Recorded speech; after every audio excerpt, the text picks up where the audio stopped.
Good morning, everybody. Welcome to the Overview and Scrutiny Management Committee, today the 16th of January. Item 1, introductions and memberships of the committee. We've apologies for absence from Councillors Cooper and Councillor Joe Lawson. I'd like to invite the panel members to introduce themselves and the panel that they chair.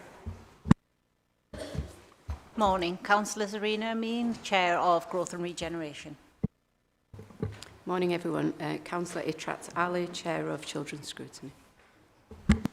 Thank you very much. We also have a number of other members of Council at the meeting today, and I will invite them to contribute, ask questions at the appropriate points throughout the agenda. Also, when members wish to speak, if you just raise your hand, we'll compile a list, and then you just need to press the button to speak when it's your turn.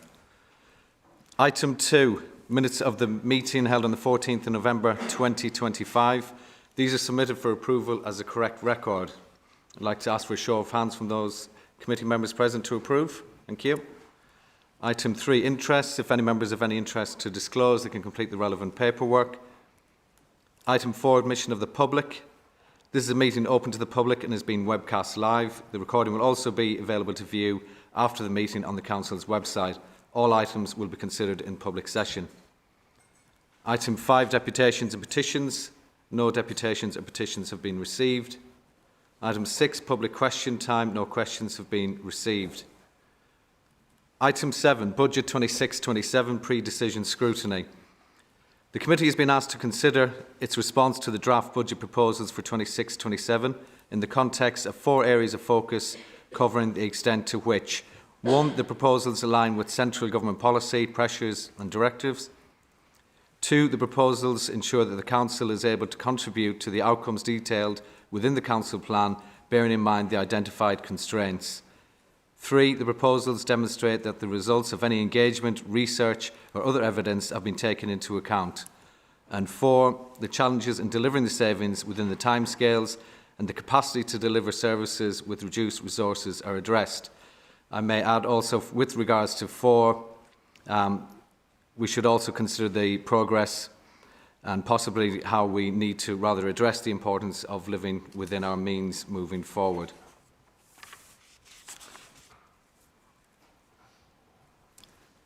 Can I invite the Leader of the Council, Councillor Patterson, and then the Chief Executive, Steve Mawson, to provide an introduction to the budget and the Council plan.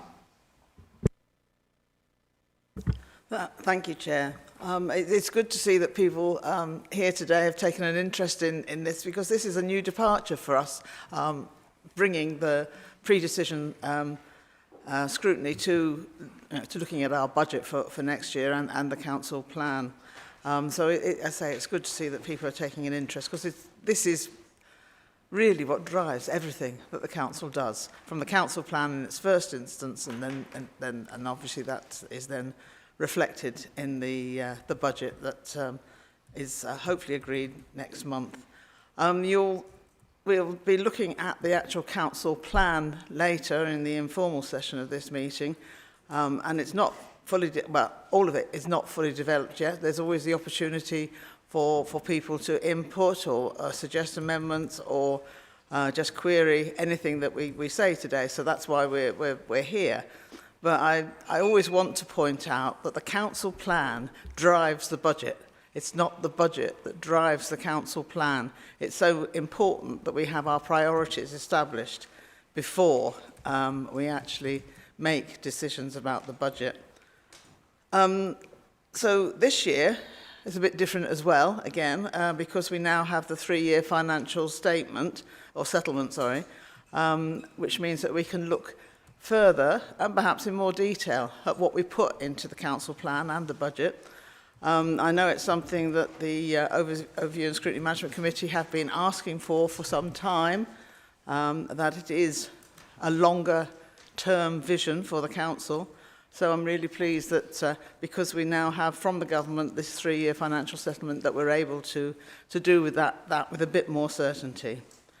To briefly talk about the Council plan. I mean, the Council plan, our priorities that have been set out in there don't differ significantly from last year's Council priorities, but then why would they?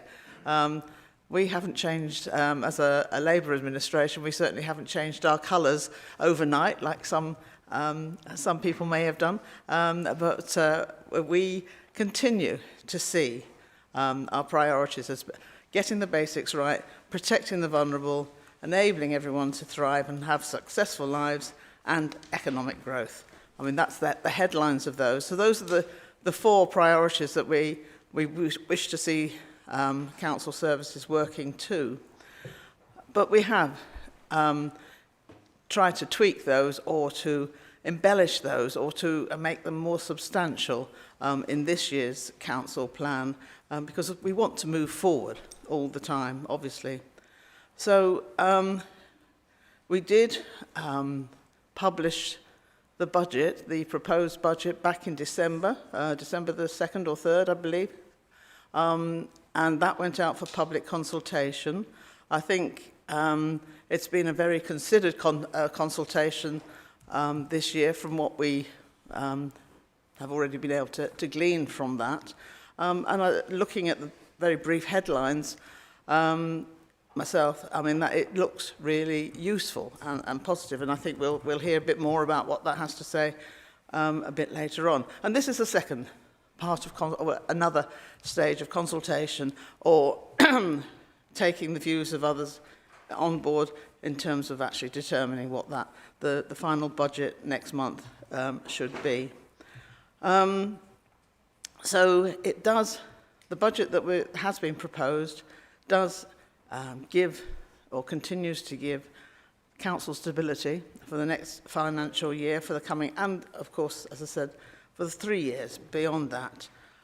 It does, I mean, I'm pleased to say, because central government has recognised the worth and the value of local government more this year in their financial settlement than previously. We are in a far better position to be able to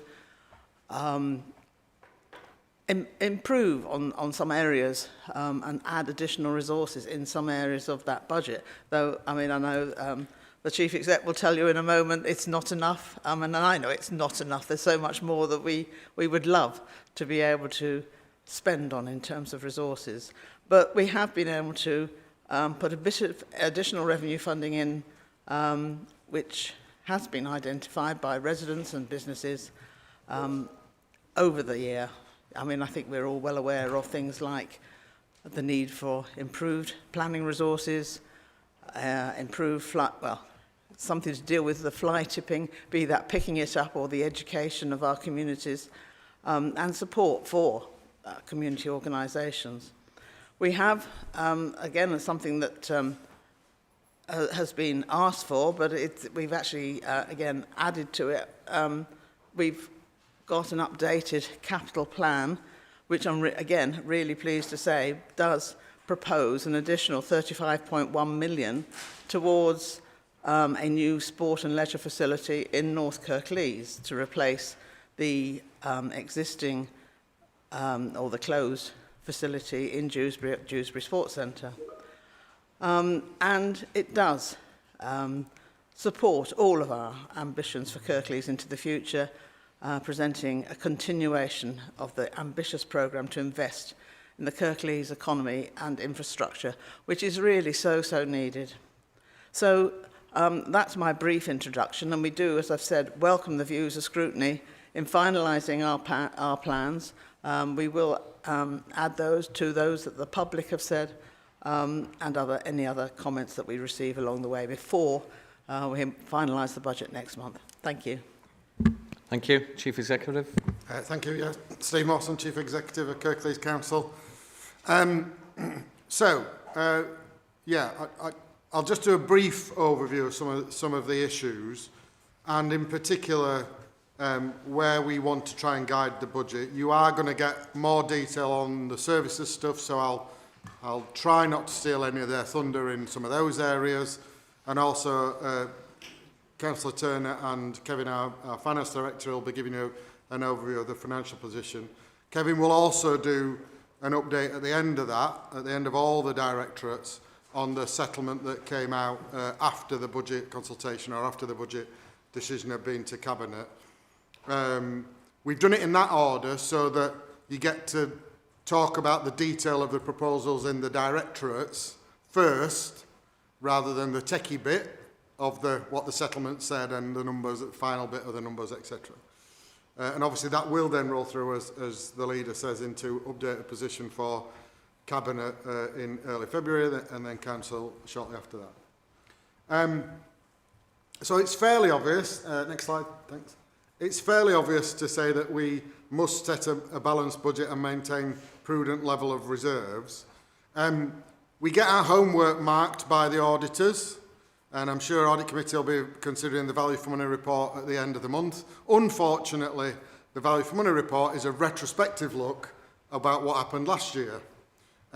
So they're marking last year's homework, but checking on whether we've handed in this year's, would be my analogy, which is a bit of a shame, and I will mention that when I get to Audit Committee at the end of the month. We do think we've turned a corner financially. We do think things are getting better for us. The leader is exactly right to point out the 3-year settlement position, but the quantum of money in the local government finance settlement is not enough for all the things that you'll start to hear more of that. So there are still difficult decisions that councils have to make. There are still challenges that you have to think about. We have to make sure that we continue to focus on prevention and the long-term pressures, and making sure, particularly for those large services in children's social care and adult social care, that if you don't keep an eye on prevention, your demand costs will go through the roof, and potentially. So working closely with our providers, both children's and adults, working closely with NHS colleagues to make sure we're thinking carefully about where those costs could go.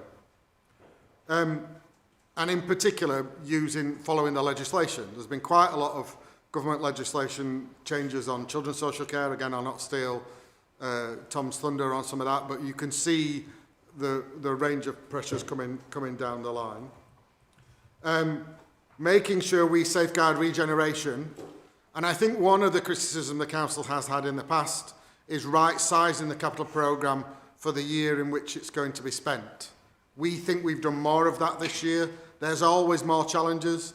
I think, as I've heard in this chamber, others saying, you've always got to over-programme to a certain extent, but getting that nearer the mark is one of the challenges, and roughly in the right terminology of period that it's going to be spent.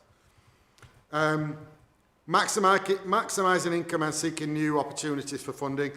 We, as you know, there has been a lot of work done on that over the last couple of years. This year we've largely kind of kept pace with inflation. So largely most of the fees and charges that are at our discretion, we've just put up by 3%. So we're not getting into that debate. And actually there's been a few demand changes where we've been able to resource at the right level.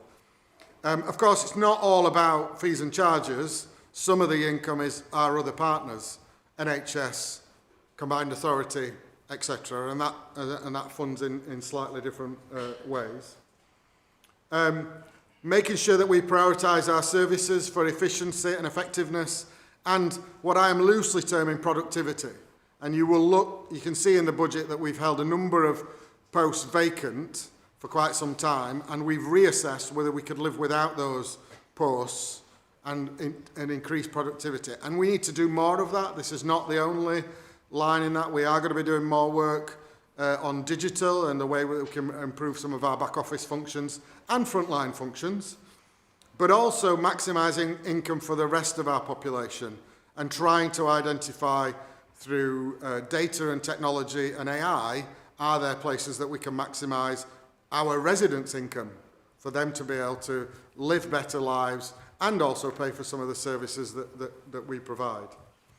And then the final one on that slide, which is really important, is about maintaining appropriate risk and governance. And I say appropriate, and myself and Councillor Taylor have this ongoing challenge on this discussion, because it's that we are risk aware, and in sometimes that we take risk appropriate where we need to do. And in often that means right at grassroots level on getting out of the way and providing services that residents can do for themselves and community groups and voluntary groups and et al., but also stepping in where we're not, and that we're not too risky and make it harder. And I think we have in the past had some of that, and I'm, Councillor Taylor often challenges me on that, and I'm up for that challenge. But there is a debate, isn't there? We can't do everything for everybody, but we do have to think about opportunities where we can do things. I think the other thing in this budget setting that we see is it's not as radical a set of proposals as we've had to deliver in previous years. So it is more about tweaks and changes and subtleties rather than massive amounts. And the quantum I'm using as that measure is in 24-25, we had to find a total of £47 million savings to balance the budget. In 25-26, we had to find a total of 27 million to balance the budget. And in 26-7, that figure is 10.7 million. So, and of that 10.7 million, about 6.7 million is new savings. So you can see the quantum is changing, therefore you can take a little bit more time on those savings, therefore you can, hopefully less controversial, make your own judgment on that in terms of stuff that's on the table, and hopefully a bit more thought and deliverability in that. Next slide, please. So, what does the consultation say? And we aren't yet through the full analysis of this. It only finished this week, I think it was. So some of the kind of headline stuff are, not surprisingly, just before I get into the percentages, engagement is down. So about 50% reduction in the engagement that we've seen previously. You might say that in some of the proposals that we put forward last year, there were a couple of controversial ones that grabbed everybody's attention, and that meant that engagement was up. I'm not advocating we put controversial ones in just to get engagement up, but the bins thing that we talked about last year that ended up getting removed in the end probably spiked the engagement, and people made lots of comments about that. Like I say, I'm not going to throw a controversial one in there just to get engagement up, but we have seen quite a drop-off in the engagement. Not surprisingly, a real balance of, a quarter of people agree with us, just under half people disagree with us, and a third of people sitting on the fence that neither agree or disagree. Not uncommon to what I've seen in most places, and don't necessarily see the priorities.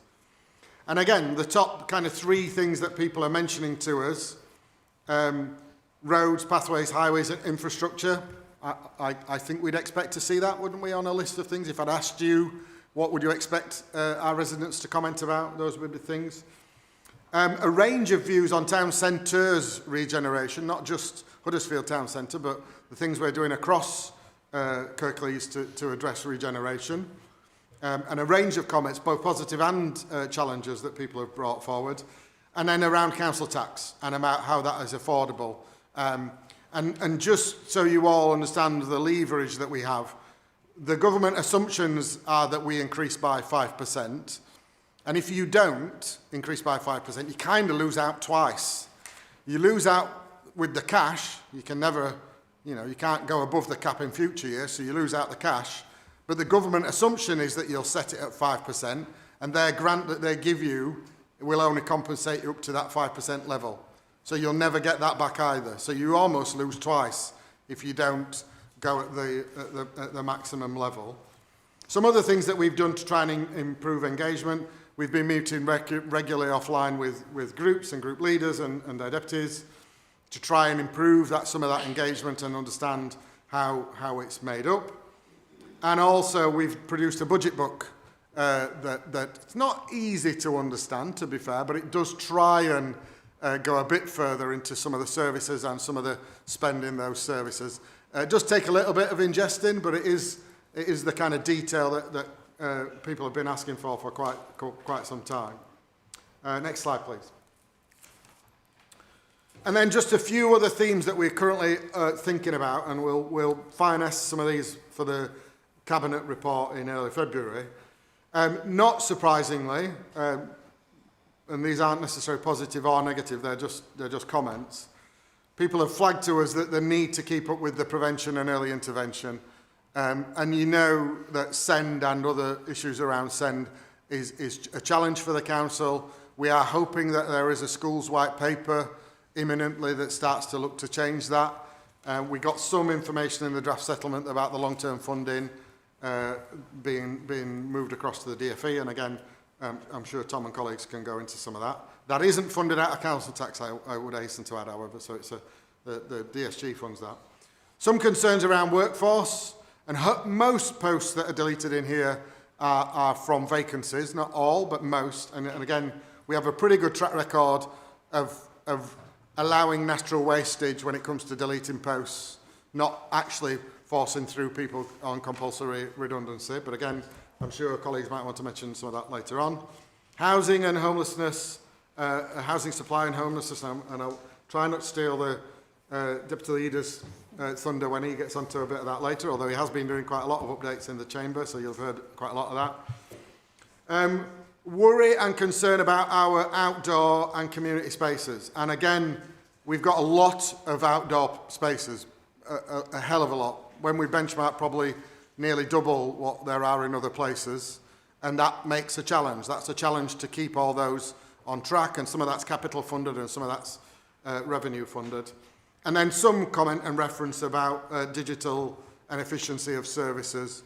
And it's not all digital. We do need to make sure we don't isolate any residents in that process, etc. But some comments that we've seen around positive areas in that, as well as future challenges to go up. So I think we're going to pause there, Chair, if that's okay. And on this little section, open up for questions or comments from colleagues. Thank you both very much for the overview. If I can just start, Councillor Patterson, just before I open up to questions.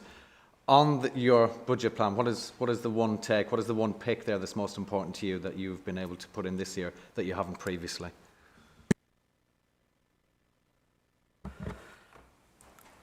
I don't think there is one pick, I'm afraid.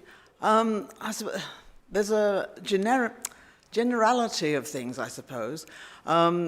In as far, I mean, the Chief Exec has just said how we've had to ensure that the demand for adult social care and children's services, for instance, is met, and that we have done that.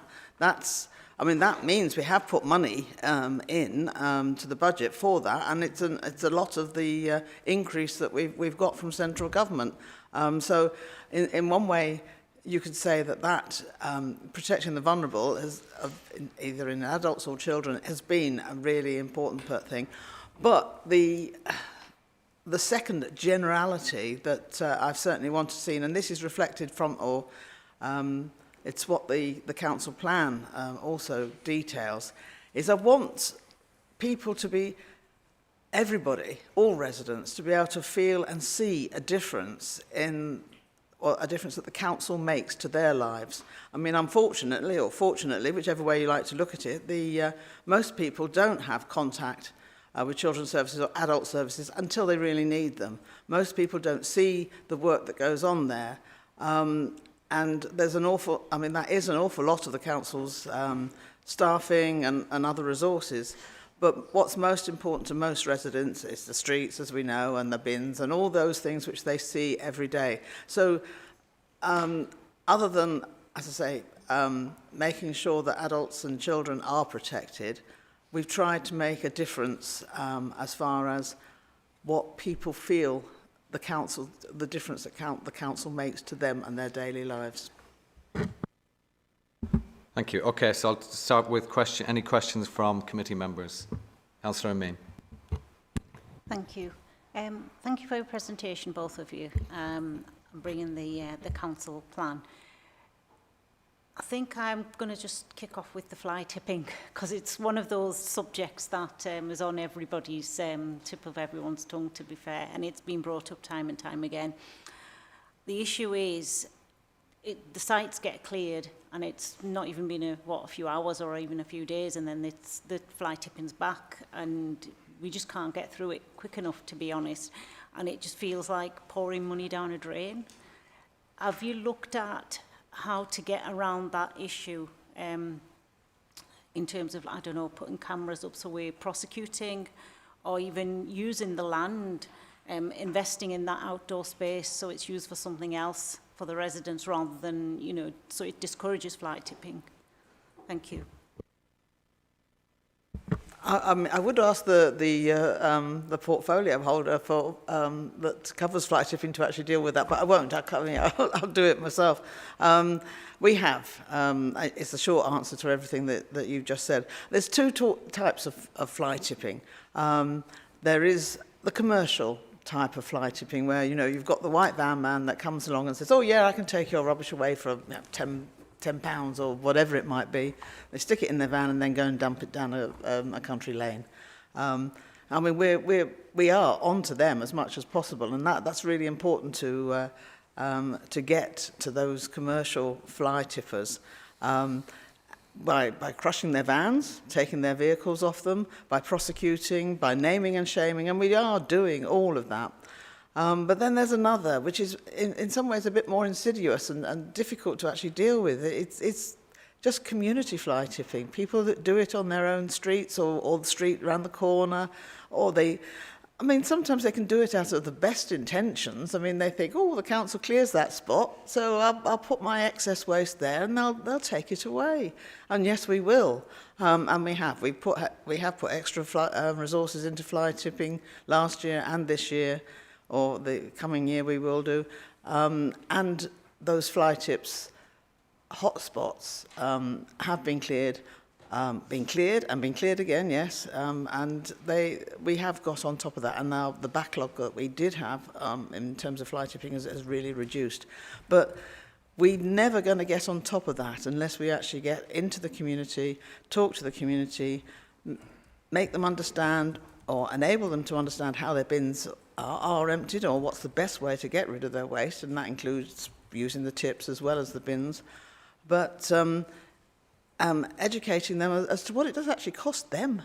You know, if they have to send the council out, if we have to send resources out to pick up fly tipping time and time again, it does cost our residents in the end, and we do need to work with the community to stop that fly tipping, and we're doing that. We are doing that, and we do, you know, monthly publish a list of all the people that we either prosecute or and name and shame, and just the amount of fly tipping that we do actually remove. It costs us and other councils right across the country millions, and it is money down the drain. We do want to stop it, and we're doing all that we can to do so. Thanks. Thank you for that. My other question was on the budget consultation. So I've noticed, I appreciate it's early days and you've not had a chance to go through all of the sort of kind of get all of the detail down and sort of like disseminate everything. So it's basically the 45% that are disagreeing with the plan.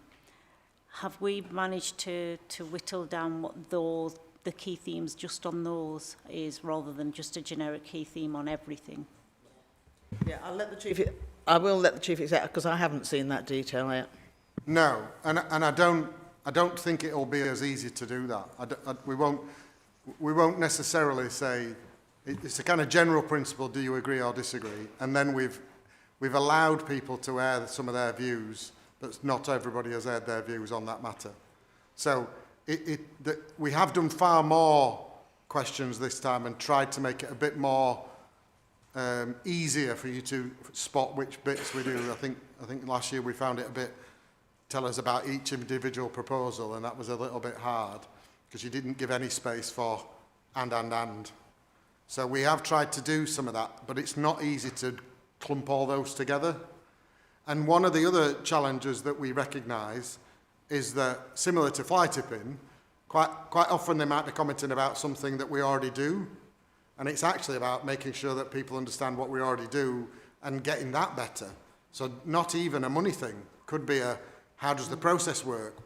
Make sure that we understand how, you know, whether it's reporting a bin or whatever it is. So we're trying to distill is it an existing matter? Is it a new matter? Is it something that's addressed in the budget?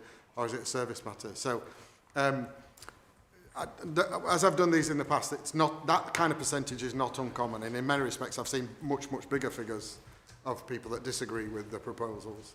But it's a whole commentary proposal as opposed to individual kind of commentary ones. Thank you. Councillor Ali. Yeah, thank you, Steve and Carol.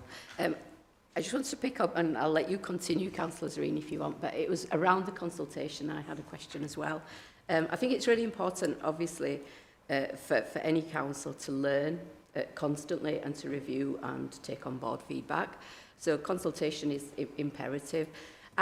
I just wanted to know, we've got the figures as in percentages that agree, disagree, etc. But in terms of the number of people, I'm still thinking about work, the number of people that actually engaged in that consultation process, what kind of percentages are we looking at in terms of population as a whole? And what are the learns, what taking forward, how are we going to ensure that, you know, the right people and, you know, larger number of people actually do engage with that consultation process? Come back after you. It is quite low.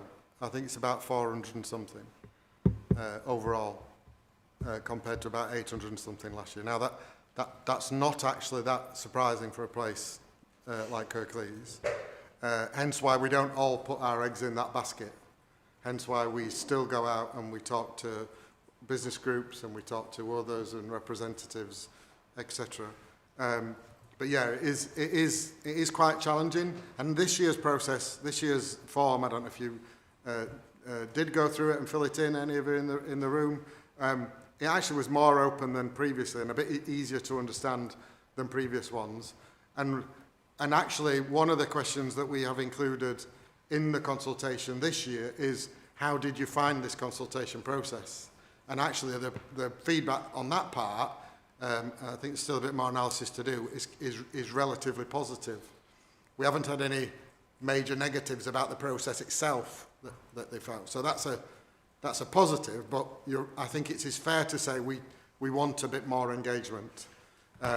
Whether we agree with that engagement or not is not the point. It's actually to try and get a bit more engagement on that. And of course, it is important that we focus that on Kirklees residents and businesses. The problem with, and I see comments on Facebook and other sorts of, you don't know where people are from if they put comments on Facebook. They could be from anywhere in the country. So engaging locally is quite important with either people that work here or run a business here or live here. So yeah, I think it's, when we get the final number, I think it was around that from a brief discussion I had earlier this week in the office, but we will confirm those numbers. But again, that in itself is what do we do about. Having said that, I've also worked in councils that spent an amazing amount of money on engagement, gone out on streets and done, with banners on and T-shirts and all that kind of stuff. And what have they done with it? And what has it changed? And how has it felt? So there's a piece of what do we want to do and what is it actually going to, what does it contribute to do? And as I said earlier, unfortunately, generally the more controversial your proposals and the more things you're cutting and slashing, the greater engagement you get. And we're not going to do that just for that engagement. So we do need to think and push a bit more.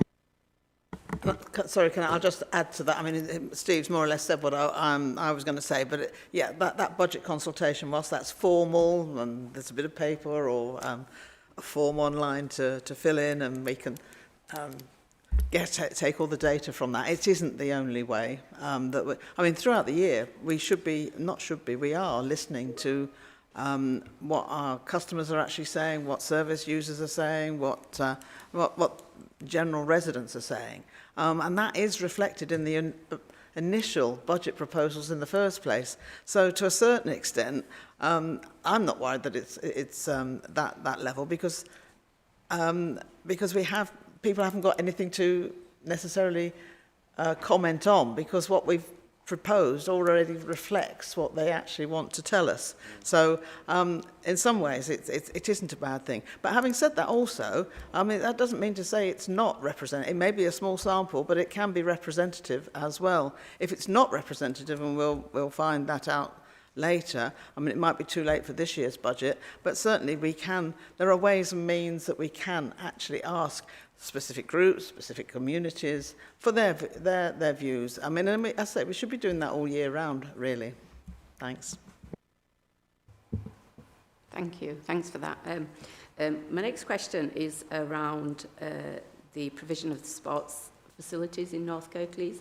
I really welcome that additional 35.1 million to ensure that there is a sports facility to replace Dewsbury, because I think it's not just Dewsbury but neighbouring towns and villages that will benefit, and it's been a massive loss.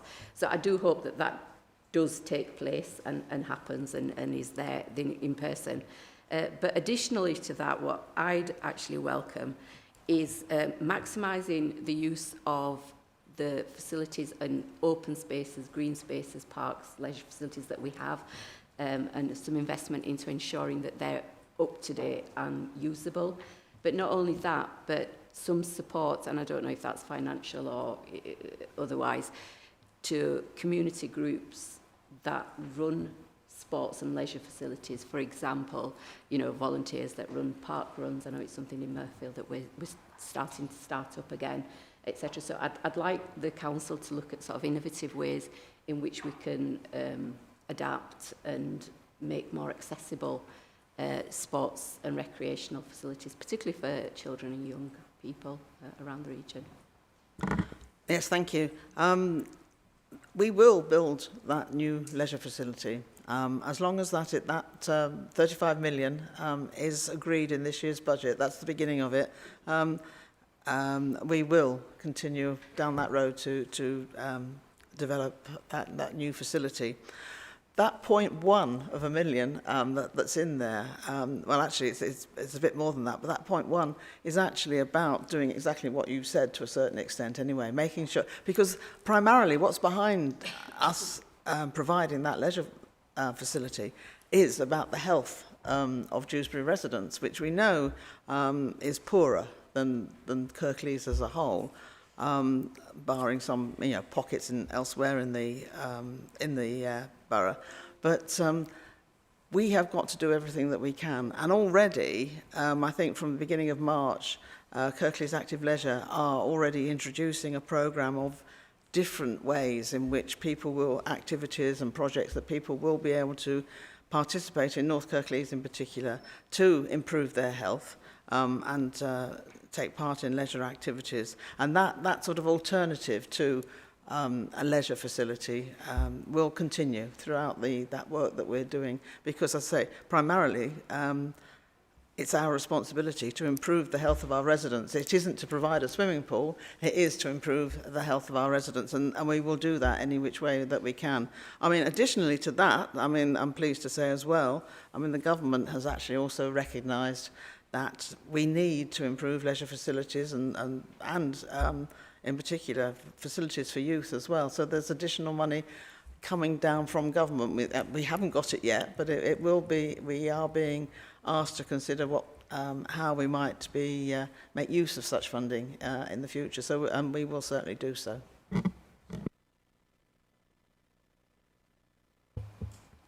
Thank you. That's really good to hear, and I welcome that. My next question is around the town centre regeneration.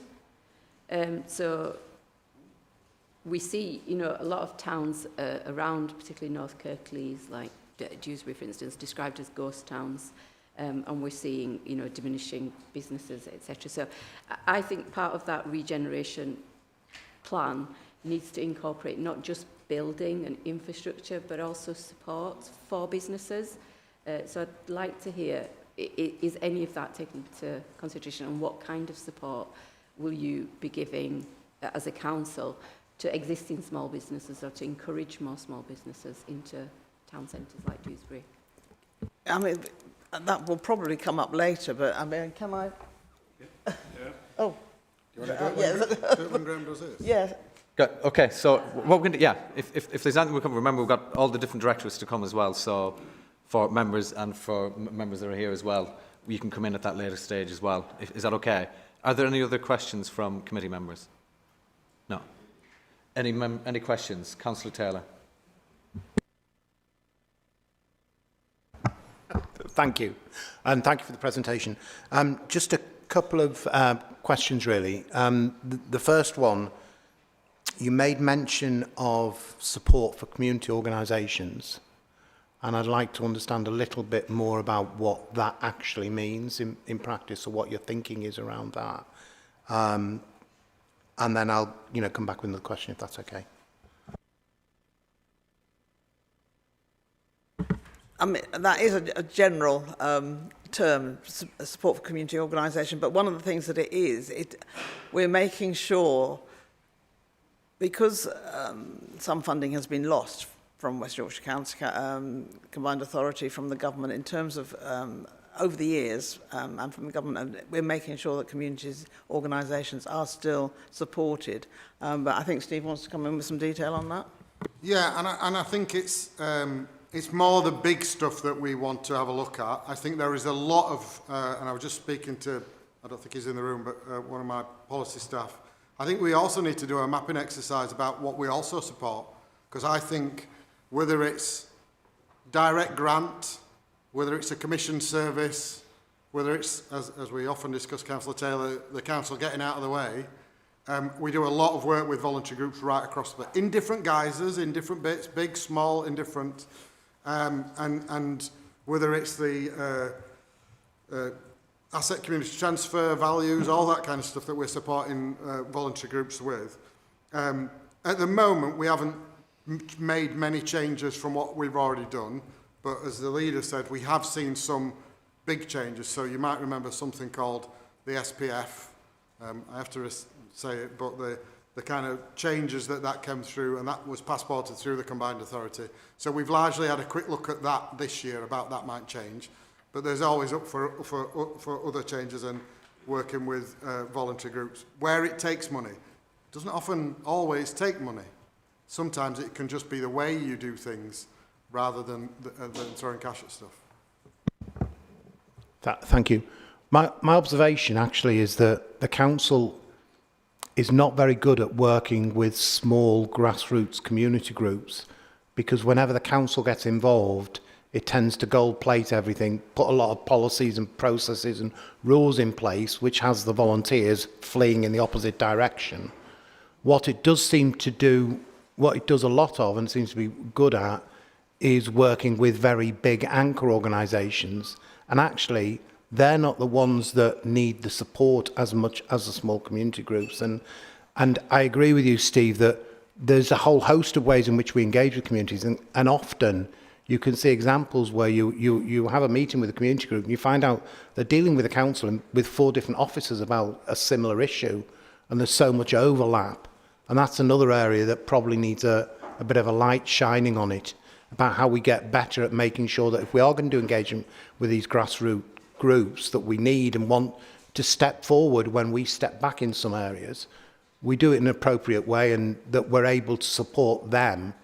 Sometimes it feels like we're treating them as though they're supporting us.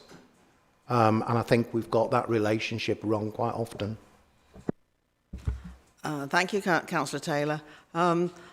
I mean, you're really talking to the council plan, I think, as opposed to really the budget, in terms of what we've put into the budget. But because it's the way we work, and it is, yeah, I think it's quite a good example that you've given of getting the basics right. I mean, we shouldn't be sending 4 people to talk to one group or anything else. And they shouldn't be, no resident should be confused about how to contact the council about any issue.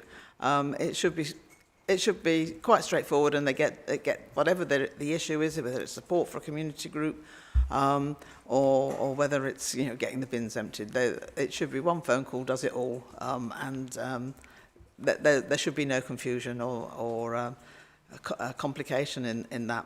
But just in terms of supporting small groups or big groups, I have to say actually supporting the big groups actually does help. I mean, and they do need help. I mean, I certainly, being involved in the community sector myself, I'm well aware of the difficulties that the larger voluntary organisations do have in terms of maintaining their funding. And it's only by maintaining their funding, often, that they, not us, can continue to support smaller groups. So I think supporting them is just as important as the smaller groups. But I think it's a council plan issue, and it's about the way we work as a council, and certainly we want to improve on that whenever we can. I'm not sure whether this will get addressed enough in the existing budget, but certainly one of the things when I speak to voluntary groups, and generally larger and smaller ones, now we have a 3-year settlement, we need to try and give stability over that 3-year period. One of the issues that some of the larger groups face, but some all groups face, is that annual December, January flurry for, are you going to pay us, what level are you going to pay us? We might be giving notices out of potential redundancies or cancelling jobs, etc. So I think one of the instructions that we're working with our teams on is, right, let's get this pinned down once the budget's agreed and get that information out. And I've already been talking to some of the larger groups saying, that is the intention of the council. I can't guarantee every pound and penny yet, but imminently. But once we have, let's try and pass on the security of those 3-year numbers as much as we're able, you know, in the 3-year budget cycle, etc. That it is in the intention of the council to pass that on, because that's the other issue about stability, is this annual up and down, are we, aren't we kind of stuff. And the council almost sets the tone in that voluntary sector stuff, as well as working with our big partners, as well as working with the combined authority, as well as working with NHS, and they've got their own challenges at the moment as well. So I think in that partnership role, I totally agree with you, Councillor Taylor, about it's not one size fits all. And it doesn't matter to me whether you're big or small, we have to engage on all fronts. Yeah, it's a different question, sorry. Before you come in, can I just add to that, because I think Councillor Taylor makes a very good point about voluntary groups and more about maybe enabling organisations, providing advice and guidance goes a long way as well, on top of providing that kind of funding. I think in the past we've had different opportunities to do that through new homes bonus, through the ward budgets and different ways. And I think that could do with kind of looking at as well to see how we can best bring all of those things together so that we know exactly how we can support, enable and provide that initial funding to get people up and started to be able to do what they do, the regular events and the work they do within communities. Because you've got Community Plus, which I don't think members are involved with. They can comment on it, but they're not involved in the decision making on that. And I think when it comes to those grassroots events, it's those members in their communities that best know what goes on, what takes place, and how best to support those local voluntary groups and organisations. It's more of a comment just to consider. Councillor Taylor, your next quick question. Yeah, there were two of the points that you mentioned that struck a chord with me. One was around outdoor and community spaces. At the recent scrutiny meeting of the Environment Committee, this came up and Councillor Cooper made a very valid point. It seemed like the budget for maintenance of children's play areas was a ridiculously small amount, because he'd asked about having a piece of equipment replaced and the cost was around £5,000, and he was told that that was around 50% of the annual revenue budget for maintenance of children's play. We've got a children's play strategy and we've got capital funding for improving children's play areas, and that's working through, and we talked a lot about that. But actually, it's on the ground, the ones that aren't in the process of being maintained, just keeping the equipment fit for purpose. What they do is they... You want me to raise that later on? Yeah, we'll come back. Okay. The other one was around planning. You'll probably tell me to leave that in place as well, will you? Yes, thank you. Yeah. Moving along, so we've got the different directorates coming in, so we'll try and make sure we allocate the questions, and we don't have to get them all done now, or we'll have no time later. Councillor Lawson. Thank you, Chair. Drawing on one of the main themes from the consultation, one of them was the council tax rates and what have you, and I couldn't agree more that once we reduce council tax rates, it's gone, it's lost forever. That cash is gone. Not only the cash, but the years, the consequent years, we lose that as well. Totally understood and totally supported. The analogy I would use, though, is that as some water companies get criticism for putting up rates and then not fixing leaks, we have our own problems with collection rates. They as far as I remember, they have been diminishing, and I kind of want to know just what's being done about that in this budget and what assumptions are being made. I don't know if Kevin wants to come in on that one, because he might have the more up-to-date information on collection rates. But remember we did make quite a big change last year in the council tax support scheme. So we had assumed some changes in collection rates for those levels that had never been kind of billed before. Kevin, did you want to come in? Thanks, Steve. Yeah, the proposed budget reflects an ultimate collection rate of 98.25%. Previous budgets have been at 98.5%. So we're trying to recognise what's happening on the ground. And obviously we will still try and better that.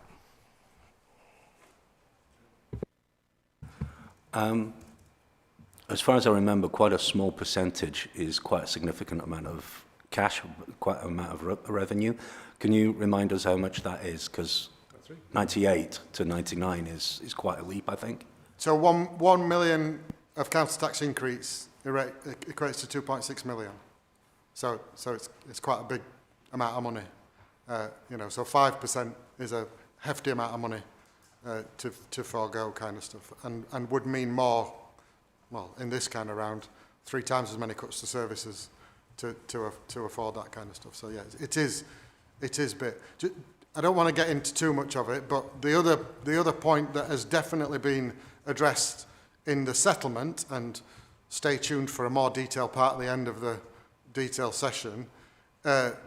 In the settlement, the government have finally recognised how much council tax generates in different places. So they've done something called council tax equalisation, which means when they're thinking about the formula, they know that 1% in here, in Kirklees, is different to 1% in central London. And it's a lot harder to generate up here. And our banding of our properties, so Band E equivalents, Band A, etc., is very different in the north of England and many rural areas than it is in the south of England. So the council tax equalisation aims to balance some of that out, and we have gained as a result of that in our settlement, both in the draft stuff and hopefully in the final stuff. So it's even more important in a way to use the resource that's given to you, because the equalisation assumes that that's what you do as well. So finally, after years and years and years of arguing that equalisation needs to happen for places like Kirklees, where 1% isn't 1%, because we've got a lot of 85% of our properties at Band A and B and C is not the same as it is in the south of England. So we've seen that being recognised finally, and I'm really, really pleased with that. It doesn't cut through easily, and it's not a very sexy thing to talk about to the public, but it is really important in terms of local government finance, particularly for places like ourselves. Thank you, Chair. I'll save extra questions for the directors. Thank you. Okay, we're going to move on. Remember that we do have adults and health, children, families, place and housing and corporate to come, so you can think about the questions for those particular directorate areas. Can I invite Councillor Turner, portfolio holder for Finance and Regeneration, and Kevin Mulvaney, Service Director of Finance, to give their presentation. Thank you, Chair. Come here to the next slide.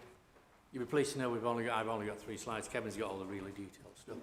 So you'll see from there that we've got a proposed revenue budget for next year, 465, with a capital programme of 269. HRA is 115 net. Next slide, please. So, as has been mentioned by both the lead and the chief exec, and we're no different from the rest of the country, there's a rising demand for children's service, adult services, and all sorts of other inflationary pressures feeding through the system. We are investing more in council services, £40 million more for funding services next year, with 24 million for adults and some children's services. Much needed investment. Obviously, as Chief Executive pointed out, we need to make some savings, so we have to agree a balanced budget in February. So there's a proposed saving of £7 million in the proposed budget. This, as rightly pointed out, they're removing some vacant posts, looking to increase some efficiencies and productivity as well. We are proposed to increase council tax by 2.99%. As those of us in the financial world know that this is the expectation from government, and it's in their calculations, their formula for the final settlement, that we do that. And that's pretty much, I would think, every council in the country will do by that. Bearing in mind, of course, that 2.99% is ever so slightly below inflation. So in real terms, it is a small cut actually in pay, in income. That will generate us about 13 million for local services. So the next one, this is a time scale where we are. The public consultation as Chief Executive pointed out, finished last week. That will take some time just to work through the poll analysis, and the report is due to be published. We will get the final settlement, I hope, in the second week of February. Seems to have had quite a few of them already. Final budget report to Cabinet is 10th of Feb, and then we go push on to the Budget Council in 25th of Feb. I'm going to hand over to Kevin in a minute. I would just like to say that the fact that we've finally got a 3-year settlement after years of badgering is a real positive, because that not only allows us to plan for longer term, as somebody rightly pointed out, some of our organisations, partner organisations, are always panicking in January or February about whether we're going to get any money, so it's really positive for them, and it helps us develop those relationships and keep those relationships developing. 3 years is just, for such a large organisation, to be living from hand to mouth year to year never made any sense to me, whether it was political dogma or what. It just doesn't make any sense. A business or any other organisation wouldn't go from year to year. They would take a longer term view. The Labour government's introduction of fairer funding and the council tax equalisation has seen us benefit significantly. We would always like more, because you can always spend more things to do than we're available. But the shift in funding to areas of deprivation is absolutely the right thing to do, and I welcome that shift towards funding deprivation through the formula. Hopefully in future years this trend will continue, and then we can hopefully start to see a reduction in deprivation in the coming years and an increase in the quality of life for some of our residents. So I'll take any questions, and after that I will hand over to Kevin, who has got a more detailed slide deck for us.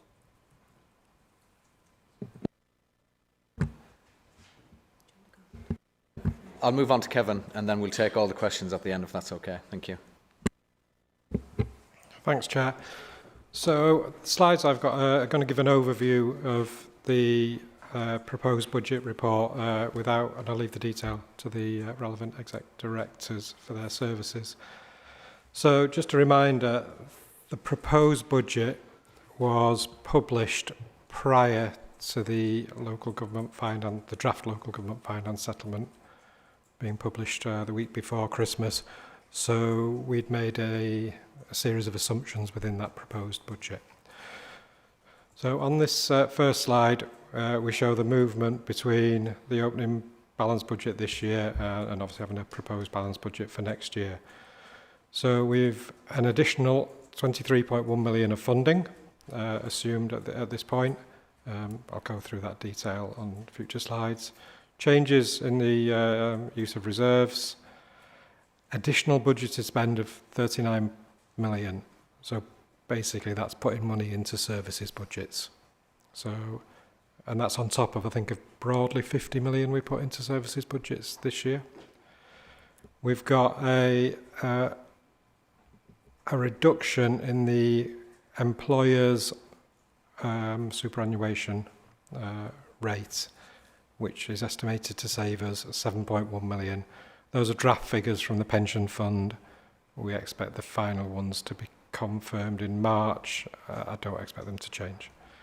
And then, as colleagues have pointed out, total savings around 10.7 million for next year, of which 6.7, 6.8 or something were new savings, and the balance were previously agreed in other budgets.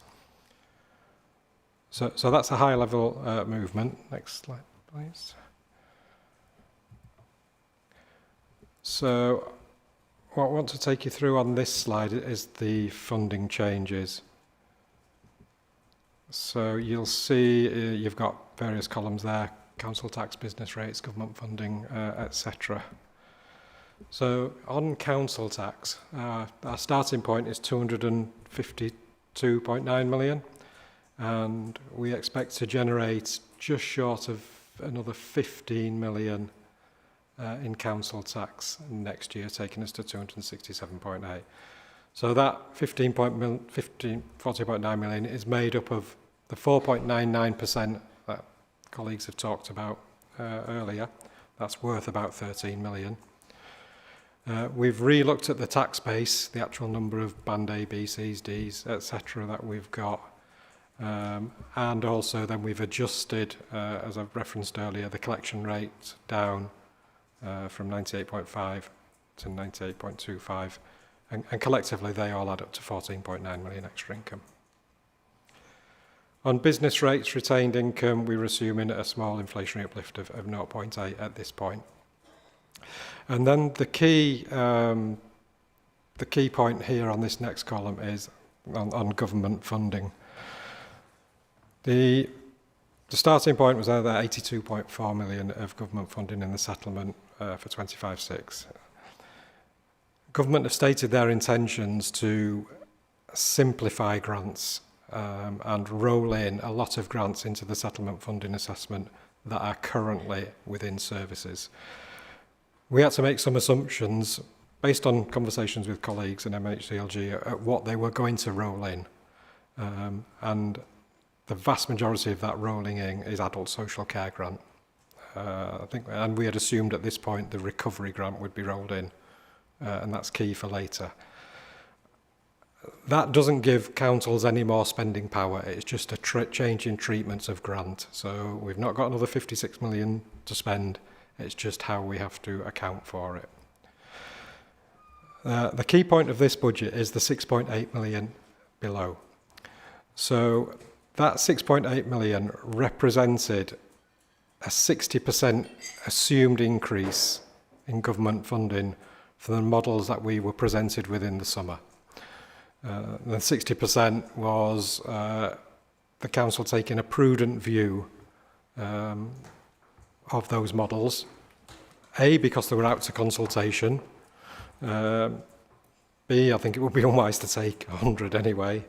And C, we knew that some of the underlying data was still relatively old and government were going to update that in the autumn as well. So the 6.8 was a prudent view. It would have been, at 100%, it would have been worth another 4.5 million, as we'll come on to. The collection fund, we're reducing our payment of the collection fund deficit from 3.8 to 3.2. And on reserves, we put 8.3 million into reserves, mainly the MRP reserve and transformation reserve, but also we contribute £1 million a year, or we plan to the general reserve, and we're going to increase that to 10.1. So at that point, the proposed budget is £465 million. I appreciate this is a small slide for those watching online, but hopefully members have got the pack. This tries to analyse how you move the base budget from a service perspective, from the starting point to the end point, but classify how much we've put into demand, inflation, other pressures, etc. Colleagues will pick up most of that detail, but you can see if you look at the rebase starting point of 443 after those technical adjustments I talked about on grants, the demand pressure, we're putting in nearly £14 million across adults, children and place in the main to deal with demand. The inflation pressure there of 10 million, if you gross it back, that's got the pension fund adjustment of 7 million in there as well. So it's the gross figure for inflation and paying prices around 17 million. And then we've got other pressures, 5 million, which is mainly treasury. So you can see we're putting a lot of money into demand and inflation. The bottom half of that slide is the reserves position. So you will see how much we put into the, it's called the VRP, the Voluntary Revenue Provision, at the start, and how much we're putting in at the end. We're continuing to put money into the Transformation Reserve, less than we put in this year, but that's purely because I expect to have a higher carry-forward balance. So the total spending power of that Transformation Reserve will probably still be 2.5, 2.7 million. And General Reserve, we're putting in £1 million this year, and we're putting in £1 million next year. I think it's fair to say that the external auditors probably consider our reserves on the low level. So we've got a strategy to build those up over the 5 years. On that general reserve point, we reassess that at twice a year between what we call a minimum level and a desirable level. The last time we did it, we calculated the minimum level of 22 million, a desirable level of 29. The current balance is 25 million pounds, and we plan to put £1 million in a year going forward. Next slide, please. That slide is basically a different way of presenting the previous slide, so I won't go through all of that. Next slide, please. And then what I wanted to also bring to members' attention is how we did actually balance the budget from probably the last time we presented our budgets in public, which was the MTFS at Cabinet in September 25. So that's the medium-term financial strategy. And at that point, the council thought it had a gap of 17.8 million, there, as you can see in the top row. So how did we get from 17.8 million to a balanced position now? So I'll pick out the key highlights in there. So the bigger figures, the West Yorkshire Pension Fund is the biggest figure there. So that contributed a £7 million estimated saving on council's employers' contribution. 2.2 million we briefly talked about on council tax because we've re-looked at the council tax base. So you've got 9, you're virtually halfway there with those two adjustments. The bottom line of another sort of 6.9 million of directorate savings gets you to around 15 million, and colleagues will talk through those in due course. The other ones that I just probably want to bring members' attention to, probably broadly the middle rows of that slide. So between the MTFS and this proposed budget, there are a few things that we became aware of. So the members' pensions, I think it was announced at the Labour Party conference, that might have been September-ish, that they intended to, or what is proposed to allow members to be readmitted to the pension fund, so the council would then be required to pay employers' contribution. I'm expecting that to be in the final local government finance bill. So we've made provision for that around 150,000. On the local plan, we've put 200,000 in there. And that's to recognise the fact that there won't be a West Yorkshire business rates pool going forward. It's no longer beneficial for the 5 authorities. The government have changed the guidance on pools, and there's a bit more risk in being in a pool, certainly in this next year. We will relook at it in future years.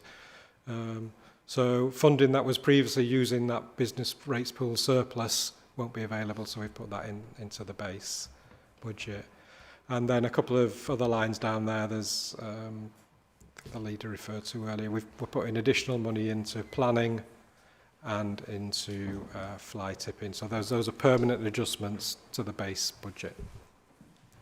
Next slide. Just a quick high-level summary of where those savings fall for next year of 10.7. Mostly in adults, 4.4 of the 10.7, but adults is by far the biggest spender of the council's budget, 2.7 in children, and the others, as you can see there, 1.7, 1.9. Next slide, please. Reserves, so I did touch on that earlier. This is the general reserve, so current balance 25 million, and we plan to put £1 million a year in to get towards that desirable level. Of course, we will continue to reassess that desirable level, taking into account any emerging risks.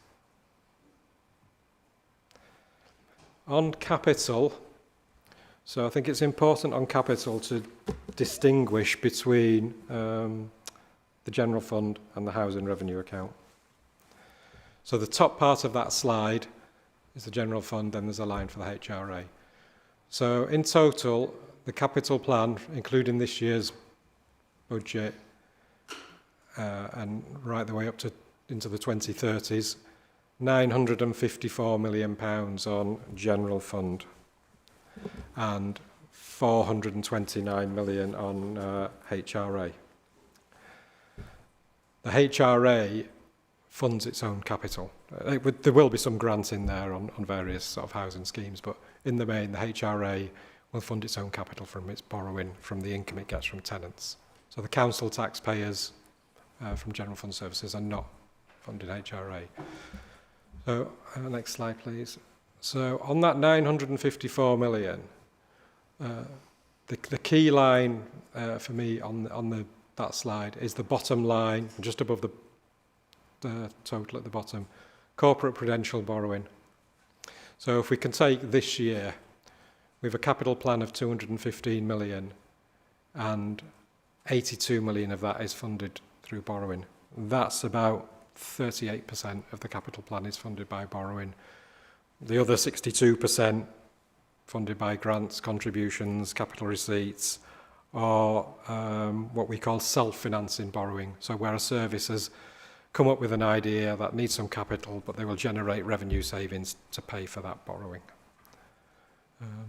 And as we go along, you can see that ultimately we've got 425 million of borrowing in the capital plan. That capital plan includes the 35 million for Dewsbury Sports Centre. Next slide, please. What we have, and that's there, it's there on that slide. We've also, because we've also added into the capital plan another 27 million for operational activities. That's the sort of the year 5 figure. So we roll capital plan on a year at a time. And what we have reduced in terms of borrowing, we had an ambitious investment and modernisation fund. We put 50 million in, looking for capital investment bids that would be funded through revenue savings by self-financing. We've not had that many bids. We've certainly had one this year. So there's little point at the minute leaving 50 million in that and increasing the capital financing requirement unnecessarily. So there's 10 million in there left in at the minute. Those other ones that have been taken out are mainly uncommitted budgets that aren't required and had no cabinet approval. They were primarily just markers in the plan.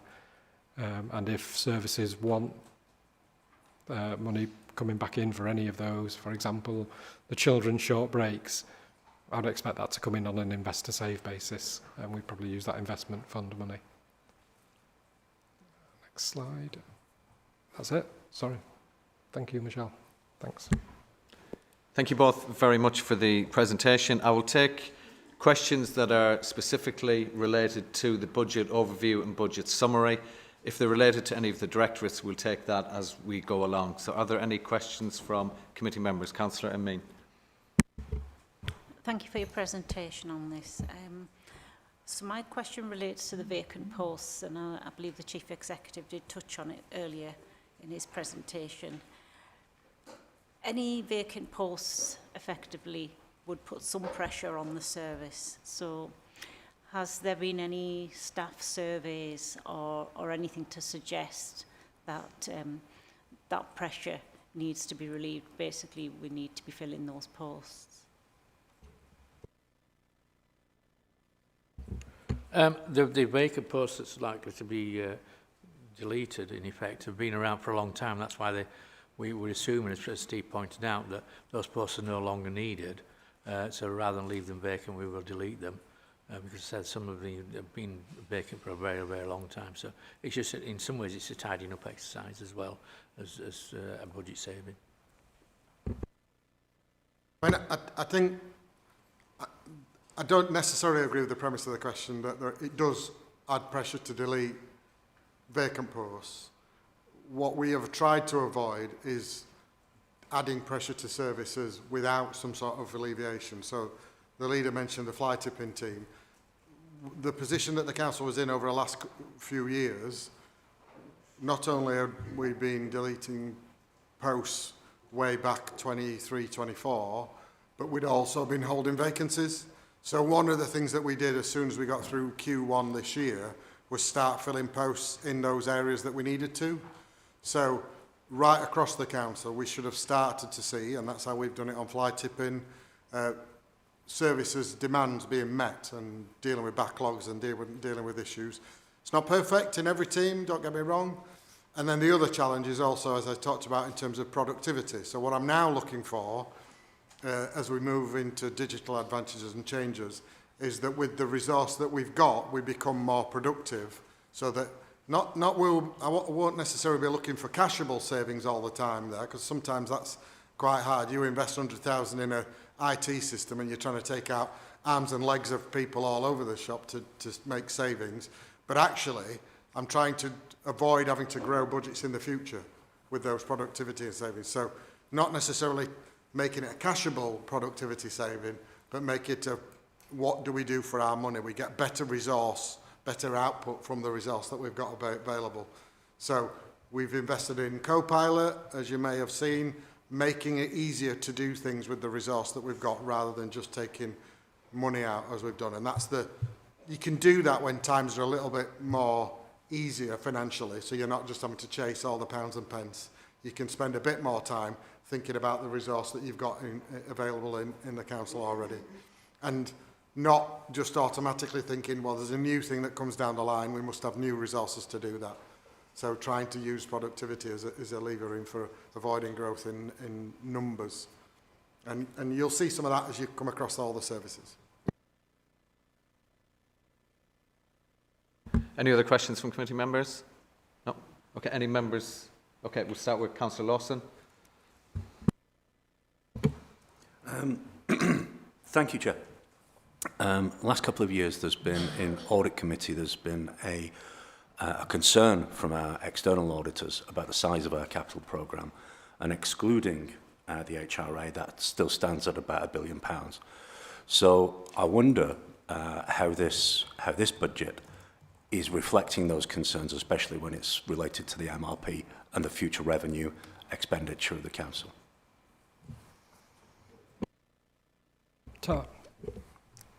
Okay, thanks, Councillor Lawson. So the 950 million, I think, of the general fund, in our medium-term financial strategy, that is affordable. And we've taken a prudent view on interest rates within that period as well. And also on the MRP issue, what we are doing in the revenue budget on I think one of the slides it referenced the VRP reserves. We are building that up over the next 5 years. So when our MRP budgets does increase, we have reserves to call on to pay for that. I mean, we have challenged that a bit, to be fair, because there are a few indicators in both the treasury management strategy and other comparators about the amount of borrowing, I think it's per council taxpayer or per pound or something like that, and compared that to other places. And we're not out of kilter. We're not out of kilter with the size of the capital programme, and as Kevin says, in particular the amount of borrowing that it takes to support that general fund capital programme. And we're not out of kilter. It is fair to say that we've done more of the borrowing in the last few years and will continue to do in the next 2 or 3 years, but that has been needed. We've seen some real changes about investment in our places over the last few years. So we have challenged that a bit, and I don't want to steal Councillor Taylor's thunder for the Audit Committee, but you will see that less prevalent in the new value for money report that they've talked about. I think the problem is that you've got to provide the evidence. So yes, they are big numbers. Nobody is disputing they are big numbers. And the part of the capital programme that we have challenged, which is why you've seen Kevin talk about things coming out, is we've got to get closer to, this is the big figure that's in, this is what we're spending. And I think, you know, we have seen a bit of, over the past couple of years, that's the bit that's moved quite a lot.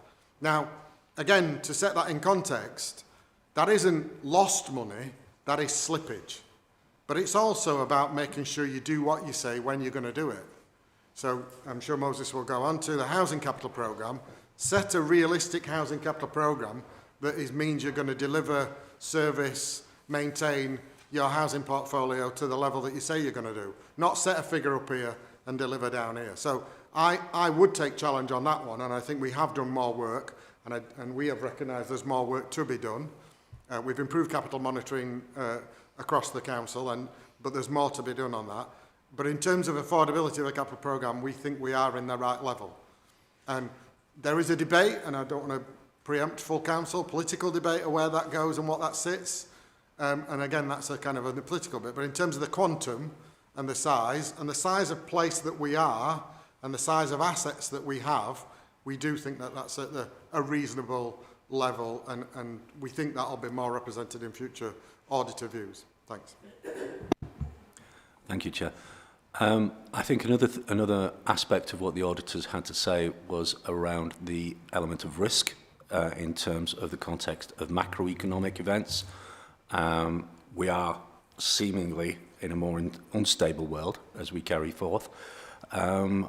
What risk elements have we recognised there in terms of the size of our capital programme and how we manage it over the next 5 years?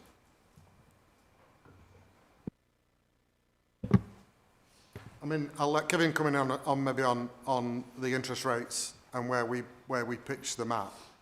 I think we've tried to pitch, get on with it quickly, so that you aren't making long-term expectations with short-term money, because that's the problem. We know building costs go up. We know, we've seen that over the last few years. So the idea is, you know, and we particularly see this, and I don't want to steal David's thunder, but there's quite a lot in the place, and particularly when we're working with the combined authority on their 5-year capital plan and flow, we have to make sure that the resource is available that we need. And that is not just a problem for Kirklees, that's a problem for up and down the country. So the challenge is, get on with it. Have the resource available, have the bums on seats to be able to deliver the programmes that you want to be able to do. And actually, you know, yes, by all means have a pipeline of schemes that you want to be able to slot in, but actually for the stuff that you've got in front of you, that you've got on the programme, get on with it and start delivering those things. But that's why we're quite pleased that this government are following through on the less bidding rounds and promises of the never never, and more about cash in the bank or cash on the table. And we are holding, you know, so we've got joint settlements, the combined authority. All those things help, because you know what's in front of you, and you can get on with those capital programmes that's in front of you. There is always some element of risk, I think, in those, and we see that across our capital programme. You saw that updated on the education properties, where the build costs have gone up over time. So that's inevitable. We do build contingencies into capital programmes, but that's why the monitoring of those programmes is very important as well. Did you want to say anything on borrowing? Councillor Turner, do you want to come in first? I'll let Kevin come in. Okay, thank you. Thanks. I was going to make 2 points, but Steve's covered the contingencies that are built into some of the major capital plans. The point on borrowing, we've assumed in this proposed budget an average borrowing rate of 4.69% in each of the next 5 years. We take borrowing at regular intervals, and we take it at short term, 1 to 2, 3 years, medium term 4, 5, and longer term. So we have a blended mix, and they all come at different rates. In fact, this morning I've just had an email saying we're going to take some 5-year borrowing at 4.65%. As an example this morning. That's what our advisors are telling us. So we de-risk the borrowing element by basically spreading. We don't put all our eggs in one basket and go all in short term. The Treasury Management Strategy doesn't allow us to do that, and it wouldn't get signed off by CJC if we were to propose that. We have to spread our risk, so that's how we mitigate a lot of the financing risk.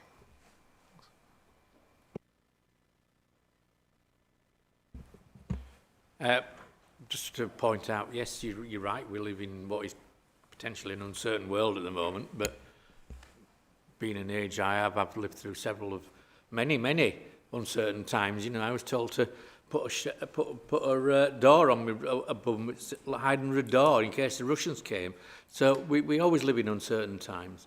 You know, nobody saw the 2008 crash when America decided that greed was better than the world economy. Nobody saw COVID coming. Nobody saw the invasion of a sovereign state by a despot. So there's always challenges. But to go, oh dear, it's challenging, and not do anything is absolutely the wrong thing to do. We have to commit to doing things because these are long term. They take a number of years. So I'm happy with where we are. We take I think a fairly prudent view. We're not. Some people accuse us of being risk averse. I don't think we tend to be a little bit risk averse sometimes.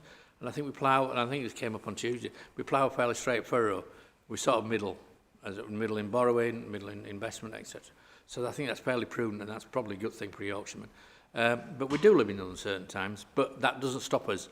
Because if we stop now, or we don't do anything, when we get in, well, I'd like to think probably more certain times, but who knows, there'll be nothing there, will there? We need to continue that investment, invest in our towns and villages, and invest in infrastructure for the area. So, yes, uncertain terms, and I don't know, I haven't checked the news this morning, but I assume we still all can sleep in his beds tonight. But we need to continue that investment because, as I said, there will always be those who said, don't do it because. My attitude is, let's do it because something will, hopefully the world will turn out to be perhaps not as bad as it appears at the moment, shall we say. Thank you, Chair. And just one last very quick question, and I think it belongs with Councillor Turner. We've had announcements about the 3-year settlement. Absolutely delighted that we've got a 3-year settlement at last. It's something that all local government practitioners have been asking for quite some time. So yeah, big relief that we've got that. It's touted at 146 million over 5 years, I believe. What kind of extra cash is in there? Have we really managed to sort that out yet, or is it a respreading of the jam? Yeah, I mean, that was a figure that's been touted. There's a lot of assumptions in there, things like increasing council tax, etc. So whilst this is in effect a headline figure that I think it's fair to say our MPs were using in a template, let's wait and see because there's an awful lot of assumptions in there, and we need to see what happens because obviously it's 3-year settlement. So let's wait and see. But there is a lot of assumptions in there. Hopefully they'll come true. But as you rightly pointed out, but we do live in uncertain times, so you never know. But that will be our ideal position. But let's wait and see. Kevin is actually going to cover that in his slides at the end, so we will come on to that. Thank you, Chair. Councillor Taylor. Thank you, Chair, and thank you for the presentation. I think this is probably for Kevin. I've got a couple of questions. The first one's about reserves. You've talked about, you know, and the strategy about adding £1 million each year into to increase our reserves. You talk about the desirable level. What is the desirable level? And then secondly, associated with that, what I've been trying to understand through corporate governance and audit is the linkage between our reserves and our corporate risks, and the need to ensure that our reserve position reflects the risks that we're recognising, and just a comment on the work that's progressing on getting us into that position, because I don't think we're there yet. Thanks, Councillor Taylor. Yeah, the desirable level, basically it's a calculation that we do. We look throughout the budget, and we do have an appendix in the final budget report which will show how that's calculated. But we look at things like what if our assumptions on the pay award are incorrect, how much could that fluctuate by? Similarly, and probably much more volatile, demand within adults and children's social care. What if we don't get our fees and charges in? So we make a sort of a high, medium, low risk assessment of probably 10 or 20 things to come out with a calculated desirable figure, which is currently 29 million. And we do say revise that every year. There's an element of subjectivity in there, of course. But that's the way we do it. And we try then to look at those risks against the corporate risks that you see at CGAC and that heat map of what various risks are red, amber, green. And we just make sure that those are consistent. So if we've got a high risk in any given service area that's got a significant budget, have we matched that to our calculation within our desirable figure? Councillor Turner. Yeah, I just want to add on reserves, and you've been around as long as I have, John. We know every budget year somebody asks about the level of reserves. Some people want it to be higher, some people want it to be lower.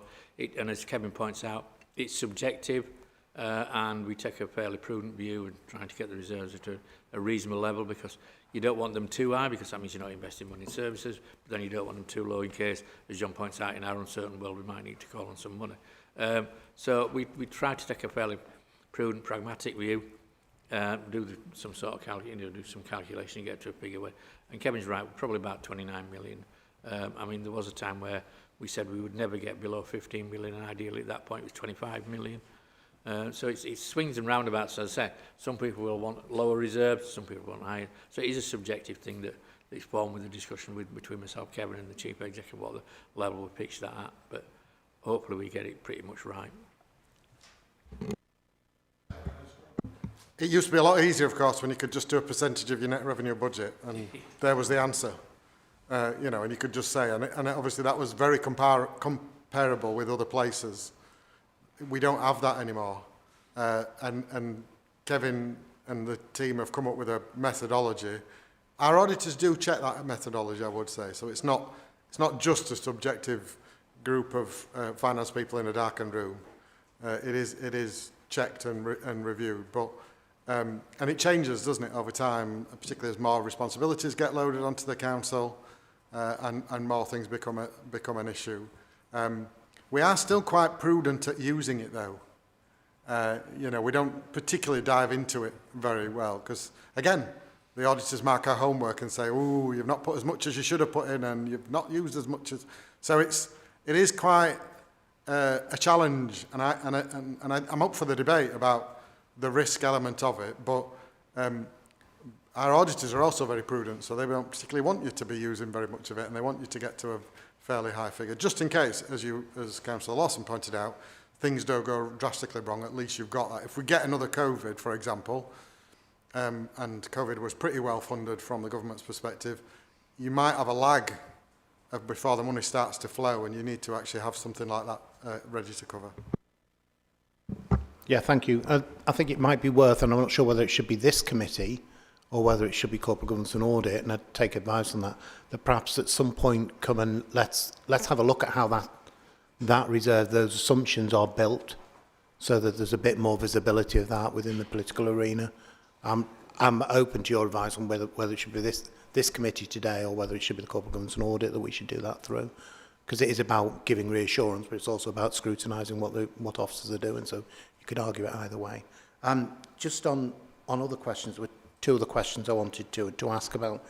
I was surprised to see in the capital plan that we're taking £5 million out of highways, and it said something about Principal Roads scheme. If we are getting funding from the Principal Roads scheme, great, but I wouldn't be saying that our roads are in such a state that if we had £5 million of capital available, we couldn't make very effective use of that in improving the experience for our residents. So I'd like to understand why we've taken £5 million out. Yeah, so just to clarify, we're not taking £5 million out, we're taking the borrowing of the £5 million out. We're assuming we're going to get some grant funding for it. So the money is still in the capital plan. We're just doing a technical switch to assume it's going to be grant funded. And the team, Highways team, are working on that. If that doesn't come to fruition, we will look at having to reinstate that borrowing.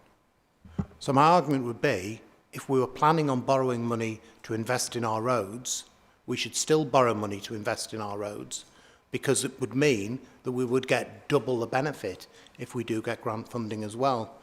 There is a huge backlog of repair and maintenance needed in our network. It came out in the public consultation. We saw that earlier on one of the first slides.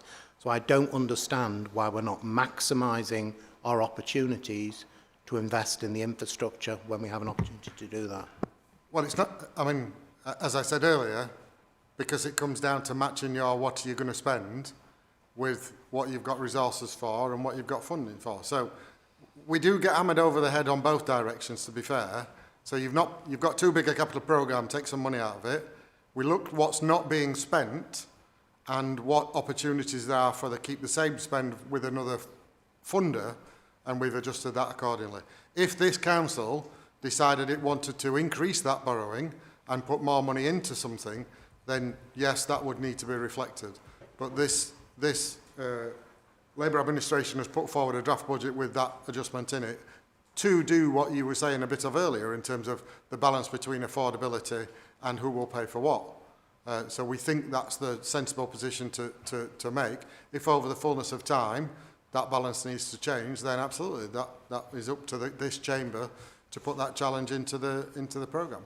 But this programme has been adjusted. And as Graham said and Kevin said, what are we actually spending? Not what we want to spend, but what are we actually spending? So that's let's match our ambition with what we're actually spending kind of stuff. So I hear your point. Can I just say one thing, Chair, that I have mentioned to you, but I do want to remind us that if there are alternative views to the budget, there is a channel for that. This is what's in the budget, and I know Councillor Taylor was questioning what's in the budget, which is absolutely right. We do need to make sure we draw a line, and I get a bit twitchy about it from my old days of what's in the line versus what should be or might be in the line with a different perspective. Thank you. Kevin, did you want to come back in? Yeah, just a final clarification. Members may recall, as part of last year's budget amendment, 9 million was put in for local community roads. That's still in there, so that's not been touched. Thank you. Thank you. One final question, stroke observation. It's about the capital plan. One of the things I'm pleased to see, having just said what I've just said, one of the things I'm pleased to see is there is some challenge going into the capital plan, because my worry over the last few years, and we've talked about it through corporate governance and audit on a regular basis, is that difference between delivery and what the ambition is. And my concern is that always, whenever we do that, when we get that, and we have been getting that wrong year on year, there's a revenue cost put into the budget which is based on the assumption of the capital plan. And if you assume you're going to spend a huge capital plan, you've got to allocate revenue budget for that. If you consistently don't deliver that, you've prevented us from using that revenue budget more effectively. So it's not just about what should be in the plan and what shouldn't be in the plan. It's the knock-on impacts of getting that wrong. The other point I would make about the capital plan, and it is one the auditors have commented on, is we have seen a huge lift in our ambition around capital spend. What we haven't seen as well is our ability to deliver on that ambition. So it was a big lift in spending, a big lift in ambition, but we didn't have the resource behind it to deliver that. I hope we've got it into a position where we've got that into a better balance now, but I guess time will tell. Yeah, I mean, I think the challenge is, so I'll take your last point first. Yeah, I agree. And we do have to do that right. And hence why, sorry, I'm jumping into David's territory. But yeah, that's absolutely right. And you have to align both an ambition of where you want to get it, because David would say to me, I'm not going to go out and start employing staff until it's in the capital programme. And then we would say, well, you need the staff to be able to put it in the capital. Do you know what I mean? So there is a chicken and egg kind of debate to that. But you're absolutely right. We have. And I do think we have done much better on that. I mean, you don't need to go far out of the town centres to see that happening. Just a reminder, as Kevin said earlier, of that 1.3 billion, 400 million is our borrowing. A lot of the other money is other people's money. And the challenge is keeping that on track and making sure that when we get challenges from, be it a combined authority, be it national government, be it whoever's funding that element of the capital programme, that they're going to stay with us as well, and that, you know, the funding isn't going to get cut. Occasionally, we might get, well, you're not quite at the place you need to be, so it isn't going to make this round of whatever it may be, but if you're almost there, so can you just squeeze it into the next round and move it on a year? So there isn't automatically the knock-on to the revenue cost, and nearly 99% of the time, probably 95% of the time, it's slippage. So you've saved a bit on your in-year borrowing, but actually you haven't taken that borrowing anyway, as Kevin said anyway. So the revenue money is set aside for there in the Treasury budget. So it's a short-term saving, which might help you with a one-off issue in some places. So it isn't necessarily lost for the fullness of time, but it does help with other things. And it might have been, well, actually, let's think about that carefully, and we take the borrowing when its interest rates are at a lower level. So it might have been that it's helped us to balance that treasury management bit. And as Kevin said, we now right-size the borrowing figure to where we think. There was some, over the past few years, there have been we only put the borrowing in for what we think we might borrow, not at the full maximum. So we have done a load of work behind the scenes to right-size both the borrowing, the capital programme, and as Councillor Lawson said, the risk elements that align with those two. Not all of which jumps out of a massive number. Thanks. Thank you. Moving on, Councillor Greaves. Thank you. Yeah, I'd just like to just revisit a few points. I wonder if Kevin could just tell us what the total cost of financing that borrowing is going to be during this budget year. Is it about 20 million? Do you want to, have you got more questions, Councillor? Yeah. If you want to put them all in and then we'll... Oh, okay.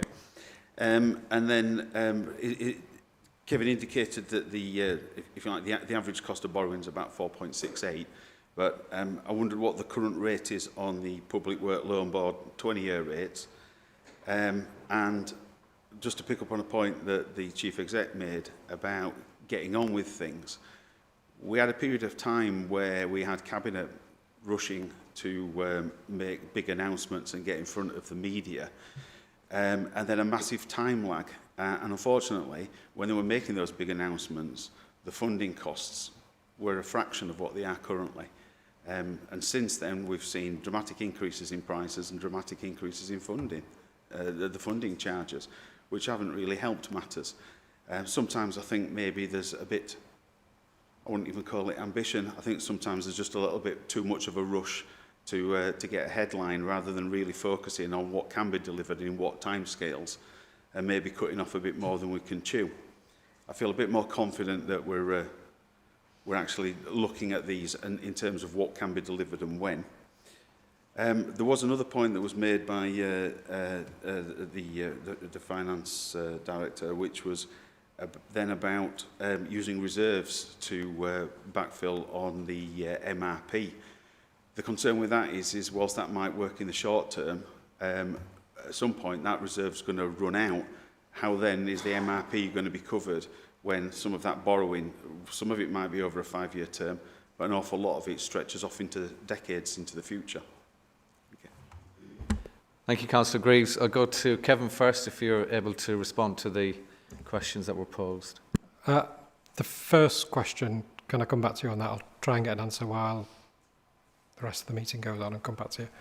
The second question on average cost of borrowing. So I've just brought up the PWLB rates live. So 20-year borrowing is, for this council, would be 5.31 if we took it today. 10-year borrowings 477, 5-year borrowings 452. These rates change twice a day, not hugely, but yeah. And the third question about the use of the MRP reserve.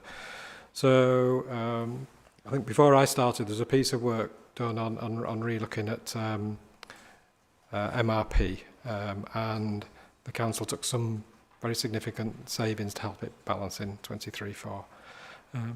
What we've got now in our budget is a position where we're contributing, I think, probably a net £7 million to that reserve, and we will be doing sort of that scale for the next probably 5 or so, 5-6 years, perhaps past 2030. So that reserve will probably get up to £40 million, and it's likely not to be needed until probably past 2035. So we're building up a significant reserve, and then we'll drip feed it back in over from 2035 onwards after that. The risk is, if you have any massive shocks or COVID examples, when you might have to use that reserve for something else. But that's the plan. Thank you. Then there was another question about announcements. Who's taking that? Councillor Turner? Yeah, thank you, Chair. I'm not sure which announcements you're referring to, because when I do any announcements or press releases, I can assure you that the work that's required behind the scenes is being done. I don't rush out and say we're going to do this without it actually being in place, without saying either the funding package, the design stage, or the actual tender process. So I'm not sure which you're referring to, but all the projects I'm involved with, as I can assure you, I don't go to the press. We don't do a press release until we are absolutely sure we're going to be able to deliver that. And sometimes, once we've done that, perhaps something goes wrong or something takes a little bit longer than perhaps we'd like. As I said, we don't announce things without it being, if you like, all the T's being crossed and all the I's dotted, because we would look rather foolish, I'm afraid. If you've got a specific example, I'm more than happy to discuss it with you. Councillor excuse me. Yeah. Sorry, I know you know this, Councillor Greaves, but just for anybody that's watching outside this, don't automatically think just because we build something that's going to last 20 years, Kevin goes out and borrows that money on that day for 20 years. We match our portfolio to the amount of borrowing we need when we need it. It is prudent to have a balance of that borrowing, some short term, some medium term, some long term, depending on the rates when you take it and what you need. Just like it is if you were doing your own mortgage, you wouldn't just buy a 20-year fixed rate mortgage. You might keep doing it at 2-year because you're going to get some better deals kind of stuff. So, and I know Corporate Governance and Audit look at that, the borrowing portfolio in some detail. But I know you know that, but it is important that people understand. And the interest curve has flipped. It used to be borrow long-term money, get 4.6%, short-term money, 5.8%. It's not that rate anymore. It's the other way around. Short-term's lower, long-term's higher, until you get to about 45, and it flips again for some reason. So the team, the treasury management team, both in the council and independently, Arling Close Limited, look at that and keep that in balance and in check, both in terms of what the total borrowing requirement is and also the new borrowing. So that's why it's not quite as easy as that 400 million you've got there, how much is it costing? Because it's a split between all the existing, what we call capital financing requirements, CFR, and your existing borrowing and the portfolio of that existing borrowing. So it's ever changing and ever moving to keep on top of it. And the team are very prudent, set a higher figure, let's see if we can beat it or match it, and try and, that's why they're constantly changing and messaging Kevin saying, we've got this money, let's do it at this rate. And obviously that's not just us, that's money markets, that's others that we might be trying to see what we can get our money at as well. Thanks. Thank you. Councillor Greaves, do you want to come back on any of that? Are we okay to move on? Move on. Thank you. Okay, we're moving on to adults and health. Thank you both for that. Can I invite Councillor Dabb, portfolio holder, and Michelle Cross, Executive Director, to provide an overview of the key pressures and savings for this directorate? Thank you, Chair. Next slide, please, Michelle. Okay, so as with most things and places, demand and cost pressures in adult social care remain high due to the increasing volume and complexity of need. The proposed budget for 26-27 includes an additional £5.2 million worth of 15.2 £1 million worth of funding to address these pressures, including covering the rise in the national living wage. The 2% adult social care tax precept is expected to generate around £5.1 million towards these costs. There is ongoing certainty within the adult social care market, so we will continue to review and engage with key partners going forward. New savings of £2 million are planned for 26-27, adding to previously agreed savings, bringing the total to £4.4 million for the year. These savings will be made through reviewing service provision, using new technology and making staffing efficiencies through turnover management and service redesign.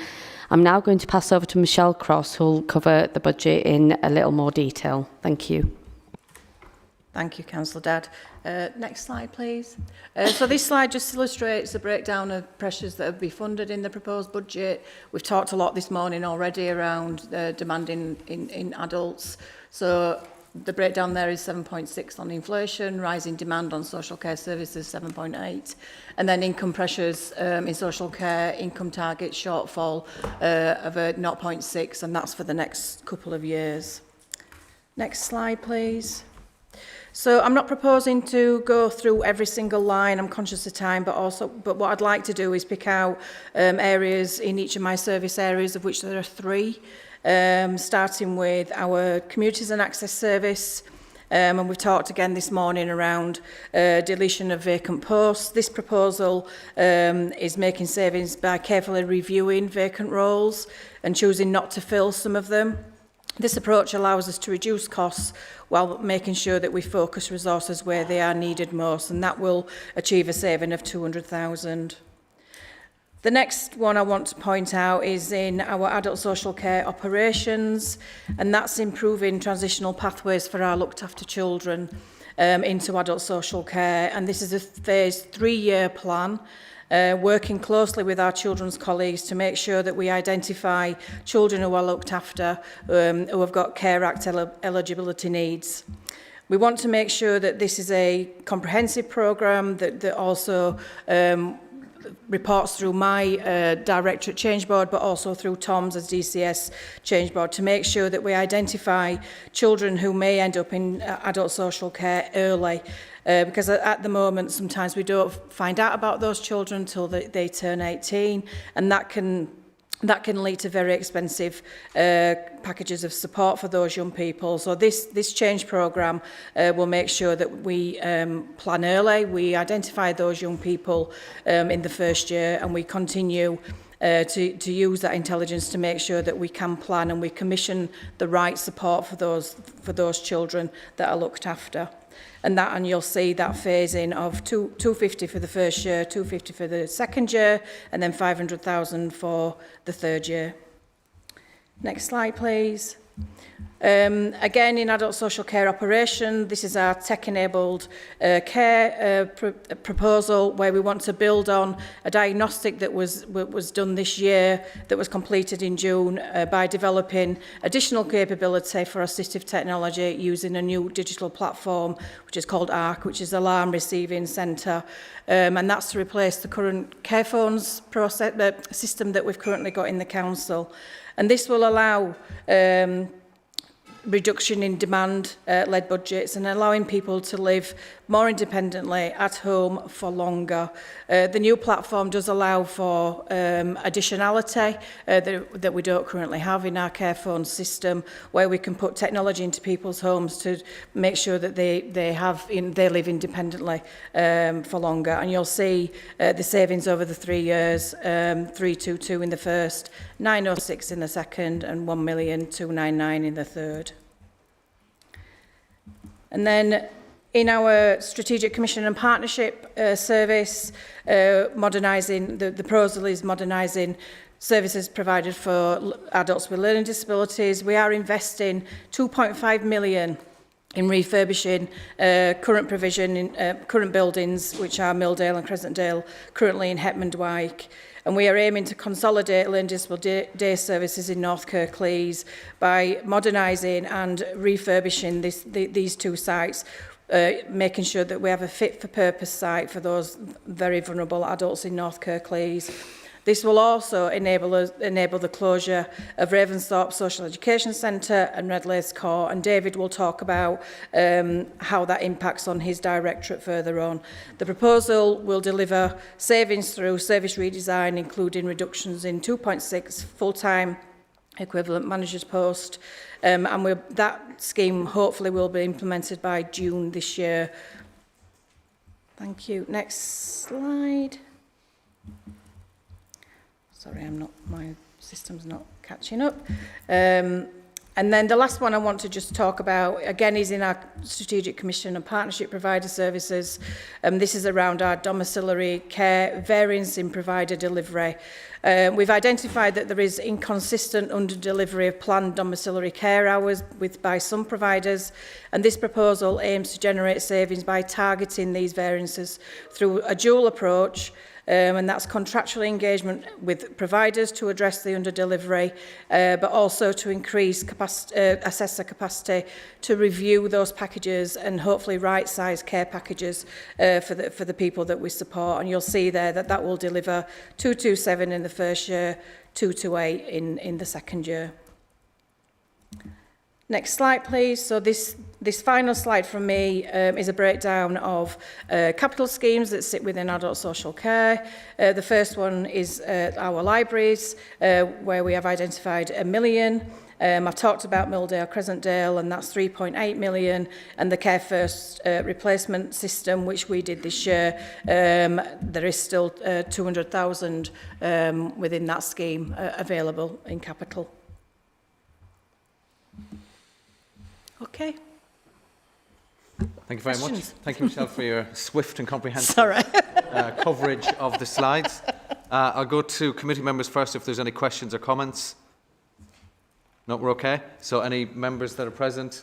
Okay. Thank you. You've said about the pressures on adult social care and talked previously about prevention. So how do you see that prevention can help the pressures on the rising costs of adult social care? My question really is about how realistic your savings plans are in relation to the pressures. Because if we don't put prevention in, then those pressures are going to continue to rise substantially, I would have thought.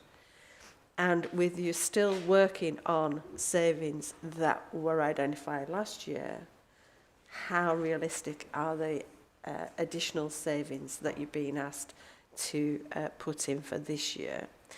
And also, you talked in your list of items in the more detailed spreadsheet, it talks about partnerships with the ICB. And with the pressures on the ICB that there currently is, how realistic is it that you'll be able to find those savings within those budget lines that are delivered in conjunction with partners? Thank you. Thank you, Councillor Smedge. Thanks, Councillor Smedge. I don't go. There's quite a lot there, so forgive me if I forget some of the questions that you've asked. I think in terms of prevention and managing demand, we did do a significant service redesign on our front door services last year, where we are making sure that people have instant responses. I think in terms of preventative services, we have a waiting well policy that's well embedded now, and that's to make sure that we understand when people are coming to the front door, what they're coming to the front door for. We've set our own targets in terms of how we manage that demand, and it's split into 3 categories. So urgent responses are we respond within 5 days, medium responses we respond within 15, and low level responses we are hoping to respond within 28 days. I think we've also invested in our Community Plus services that do a lot of the prevention work to make sure that demand is diverted from the front door, that people are supported in their communities. That investment it does continue. I think the other area of dampening demand and making sure that we understand what people need in the community is our ambition for our community, our library hubs, so people know where they can go to for support. So I think it's multifaceted in terms of dampening that demand. The difficulty that you have is that obviously budgets will never match the demand that comes through to adult social care. But I think over the last 2 years, our ambitious change programme, we have delivered significant savings in those areas. And I think you talked about, Councillor Smage, our confidence in delivering those savings. Over the last 2 years, we have delivered significant savings in adult social care, and that has been monitored and managed through our transformation change programme, and we have delivered nearly 20 million through that change programme. I think the slippage into next year, that is a continuation of our strength-based reviews that we do through our assessment teams, and that's 2.5 million, I think it is, but we have a plan for that, and that is proving dividends where we work with individuals to make sure that we deliver and we support those individuals through that strength-based practice. That does make a saving because people do have their own solutions when you talk to them in that strength-based way. So I think there is lots of activity in adult social care. There is confidence that we will deliver these savings this year because we do have rigour and we do have support through the change programme that obviously is my change programme that I chair. And it's a very good question, and I think the saving that is in this pack is specifically around Moulins Grange. The model currently does not match the model that we have at Ingsgrove. They are two intermediate care provisions that we have in Kirklees that are done in partnership with the ICB and Locala. The finance model with Moulins is out of kilter. So basically the council is subsidising the beds because these recovery hubs do enable speedy discharge. So I think the conversations with the ICB is making sure that those models match and that the ICB and health partners pay the right amount for those beds that actually enables NHS to discharge people speedily. So it's making sure that those two services finance models match one another. So because at the moment the way that Ingsgrove is financed is a 70-30 split with the ICB paying 70%. Moulins is the opposite way, so we pay 70% and ICB pay 30%. So it's switching that dial to make sure that they are funding those facilities appropriately. Nosh, did you want to, Can I just invite Councillor Dadd to come in first and then Councillor Smage wants to. Sorry, I just wanted to come in on the back of what Michelle said, and I think the focus is more on equalising funding arrangements and not actually reducing service provision. No. So just to clarify that. Steve, do you? I mean, your point on ICB is well made, and Michelle and I were at a meeting this week with provider collaborative colleagues, and not only the ICB but our trust colleagues were also saying social care funding must be maintained. So, I mean, that's great to hear, and I didn't, we weren't just thinking adult social care, clearly there's children's social care as well. So we do believe we're pushing an open door. We are keeping on with that conversation because that's not, one of my concerns is some of this isn't just being driven in Kirklees or even West Yorkshire. Some of this is national drivers, etc. So it's not, for us, the risk is less so on these proposals, it's also on the base. And we are working very hard with all our colleagues in NHS partnerships to keep on top of that. Yeah, I realised it wasn't about reducing service, but the pressures that partners have at the moment, I was querying the realism of those, of that realignment. And also, can I ask as well, the capacity in adult social care, building that because of the move towards more out-of-hospital care rather than in-hospital care. So how do this budget help prepare for that move towards out-of-hospital care? I mean, I think out-of-hospital care, I mean, I think the principle that we've adopted in Kirklees and the wider system is home first. So there has been a significant amount of investment into community provision through Locala, as you know, who are providers of community services.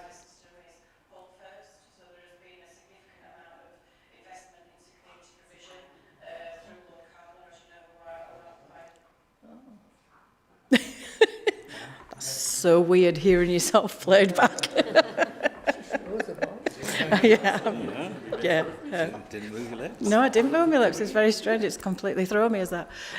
So yeah, I mean, home first principle is something that we are driving through with Locala and with our acute colleagues, so that we need to make sure that there is sufficient capacity in the market, but people don't want the option of straight to residential. They want the option of going home first with the right equipment, with the right adaptations, with the right support. And as you know, we have grown our reablement offer through our contracts through UCR, which is our urgent community response. There's been a significant investment from ICB over the last couple of years to make sure that there is sufficient capacity through district nursing and all those sorts of contracts that they hold. That there isn't the intention for those budgets to reduce. The contractual arrangements obviously are going to be quite complex once we see the changes in the ICB, but like Steve's quite rightly said, we are very, very close to those issues and making sure that if there are any implications and complexities, that the council makes sure that we are a very strong partner in that. But yeah, I think Home First is the right model for people. Does that answer your question, Councillor Smedge? Thank you. Thank you, Councillor Greaves. Thank you. That's great news, Michelle, about the NHS properly taking up its share of funding. I think I'd read recently that a hospital bed is costing us something like £562 on average.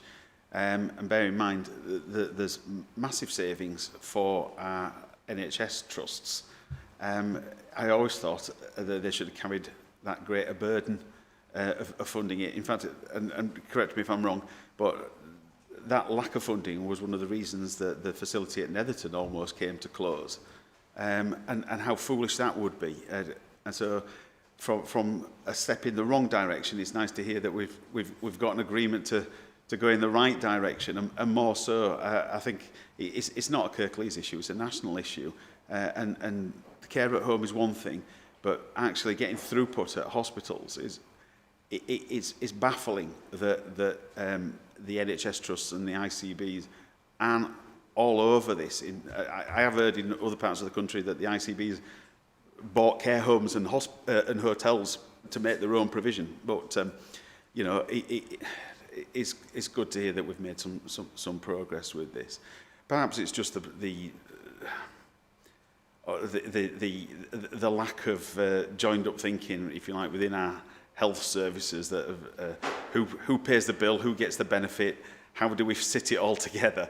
I think we have some of the most baffling systems in terms of in education, in health, in so many things where geographies don't overlap, responsibilities sometimes overlap and sometimes fall short, and who gains the benefit, who has the problem to deal with. But this for once is a very welcome step in the right direction. Well done. Thanks, Councillor Graves. And I did just a final comment to say that I think in Kirklees we are quite unique and lucky that we have a very, very strong partnership with ICB colleagues and the wider system partners as well. So I think, and we have built those relationships over a long period of time. I think the risk for us is when we see people leave the organisation with that, you know, organisational memory. I think that's the risk, and that's, again, some of the things that Steve and I need to make sure that we are closer to make sure that that organisational memory doesn't all go at once, because that is a significant risk for us, but we do have a very, very good relationship currently. Thank you. Thank you. If there's no other questions, thank you, Councillor Dadd. Thank you, Michelle, for the presentation and taking the questions.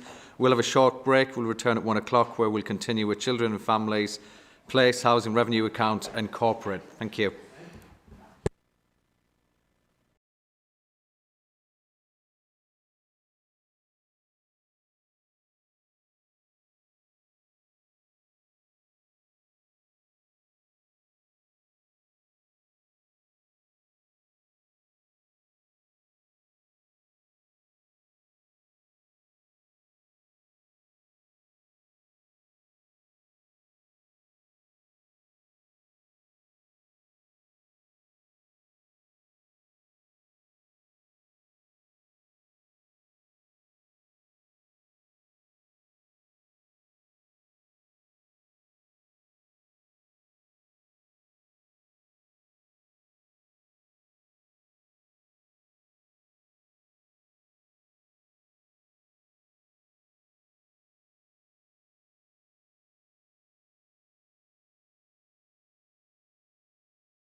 Thank you. Welcome back.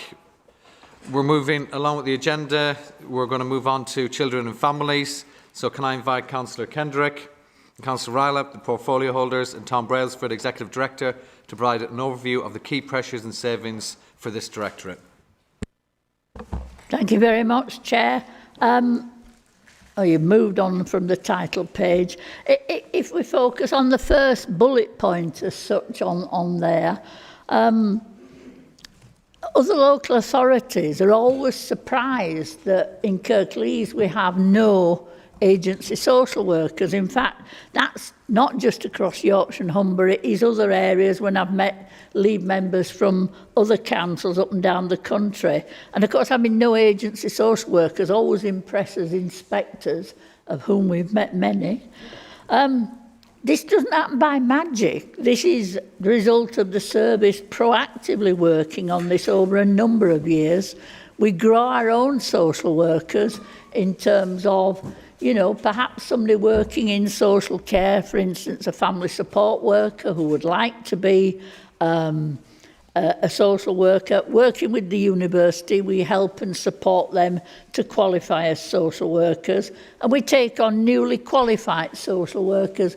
And the service is invested in experienced supervising, it's a wrong term, I can't remember what they're called, experienced supervising social workers to oversee their work and look after them for their first year after qualifying.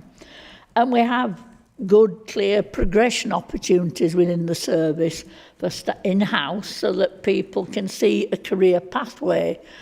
And really, for me, I think children's services look after and value the social workers, which is why we're able to proudly say no agency social workers in Kirklees.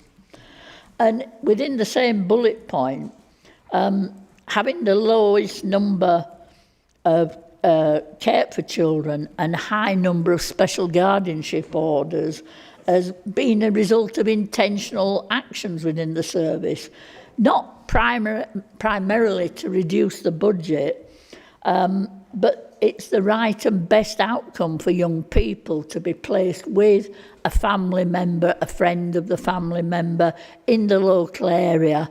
But it does have the wonderful outcome of reducing budget pressures. If you look at the second bullet point, the rising number of children with complex needs does outstrip the provision that we have available in fostered places and in residential places. And that's the same impact that's found across the region and nationally, and that is a huge challenge.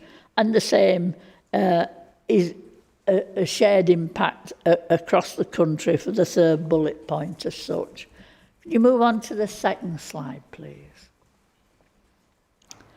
So we recently, trying to address this whole issue of not having enough residential places, one of the things that the service has done is recently purchased what was a previous private care home for children in Kirklees that had closed, and we're looking to develop satellite homes managed by our already established homes. There are other techniques that are being considered at the moment besides purchase, and I look for us being able to increase as much as possible the private residential provision within Kirklees. But we also look to use places within private children's care homes in Kirklees where we're sure and confident about the deliverers of those services. And that's most important about keeping young people locally within the area where they have links and attachments. And of course, the saving is, if we have a child placed in Southampton, a social worker still has to go visit that child regularly, you know, so having them placed locally is beneficial all around. And of course, we're constantly looking to increase the number of fostering placements that we can have. The third bullet point, about the Edge of Care service. We've got a number of support mechanisms, interventions, activities to prevent children and young people becoming looked after by the local authority. And the service is working hard at the moment to strengthen those activities and add to them. And I'm really optimistic about where we're going with that. And the fourth bullet point about redesigning our approach to how we support children and families in the community. This is again about early help, early intervention. We have some fantastic work already that happens, but it is about making that even better. And then the last bullet point is the big capital investment for 2 special schools within Kirklees. And that is an invest to save, and our colleagues in Place Directorate have been so helpful with this. He's looking round for praise, so I'll give it to him. You know, Joseph Norton School, which is for social, emotional and mental health needs, at the moment only has boys within it, not because it wants to be a boys-only school, but the facilities it has at the moment don't enable that. So all girls with those needs, if they need a school place, have to go out of area, and that is a huge capital cost, revenue cost rather. And of course the Woodley School, to improve that, I mean, how it functions so well and does so brilliantly with children and young people, I still am bewildered by, but the school buildings themselves don't lend themselves to the excellence that they achieve, and we're building a school that will make that hopefully better and easier for the teaching staff there, but also will increase the number of young people who will be able to address that facility. So I'll pass you over now to Tom Brailsford. Thanks, Councillor Kendrick. Yeah, and I think, you know, Councillor Kendrick taking us through those slides about giving a clear view about where we're benchmarking in children's services, you know, the high level of SGOs, low level of looked after children compared to our statistical neighbours is really positive. But as she said, what we have seen is an increase in complexity of our children needing our care. And as such, what you'll have seen is the demand and pressures on the children's budgets are primarily around residential, external private homes for our children, but also packages of care for our children with additional needs. So as such, you'll see that the budget's suggesting that we put some, it's about 5.6 million that we're going to put into children's services to deal with those demand areas, particularly around children's social care, particularly around children with a disability. There's also some investment around inflation, as you would imagine. The fees that we pay foster carers inflate, the fees that we pay to private children's homes inflate. But what we need to do is make sure we're managing that process really well. So we've capped that at 4% in the MTFS. We've also had a reserve for what was the Stronger Families programme, which is now being wrapped up into a number of grants in the government, and we're going to use 500,000 of that to offset some pressures next year. Steve alluded to it earlier, in children's services at the moment, contextually, it's probably the biggest change that children's services has had across the board. So there's children's social care national reforms, there's reforms to things called Best Start hubs, which was a bit like Sure Start and the Families Together gateways, and also, as Steve alluded to, there will be a schools white paper in relation to SEND. Now, in particular, what we have had an indication that we'll receive some ring-fence money for children's social care on top of this, which will be about 3.2 million into children's budgets, but primarily to focus on what we call de-escalation. So that's keeping families together. That's not about spending it on other things. It's about prevention, early intervention, and keeping families together. So with that money, and then there's the 5.6 on top, we've got savings proposals for around 2.5 million, which I'll go through. Now, a bit like with Michelle, I'll just take you through the key headlines and the major ones. So in terms of the pressure reduction with children with disability provision, that's fundamentally looking at the packages of care that we offer children and families to ensure they can stay together. To give you some context, 4 years ago we were spending about £1.2 million on that a year. Last year we spent £4.7 million on packages of care. We're currently looking at that, and we think that we can do things in a different way, which actually gives us the same outcomes for our children and families, making sure they're included in more community inclusive activities, ensuring they can access mainstream activities like football or the local youth club by providing more support in the community, but also the way we commission those services. So currently we spot purchase a lot of them, and we think there's going to be a lot of ways of looking at efficiency by doing things in a more centralised way in commissioning. So that's absolutely about providing the same level of support, but in a different way to our children and young people with additional needs. The other big one, which won't surprise you, is again looking at reduction in growth for our external residential placements. Kevin and the team had assumed a level of growth in the medium-term financial strategy. And when we were talking about it, because we are investing in our Edge of Care service, which in effect is about putting a team around a family to keep them together, because we're investing in a new children's home that's got reunification at the heart of its practice, e.g. children will go in for 12 weeks, we'll work intensively with the child, intensively with the family, and the aim is to reunify, that we think it was reasonable to readjust those growth expectations. So if we do that, that'll save us £1.4 million in the first year. And just to put that into context for you, that's 4 external placements. It's not a lot. Our external placements cost us between £300,000 and £4,000 a year.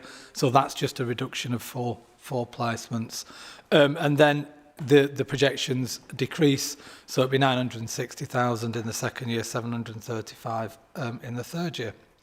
So really, apart from the smaller elements, and I'm more than happy to take questions on those are the two big pressure reductions, the reduction in growth in external residential placements and the reduction in growth in terms of the children with a disability aspects.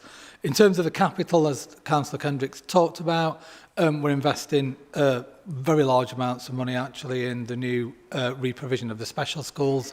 Again, that's an investor-save process which is linked to our safety valve agreement, and we continue to underwrite the school's capital maintenance grant. What you will see in there is there isn't any extra capital in there for new children's homes, because we think we've invested in the right way at the moment, and there are other ways of meeting our capital need rather than borrowing around that. So me and Kevin, if the need arises, have got ways of thinking about how we might support people with properties. So that's just a quick overview. Happy for questions and comments.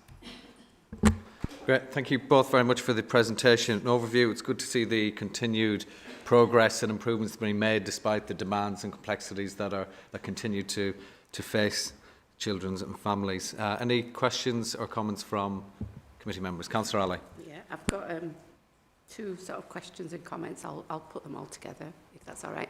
The first one was around foster care provision, and in particular, you know, the amount of foster carers within Kirklees. I know that it's a big shortfall currently, and I just wondered what was being done to sort of address that, or is that taken into account into the plan? And also, the second point was around guardianship orders, so special guardianship orders. Again, that's a valuable way in which, you know, families can stay together. Is that being looked at, how to make that more efficient and enable that? So that was my first question. And my second point was just very quickly around the Children's Services Directorate and the review programme of the office functions. Could you elaborate slightly on what potentially is proposed within that review? Thank you. Thank you. So in terms of fostering, so we've done quite well this year actually, although we'll always want more foster carers because we want more children in family-based settings. So we've got around 170 fostering households at the moment, and that's about a 50-50 split with our independent fostering agencies. So previously we were using more independent fostering agencies, it was more like 60-40. So that's starting to flip now, which is really positive.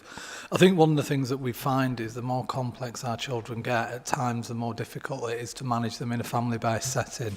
So part of what we need to do to support our foster carers is make sure we increase that wraparound support to them, and things like that, the Edge of Care team that we talked about will be able to do some of that. So I think, but we're really pleased with the age range of foster carers that we've been recruiting, and not necessarily in the older end of foster carers, which is not a bad thing at all.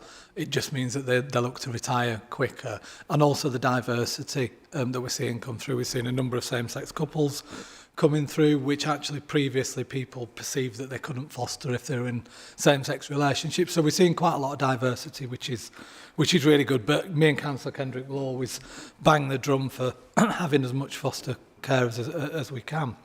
In terms of the SGO, there's not really much more we can do, if I'm honest, to be more efficient on that. So if you think about it, we've got 647 looked after children, we've got 585 children in SGO arrangements, and the government were putting money into a national pilot to encourage SGO equivalency, really. We applied for it, and they said they wouldn't let us apply for it because we're doing that well. So one of the things when we get inspected in other areas, people can't quite believe the amount of SGO we have in place. Now, the other thing we do, of course, we recognise that financially. So we pay our SGO carers the same as we'd pay our foster carers. So that really helps with keeping children in their extended family, which is really positive. And then in terms of the back office functions, we have quite a lot of really useful infrastructure behind us for inspections, for improvement, around kind of project management and what that looks like. And I think given the fact that we've got a lot of reforms coming in the next 3 years, we just need to look at whether we can rationalise some of that project management through the back office and see if there are some efficiencies or savings there or natural turnover. So I hope that's helpful. Yeah, Councillor Min. Thank you for your presentation. Firstly, I want to commend officers and yourselves for the fact that the social workers are all our own, and we don't have agency and workers, which is absolutely brilliant. Going on to my questions is, I'd like to know how many children are placed out of the borough, what the cost to the council is. I appreciate that the long-term plan is the schools, but what are the short-term mitigations to try and bring that number and the cost down? So I think particularly in terms of our children who are based in external homes, out of the 647, we've got 42. The majority of them aren't placed any further than 20 miles because that's really good practice in terms of keeping our children close. Fundamentally, the reason the pressures have risen is that 3 years ago we only had 17 children in those arrangements. So what you've obviously seen with this level of complexity, which is what's happening nationally and locally, is that's increased. But actually, because we'd always only had 17, we've had to readjust our financial projections around that. But what we do, Steve, as Chief Exec, has really clear oversight of our external placement budgets. I chair the panel that makes the decisions about where children go into external placement budgets, and my social care assistant director chairs a panel every fortnight called Making Kirklees Home, where we review every single one of those children who are out of area and decide whether it's in their best interest to come back. Now, for some of them, it isn't. They might be settled in another area, they might be doing really well in school, so even though it might cost us a bit more, the outcomes are better if that child stays there. For others, we might think, oh, well, we've got a vacancy in one of our internal children's homes, let's bring them back because actually it'll be better for them and it's better for the local area. So we're constantly reviewing that. But yeah, it's a good question. And I think sometimes the education is a big part of that. So actually, if we've got a child who we want to bring back and actually there isn't a placement at Joseph Norton for social, emotional and mental health, we can't do that. So actually, it really does help having the education wrap around as well. So the jump up from 17, it's quite big, and you've said it's nationally. Is that because more issues, so like more illnesses are being diagnosed, or is there a reason for that jump? It's really interesting, and there's a lot. You can find quite a lot about it on the internet doing searches, but there's a bit of a question about the post-COVID impact. So you know, actually the level of need past COVID has risen across the board.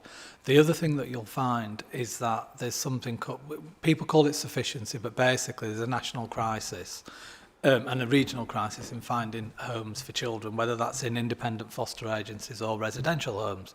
So what that's meant is that the market have put their prices up exponentially. So for example, we pay on average about £6,000 a week for a child to be in a private residential home. That's well below the national average. There are other people paying between £13,000 and £15,000 a week. And what you've also found is due to that level of complexity, it means that some of our children and young people can't live in foster care.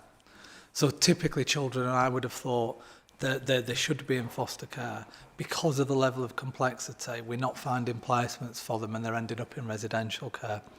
And again, one of the other things we're doing locally, which is really positive, is some of the big independent fostering agencies run a programme where they come into your residential homes and work with your children and find families specifically for those children to kind of step them out of residential. So we're working on that. So I think the jump from 17 to 42 seems big, but we were very, very, very, very low.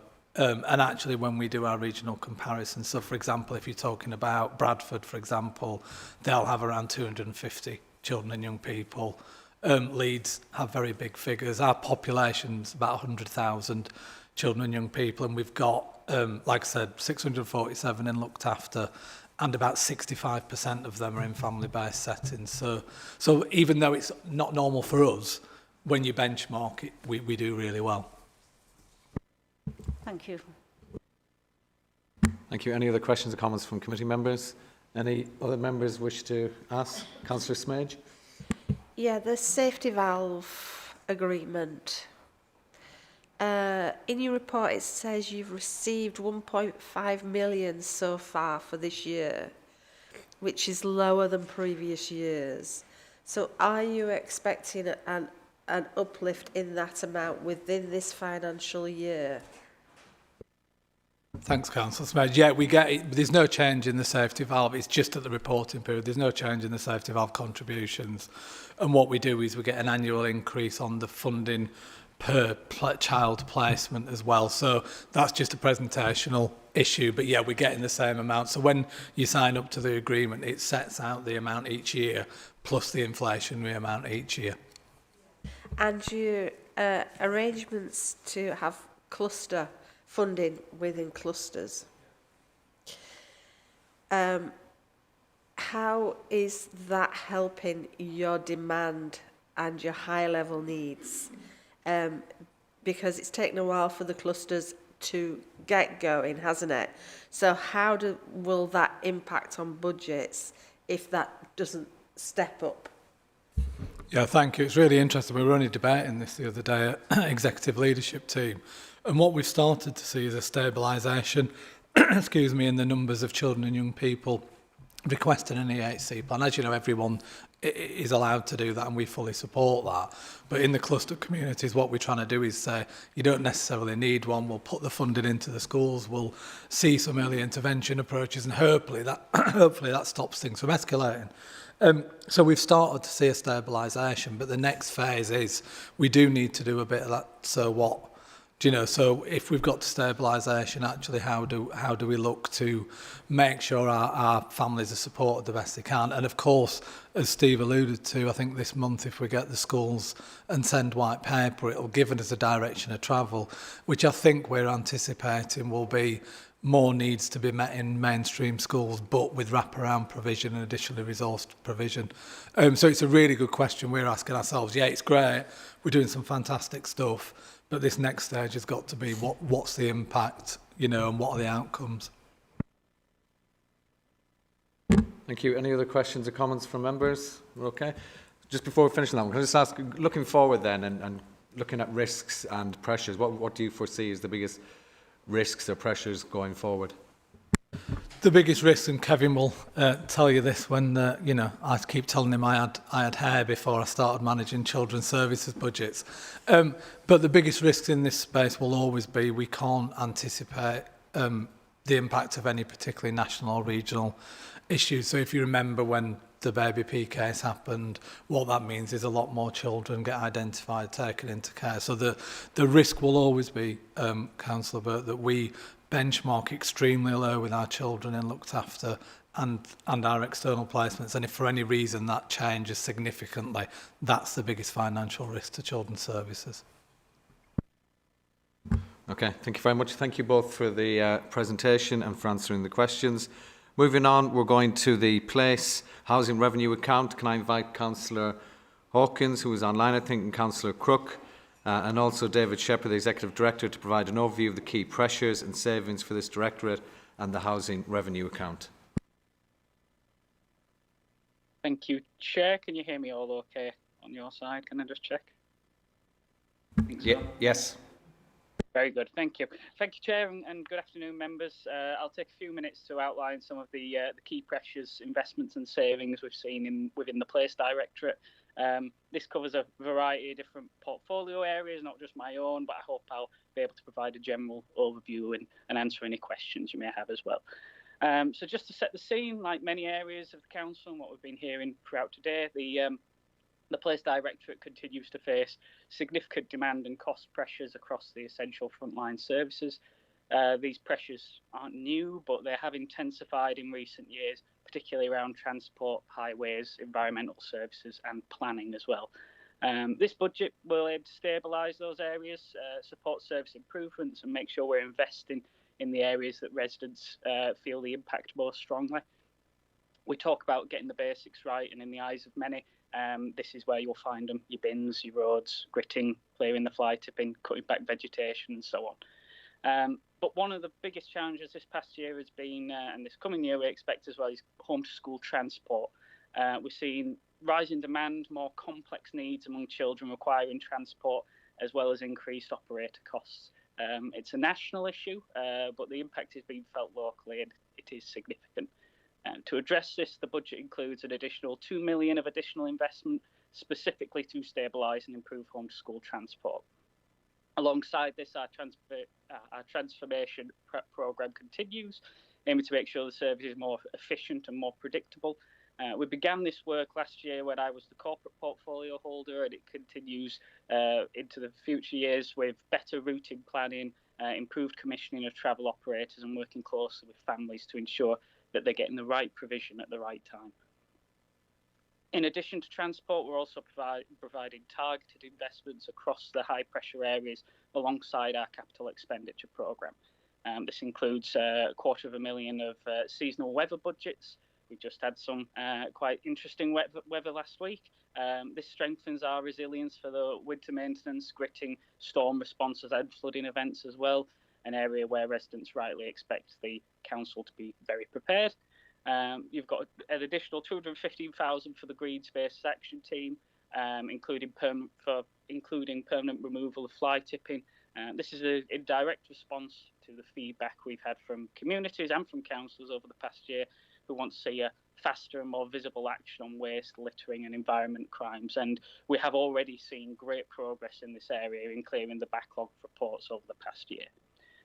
There was also an additional $135,000 for additional staffing within the planning department, particularly around enforcement and managing caseloads.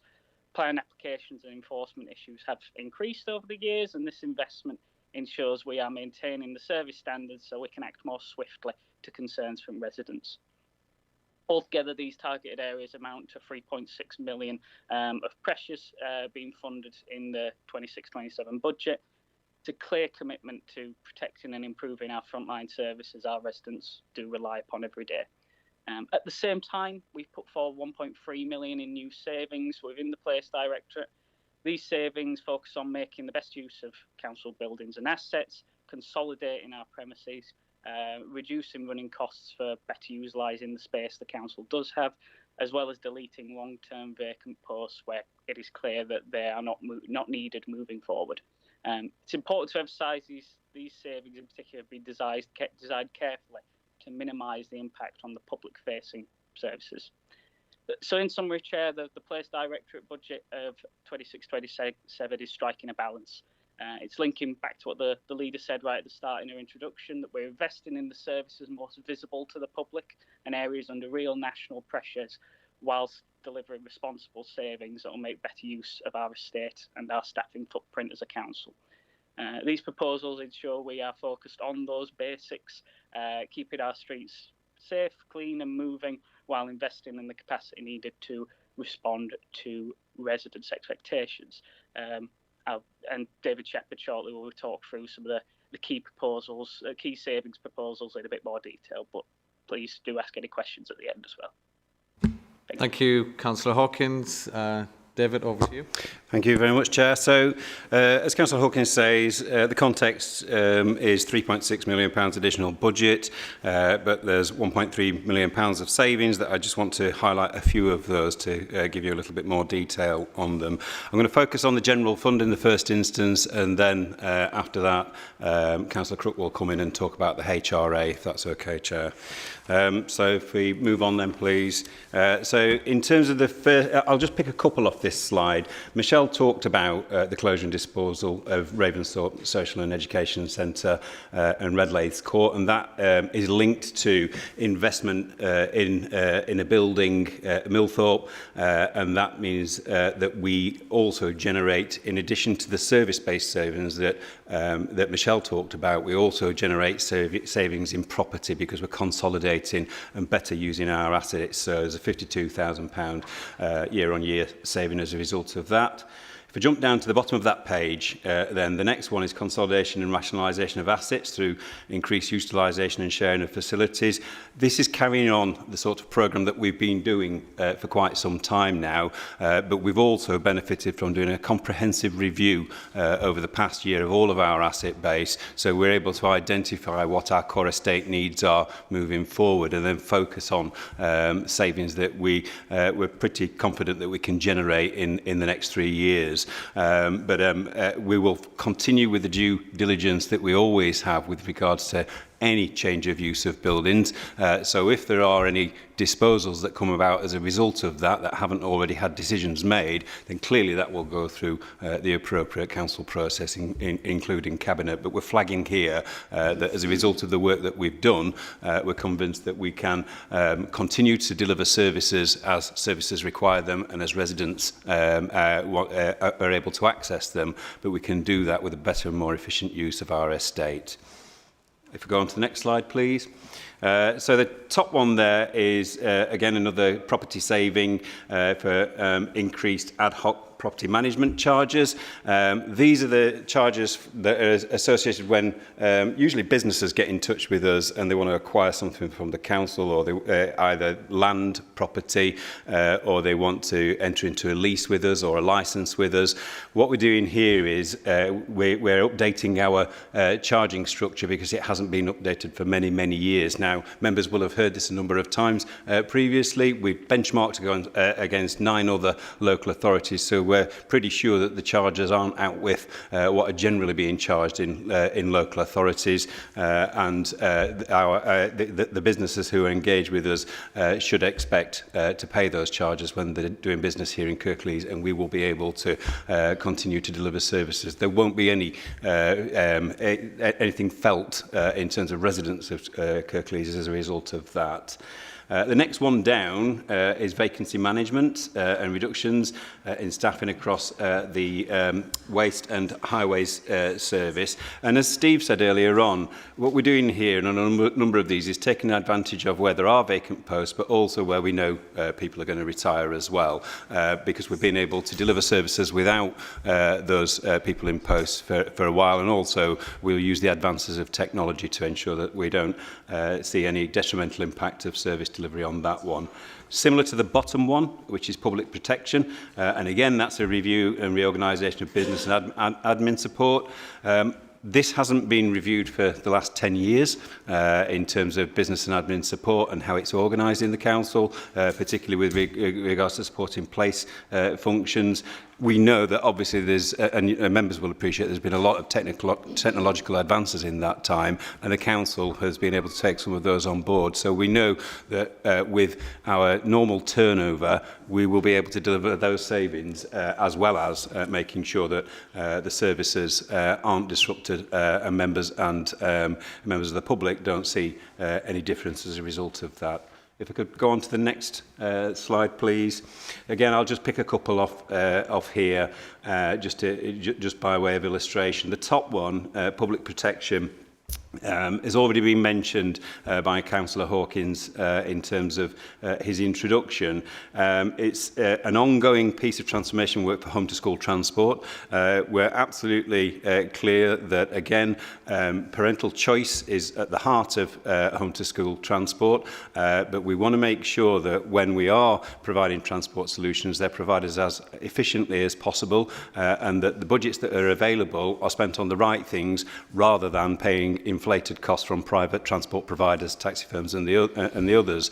We've invested quite significantly over recent years in acquiring a new fleet. So we've got 8 new minibuses that have been specially adapted that were brought into service this year. We know that delivering routes using those minibuses will be more cost effective for the council, but we also know with the route optimisation software that we've brought in that we will be able to deliver further efficiencies as well. So you'll see some quite exacting arrangements for the years moving forward. But whilst what I would say on that one, this is set in the context of increasing pressures. So I'll refer you back to what Councillor Hawkins said before. We've tipped in a couple of £1 million into this area because we want to make sure that we continue to meet the demand as it presents itself, but we do that as efficiently as possible.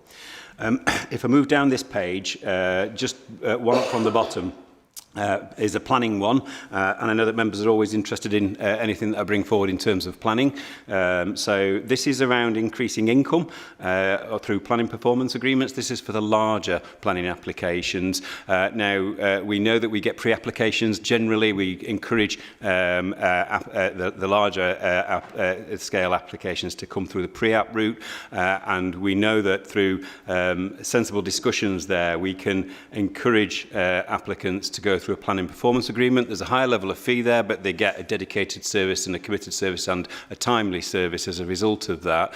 It's a win-win from my perspective because the council gets additional income as a result of that, but also we can ensure that we deliver a better service. And the rest of the planning service isn't impacted on as a result of that because, again, when you think of the advent of technology, we're doing a lot of work at the present time to start to look at how we can use technology in our verification process so that we can focus our planning officers on the applications that they need to focus on. Similarly, with some of the decisions that have previously been taken around the governance of planning within the council, we have effectively a different delegation arrangement in place, as members will be aware, and more is going through the officer base, but less to committee, which means that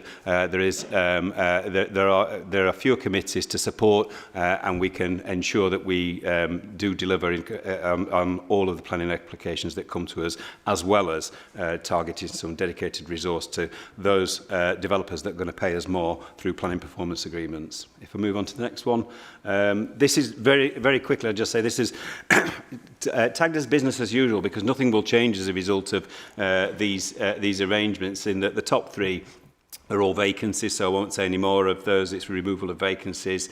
The housing solutions one is it ties in with a lot of the work that we've been doing in temporary accommodation in reducing the number of families within temporary accommodation. It's a small saving, but it's on there because if we've got fewer people in temporary accommodation for less time, we're spending less in terms of storage of their valuables and belongings. That's just to demonstrate that one. And at the bottom, Cabinet already took the decision quite some time ago around the Dram Centre. We've disposed of it, but we hadn't banked that saving previously, so it's included in the savings now. If I move on to the next slide, and that's the Council's borrowing for capital schemes. And again, this is the general fund borrowing. I'll cover the HRA a little bit later down the line. As has already been said, this is affordable borrowing. Kevin and Steve have been through that in a fair bit of detail. There is a huge amount of delivery on site right across Kirklees now. I take the comments that were made previously. I guess from my perspective, I would say that there is a significant amount of demonstrable delivery all the way across Kirklees, whether that's in Heckman White with the new bus station that we're building for West Yorkshire Combined Authority, or whether that's in Dewsbury with the arcade that's on site and all the work around the town hall at the present time, or whether that's in Huddersfield here with our cultural heart that's set out here as well, and a number of other schemes that people will see as changing the shape of Kirklees. We've worked hard in order to deliver schemes right across Kirklees, but you can see here there's capital provision made for those schemes. So continuation in Huddersfield Town Centre for some of the public realm type activity. In Dewsbury Town Centre, there's the match funding for the money that is coming through the Dewsbury Town Plan and the Pride in Place funding that has also been secured there. It's important that we do deliver that match funding because it was part of the arrangements to secure the over £24 million of the Dewsbury Town Plan funding, but also the £20 million that's coming over the next 10 years for the Pride in Place funding. In terms of regeneration of local centres as well, members often ask me about this, wondering, have we still secured it? Yes, we have, and we have obviously been working on plans for delivery of those smaller town centres, or local town centres as they are as they are termed here, and the money is provided for in the plan going forward. We are working very hard to get into contract around the George Hotel, and given our confidence around that one, clearly there is money in the capital plan to ensure that we can deliver on the administration's priorities in regards to that particular building in that part of Huddersfield Town Centre. It's important to say that we have a lot of investment, as already been alluded to, in our assets. So within our corporate landlord assets, we just shy of £50 million is identified in the capital plan moving forward.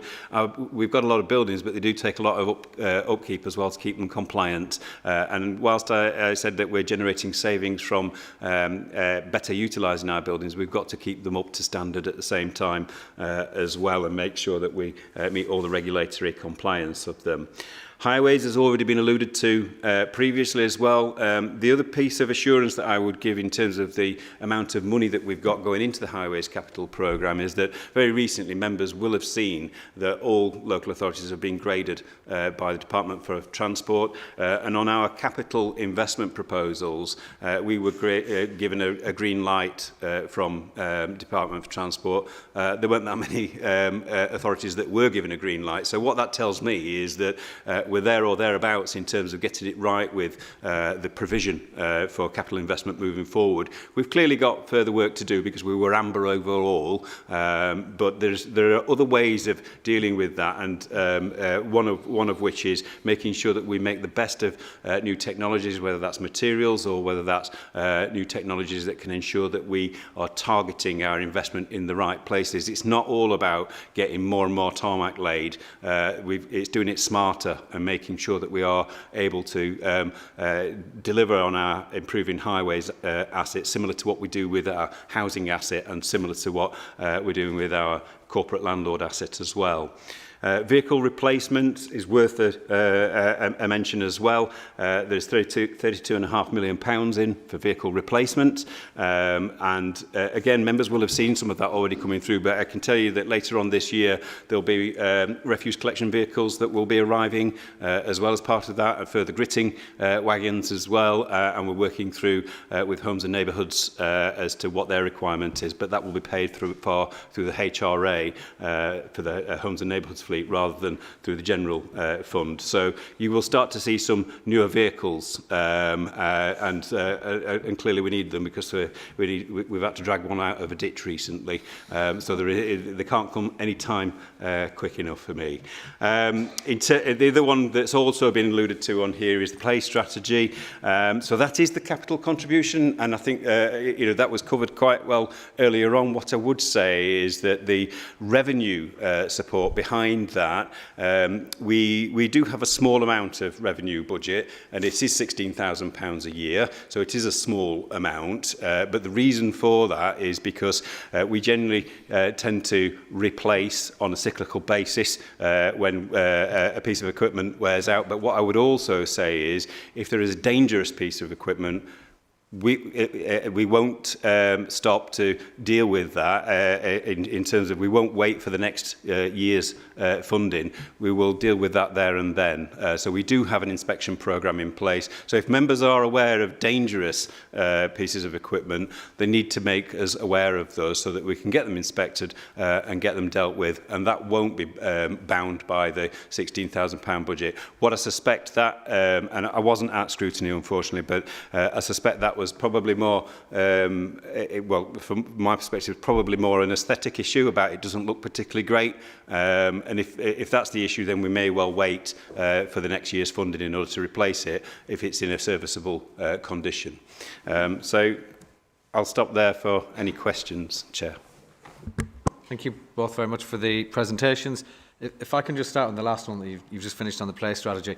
Is there an element of costs being increased with new developments and the implementation or putting in new play areas for the sake of a play area, and then that liability being left with the council going forward to replace or to remove?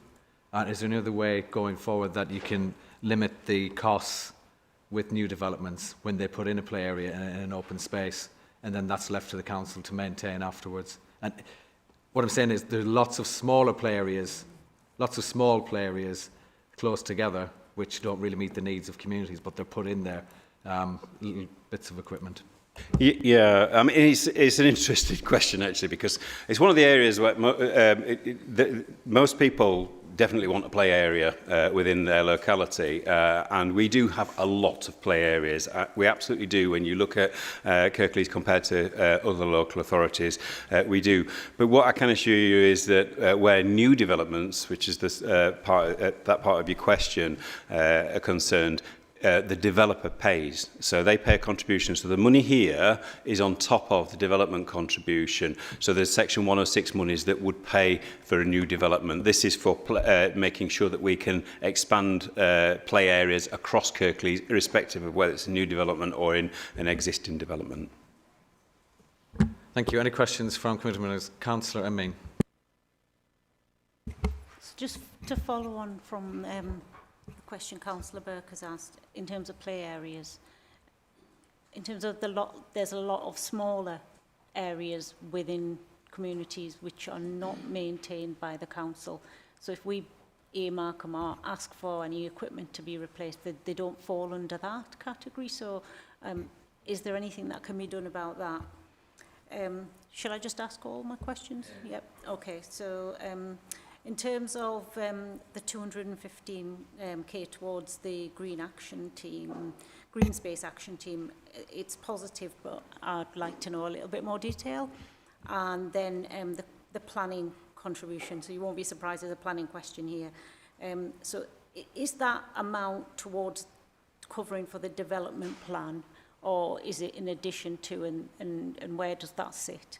And the enforcement is very welcome, because we all know it's needed.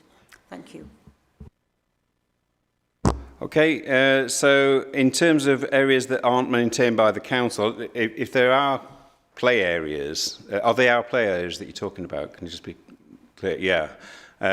Well, I'd need to take that back then, because if any play area that is ours and is our responsibility, we have a maintenance responsibility for them as well. We can't just leave them in a dangerous position.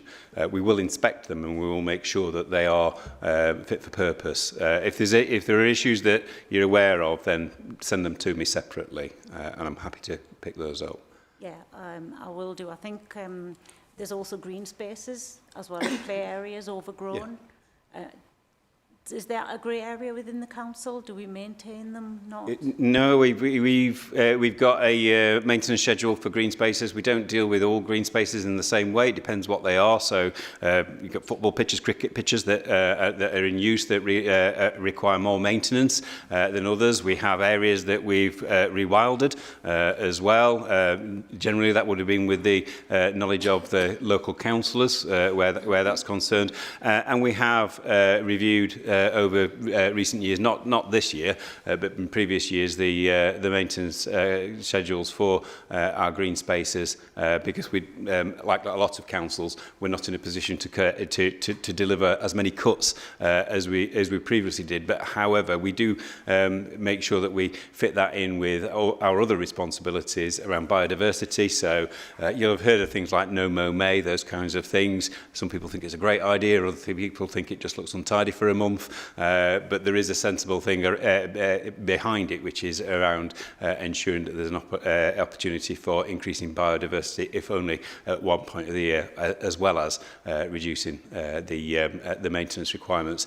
But we have got to a steady state in terms of the maintenance teams that we've got in place. Members will appreciate that a couple of years ago we did reduce those teams, but we haven't reduced them in this budget. And on your other point that relates to that, the Green Space Action Team, the investment in there, that's the other side of the team that deals with fly tipping.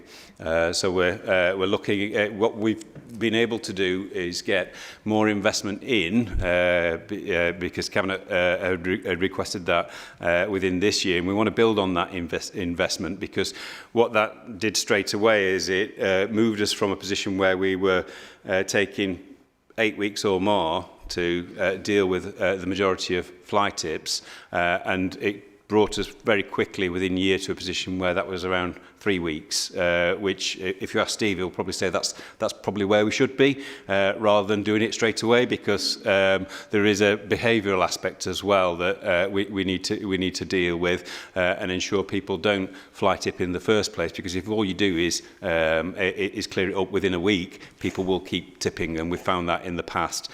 So this is to continue some of that activity and make sure that we keep on top of it while we bring a more strategic approach to fly tipping in, which is learning from some of the work that we've done in Councillor Kendrick's ward in Heckman White with Keep Britain Tidy, around the behavioural aspects of how you change people's minds and how they start to look after their areas more, and they see the costs detrimental to them for us clearing up their fly tipping.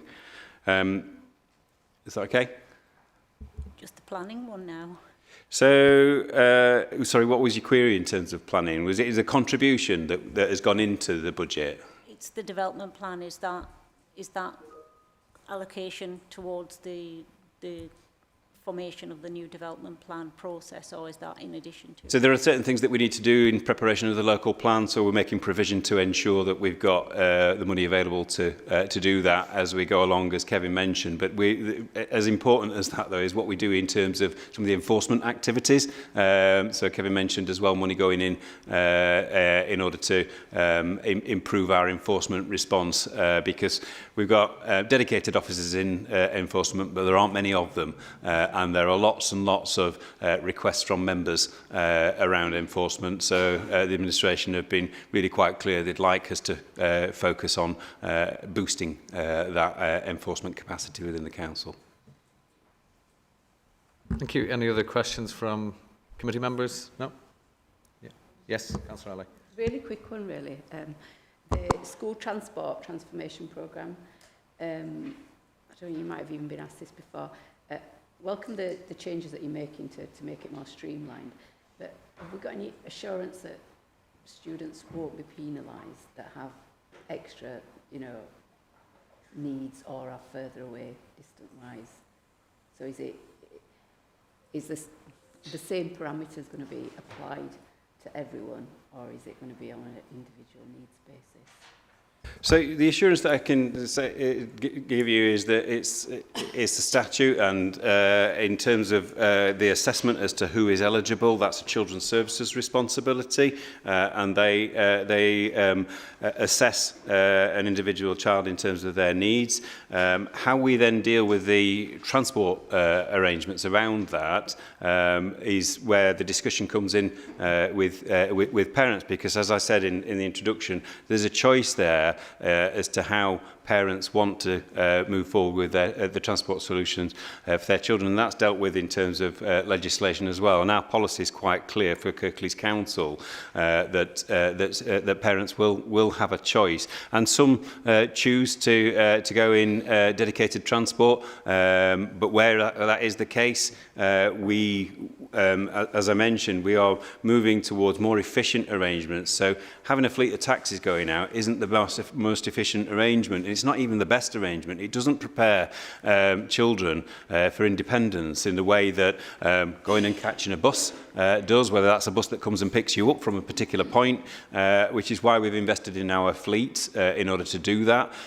So we will talk through those options with parents, and ultimately we have to respect it's their decision whether they take a personal payment plan approach and they sort out the travel requirements for their child, or whether it's something that we're able to address. We work hand in hand with West Yorkshire Combined Authority as well, because they run a number of bus services for schools. So if it's possible for children that have special educational needs to go on the regular school bus, then that's where we will encourage children to go, because that's part and parcel of them being in a mainstream provision, which has got to be a good thing in order to prepare people for independence. Thank you. Any questions from members? Councillor Taylor first. Yeah, I've got a number of questions and observations.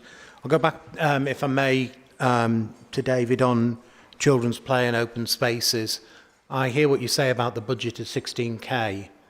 The problem isn't that equipment is unsafe, but you have damaged equipment that has been assessed and is deemed to be safe. But if you're a parent taking your child to that children's play area, you wouldn't want them playing on an area. So some of the examples I've seen is where there's a series of wooden posts, and some of those wooden posts have been broken and removed, so there's just holes, and it looks poor and neglected. And I don't think that is the ambition we have as a council.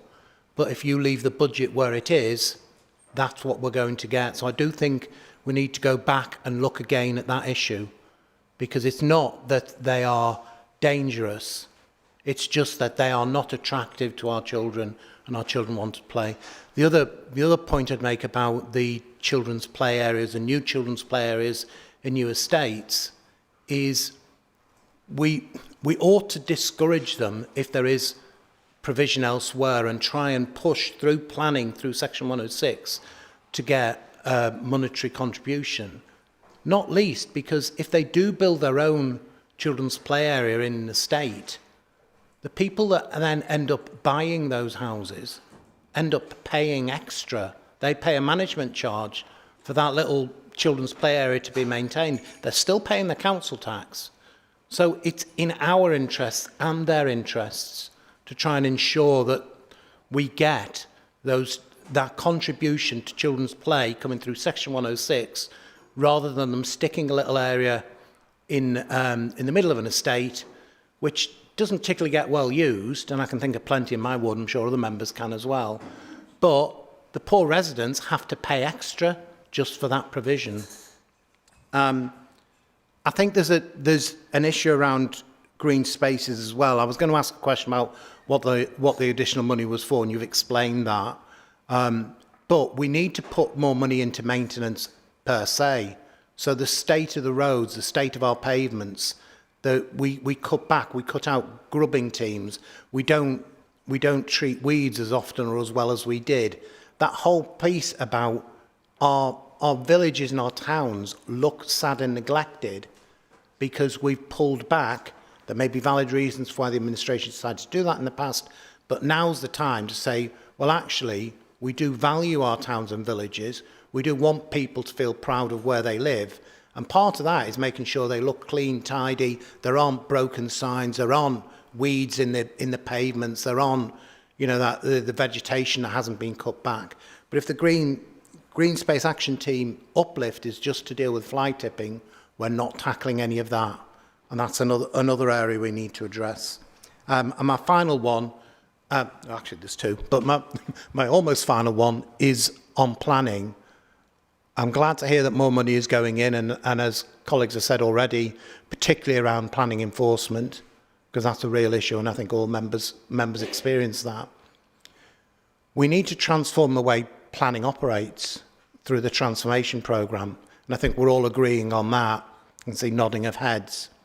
But to do that effectively, we really need to have an experienced planner who is pulled out of their day job and replaced and working with the transformation team to do that transformation. You can't do it without them. So I'd like to see some more money going in to provide the capacity to enable us to pull out a planner to work alongside transformation full-time so that we can transform the way planning works. Because when you talk to the individual planners, the systems and processes they have to operate with are archaic and don't even synchronise with each other, so it makes their job more difficult. My final comment would be on seasonal weather. Pleased to see some more money coming in. Don't think it's anywhere near enough. My worry is we have ambitions around housing growth. We can't build new estates, we can't build Riverside and places like that and turn around and say, but we're not going to grit any of it and we're not going to provide any grit bins there. It's unfeasible. I have issues in my own ward. I have health centres that aren't gritted to, but I can't get any more increased gritting. So yes, great, we're putting a little bit more money in, but we're not even really keeping pace with our housing growth. And that's something we ought to be reflecting on as well. So just a few questions, stroke observations. Okay, thank you, Chair, and thank you, Councillor Taylor. So, I mean, a number of your points, they're about choices to put more money in. There's not a great deal I could say on those other than in terms of the place spaces, there's an additional budget choice there if we want to put more money into ensure that there is more money available for the damaged equipment. As I've said, the equipment, it's more, and you've just you just clarified what I thought was the issue. It is unsightly, and that's off-putting. I can appreciate that for some parents in terms of some of the equipment, but my assurance is that equipment is safe. We remove any equipment that isn't safe. But again, it's something that we will look at I'll take back, because I know there's been a thorough discussion at Scrutiny recently around play equipment, and we'll be I know my team are thinking about how they can respond to some of those issues with the budgets that they've got available to them, and respond in possibly a more positive manner than is felt at the present time. In terms of the point around monetary contributions from developers, and then being looking at play equipment being the monetary contribution to existing play equipment rather than providing new all the time, I think it's a fair point. And I think there is a conversation to be had early in the process with developers that it's not necessary, and as you say, it's not necessarily something that's going to add value to the houses. They might perceive that that's the case, but if there's a play area very close by, it may well be that it's a more sensible use of money to spend that money off-site as a result of the Section 106 contribution rather than on-site all the time, and design it in. And again, I'm quite happy to take that up with my planning team, because I don't see that has a budget implication. Well, if they don't build a little children's play area, you could put another house in there as well. Yeah, yeah. Yeah, it's a fair point, and it's one that, but I don't see it as a budget point. I see it as feedback in terms of the service and how we go about delivering in terms of the policy. You're absolutely right, Councillor Taylor. We have moved away from the grubbing and weeding, grubbing out and weeding that we've done previously.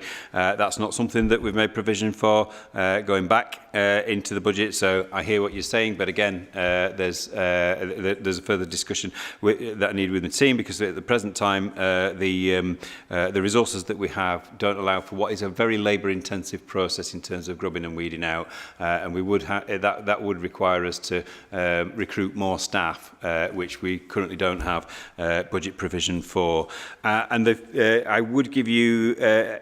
I'm pleased to hear you talk about planning and the transformation programme. I don't know whether you've been reading our officer reports on that one, but it is something that I'm very keen to move forward with in terms of a transformation programme, because if you look forward to a couple of years' time, when the local plan's in place, we've got a significant increase in housing supply that we've somehow got to accommodate. And there's one thing accommodating it through the local plan, there's another thing delivering that with the planning service that we've got in place. And we need it's not just about more offices, it's having a growth mindset within the planning service and the ability to work at pace. And one of the things that we are looking at the present time is how we bring in technology that's available now in order to speed up our process. So there is technology available that allows us to validate planning applications using artificial intelligence with human interaction where it's absolutely required. But that's the point that I was making earlier,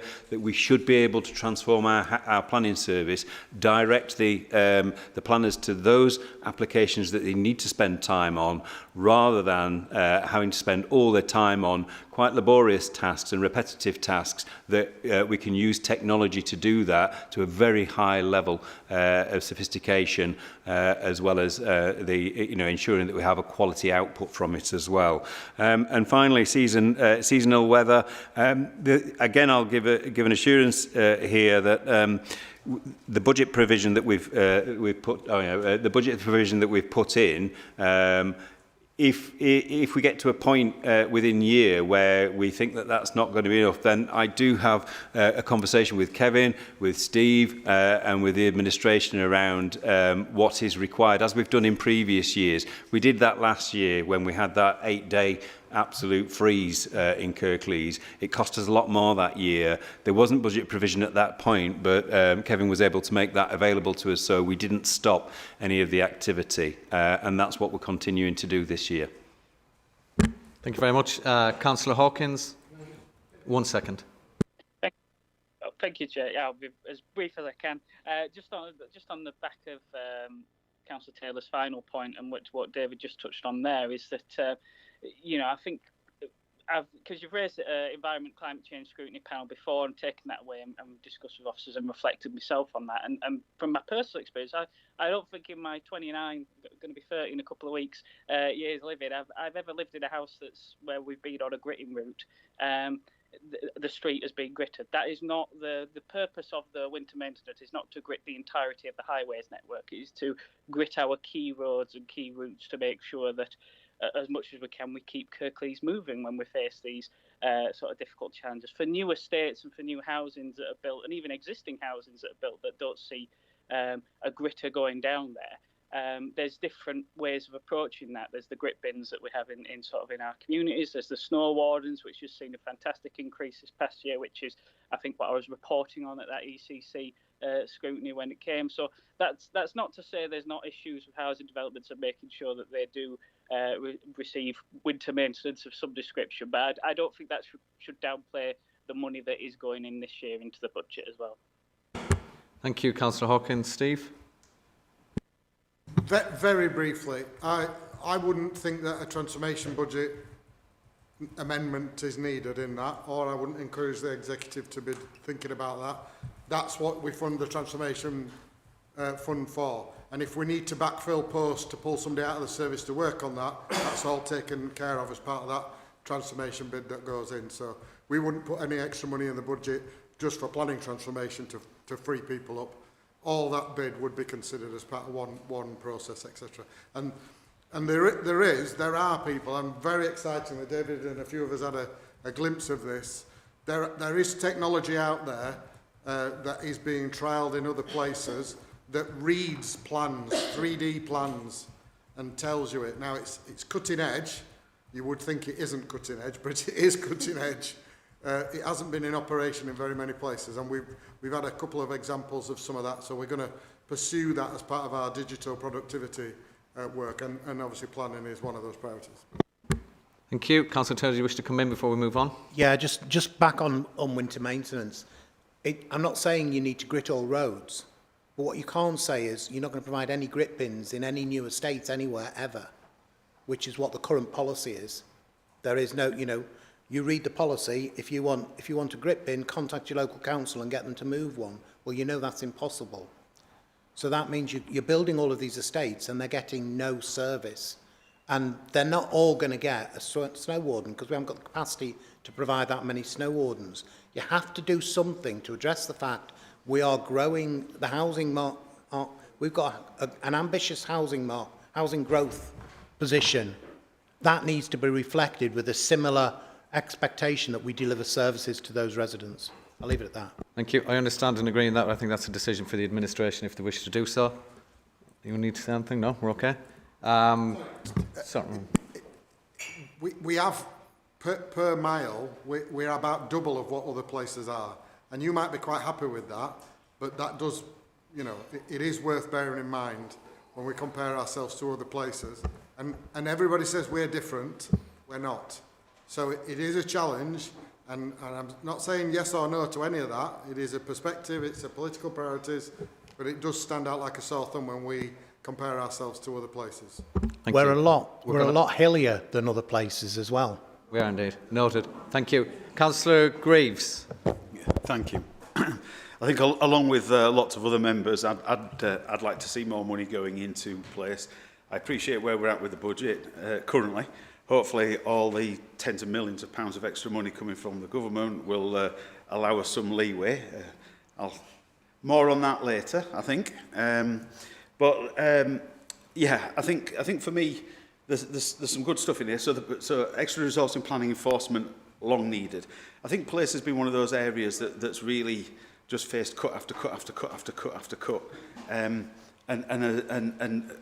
a bit of extra money would go a long way. I share Councillor Taylor's view that actually I'd like to see extensions of the grit routes. What we're not talking, it's not realistic to grit estates. We can't have them lose grit wagons, try to turn around. That's what the snow warden scheme is for, and we need to be able to resource that up for the future if that's the way we're going. But we've got a lot of what I would call secondary key link roads that aren't on the priority route. There might be bus routes, but they are essential for manoeuvring around. We're not talking hundreds of roads, but I would love to see an opportunity just to increase some of that priority grit route network. And I would, hand on heart, I'd rather be on the grit route than have a grit bin. I think the gritters provide a tremendous service. The only time I ever see them struggle is due to badly parked cars, but that's another thing. For potholes and road maintenance, yeah, I think a few years ago I felt like we were really leading the way with sectional repairs, patching, and really being a lot more tactical about what we did and where. But I feel, and I've had quite a few discussions with Councillor Hawkins about this, I honestly feel over the last maybe 6 months, we've had a lot of poor repairs that have been done to respond within the timescales, repairs that just haven't lasted.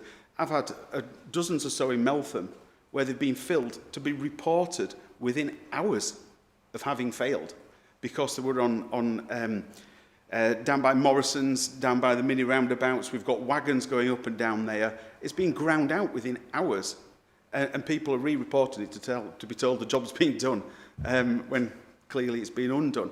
That's a waste of everybody's time and money. We used to do the patches. We used to cut out. We used to do it neatly, backfill it, and they lasted. I haven't seen any sectional repairs recently. We just seem to be doing 15 potholes within a section of road when actually The much more cost-effective option would be to go curb to curb for probably about 20 metres of the road and just cover them all. But to do that, the highways team need to have the flexibility to get ahead of themselves, and that's going to take more money. One of the big issues we've had in my area has been around clearing of drains and gullies. So a friend of mine used to be the team leader. He's recently retired. His role's not been replaced. That's fine. But we do need to see more capacity in terms of being able to clear out gullies and drains. My now retired father-in-law's hobby is wandering around the village with a stick, unblocking them. And it really isn't a case of hoping that concerned citizens will do this job. There needs to be proactive maintenance like we used to have. You'd mentioned about more vehicles coming on the refuse fleet, and I really hope that means some smaller ones. So whilst we've got the big ones that are far more effective and far more efficient, I've got lots of nooks and crannies around my village where, because of parking demands, because of the nature of the streets, we constantly get failures on bin collection. And actually, it's that flexibility to be able to deploy a smaller, more nimble vehicle to be able to get in and out there. And even more so where there's some roadworks on. So it's maybe going off-piste a little bit, but for refuse to tell people that they'll come and collect their waste once the roadworks have been completed, when the roadworks ticket runs for 5 or 6 weeks, to my mind, is absolutely unacceptable. We've got to find a way to plan ahead for this and to sort something out. And if it means that a large wagon can't get down, then we need to be sending a small one. And actually, after a fair bit of pushing, that's what they did in Meltham. But I shouldn't need to push it. It should be pre-planned. All these are on one network. We know what's Right, Councillor Graves. Am I going off on You've one? gone through all of your casework. None of it's relevant, but you just know, one we final understand. point. If there is a question or something related to the budget and not related to a decision that's been made by the administration. Okay, yeah. So I think a key one for me has always been school transport, and I've pushed this quite a few times. So I am glad to see that we're really making some progress with this. To my mind, it's been years in the coming, but those changes are really appropriate, and I think encouraging more people to switch onto shared transport is what we need to be doing. So, what kind of uptake on numbers are we getting in converting people from taxis to minibuses? Thank you, Councillor Graves. Would you like to respond? Yeah, on that panel, we have had reasonable success. I haven't got the exact numbers with me today in terms of that, but we have done a significant amount of work around travel planning and ensuring that parents are really clear about what their choices are, and a number have gone with personal travel plans. And the difficulty is, as I'm sure you'll appreciate as well as a number of other members will, once parents have had their children taxied to school, and a lot of this happened during COVID, because there was a difficulty in transporting children on shared transport at that stage. And we're no different to other local authorities in this respect. It's been more of a challenge than I think any of us expected it to be to get to an agreement with parents to reverse their decisions. And they're clearly thinking about what's best for their child. From our perspective, we think we can meet that by them utilising some of the other travel choices, whether that's shared transport or that they choose themselves how to get their children to school and use the budgets that are available to them. So we continue, and this saving here assumes that we will continue to have success in that and moving away from taxi fleet operations. Thank you, Councillor Hawkins. Yes, thank you, Chair. Just on the gullies and on the roads, on the gullies in particular, I've mentioned this a few times in responses to questions that have come up in full council about how the service has been sort of responding a lot to the reports of blocked gullies and moved away from the cyclical maintenance that used to happen, and it's about getting back to where we were in terms of that cyclical maintenance and making sure the service is being proactive rather than reactive, which we're well on his way to doing. But it's going to, there's lots that are blocked, and greatly appreciate your father-in-law for going around and clearing them as well. But on the roads as well, we have spoken have corresponded at length about this, and I think certainly the latest DFT rating that we got, whilst the money and the investment being put into road maintenance is the area that we got that was green, which was very good. The two other amber areas were the conditions of the local roads, which if anybody finds that news that our local roads need work on it, then they might also be surprised to hear the Berlin Walls come down. I think none of us really deny that, and are very well aware of the reality. And the other one was amber, was the adoption of best practice, and I think we've also seen in the region that Leeds got green across the board, and is a local authority and a neighbour to us and a good friend to us who we can do some learning from. So I think there's a ways to go on the roads. Councillor agrees, but I think we all recognise that as a service, and the budget does try to reflect that as best as we possibly can. Thank you, Councillor Hawkins. Councillor Smedge. Thank you. I agree that sectional repairs would be a lot better. Because, I mean, like many areas, we all have roads, we certainly do, where there's more potholes than original tarmac, and the pothole is repaired, one pothole, and then all the rest are left. And so if we had sectional repairs, it would actually help, so you didn't have to put your vehicle on the little bit of tarmac that there was on the road. That would certainly be of help while we waited for roads to be resurfaced. I want to ask a few questions. Car park meter provision in the capital plan. I thought we'd replaced all the car park meters, so I'd be interested to know why we still have provision in the capital plan for car park meters. You've got provision for Cleckheaton Town Hall, and then under the culture section, which I appreciate isn't in place, you've got a strategy for major town halls, sustainability of major town halls, and I'd be interested to know what that's about. Also, on your play areas, you mentioned about, in your reply to Councillor Taylor, you mentioned about equipment, but you didn't mention that when you ask for a new bin, you just get the reply that there's no budget. And also, can I ask, home to school transport? There are a lot of children and young people who can't manage to get on the bus to get to school or college. And they have transport requirements as per an EHCP. And you put in place the plans for parents who wish to have a personal budget for it.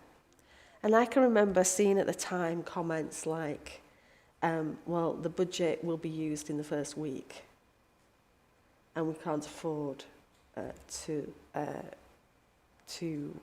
continue.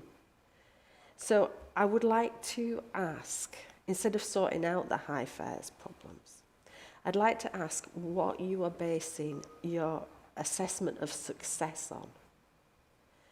Are you basing your assessment of success on the fact that more young people are using shared transport? Are you also putting into that equation how children and young people, how their education and aspirations have been affected, or whether they have been affected as part of the home to school transport strategy? Thank you. Okay, thanks Chair, and thanks Councillor Smage. In terms of car park meter provision, you're absolutely right. In terms of the money that was in previously, that was for installing new car park meters where there weren't any, because clearly there was a decision taken to implement charging on car parks where that previously wasn't the case. So we needed the equipment put in there. Clearly, we need to refresh equipment, though, because we've got car parks where the equipment's been in a long time. It needs to be updated, so there will always be a continuing need for capital provision around car parks, as long as we've got a charging policy that requires people to pay and have an option to pay at the car park. And members have been quite clear that they want us to ensure that we maintain the equipment and people have a choice as to how they pay for their car parking as well. So hence why there's capital provision in for that. In terms of town halls, there's capital provision in for those because we've got 4 town halls that we are maintaining. They're very expensive to maintain. This is one of them. It's an old building that requires a significant amount of investment in it, as do the other town halls. So we've, as a prudent measure, we need to make sure that we continue to invest in the town halls. Otherwise, they deteriorate rapidly, and we end up with far larger in-year repair bills rather than making adequate capital provision in the plans as is set out here. In terms of the play areas and refuse bins, the issue that we have with refuse bins, it's not particularly an issue, it's just there's a reality. If you put a refuse bin in, then you need to empty that refuse bin, and you add a revenue charge implication, a revenue cost implication in order to address that. So that'll be the reason why services are advising that further revenue, further bin provision isn't straightforward. In terms of the home to school transport and assessment of success, clearly from my perspective, I want to ensure that, and also from the administration's perspective, I'd suggest that we want to ensure that we are policy compliant, that we absolutely make sure that we work within statute, but we use the money available as efficiently as possible, and that allows for parental choice, absolutely, and will always allow for parental choice, because that's at the core of the statute that deals with that. But at the same time, as I mentioned earlier, that we're not spending significant amounts and prohibitive amounts of money on individual taxi arrangements, where there is a better arrangement that suits the child, suits the parent, and fits with their overall education experience. It's quite clear for the work that have been involved in nationally with ADEPT. We've been working with both the Department for Education as well as the Department for Transport, a number of local authorities, and there's recently been select committee hearings in Parliament that that organisation has contributed towards. It's quite clear that part and parcel of the experiences and feedback from parents is preparing children for independence, those children that is an appropriate arrangement for, and that's something that is better contributed to by shared transport or potentially mainstream travel solutions than it is from door-to-door taxi services. So what might seem as a preferential choice isn't always within the best needs of the children. But I defer to my colleague Tom, who sat behind me, to speak. Oh, he's not sat behind me. He was. I thought he was. I would have deferred to my colleague Tom, who was sat behind me, with regards to children's needs. Nice get out there, David. Before you come back, Councillor Smedge, can I just invite Councillor Hawkins to come in, who may have something to contribute to that. Yes, just thank you. Thank you, Chair. Just on the back of the home school transport, because it is something I feel quite precious about, being involved in the sort of early transformation last year as well, because it's very difficult, and it's one of the most, for many, the most personal interactions the council does have with our residents. You know, assisting with a child's transport to their place of education and working with parents of that is very emotional and very difficult. And I do want to particularly praise Councillors Longstaff and McLaughlin for their work on the appeals panel, where they heard many of these cases, which was very, very harrowing at times. And I would just sort of, in that vein, I would never particularly use the word success around this transformation.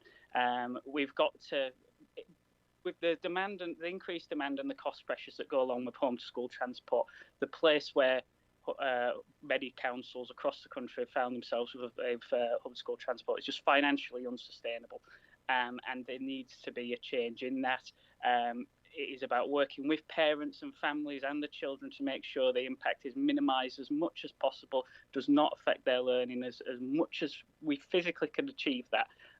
But at the same time, if we manage that this is not a policy I'll be jumping up and down about, screaming about it being a success. It's one of those very difficult transformations that many councils are having to go through, not being able to provide the service that they used to be able to, surely through the increase in demand and costs. So, very acutely aware of the reality of what this policy actually translates as to people, and we've got to, and we do handle that as sensitively as we can to make sure that we're protecting our young people as best we can. Thank you, Councillor Hawkins. Councillor Smage. Yeah, I would thank Councillor Hawkins for those comments, because for many, it's not a success. Can I also ask about fly tipping? You're putting extra money into fly tipping, which I absolutely understand. Are you putting extra money into enforcement of fly tipping where we have hotspots so that we can have extra cameras, etc. go in? And are you also looking at working cross-border with other authorities on waste issues? Thank you. So we have previously made more provision for enforcement activity, and that's gone hand in hand, as was alluded to earlier, with the increased recovery capacity that we've got to deal with tipping when it does occur. We have also invested previously in equipment, mobile CCTV equipment that allows us to pursue enforcement cases and to move that to fly tipping hotspots where they occur. I appreciate every single member will tell me there's a fly tipping hotspot in their ward, but we're quite clear where we've got the data to support where the most reports are, and that's where we deploy the technology that we've got available to us. So in terms of the resource that's going into fly tipping, I can absolutely assure you that it is focused as much around the clearance, but as around the enforcement as well. But as I mentioned earlier, there's the other E that goes with that, which is education, which we are keen to move into over the course of the next year to ensure that we're not just dealing with fly tipping once it's occurred, we're stopping it from happening in the first place. And that, I would suggest that that's an equally important area. In terms of cross-border activity, we are always liaising with colleagues in other authority areas around service provision and operational service provision, particularly areas like fly tipping. If there's any particular issue, Councillor Smage, that you're concerned with there for your particular ward, I'm happy to deal with that separately. Thank you. Okay, Councillor McCarthy. Thank you, Chair. I think, first of all, the investment in extra planning staff and extra resources for dealing with fly tipping is really, really good to see. It's something that, in particular, I've got a really long backlog of planning enforcement queries. Some of them quite serious kind of issues that are quite visible in the middle of village centres. So that's something that I am very happy to see. I think in common with a lot of other councillors, I think we could have a big wish list of things that we'd like to see in this directorate, because it is probably the most visible side of the council. But with regard to play areas, I think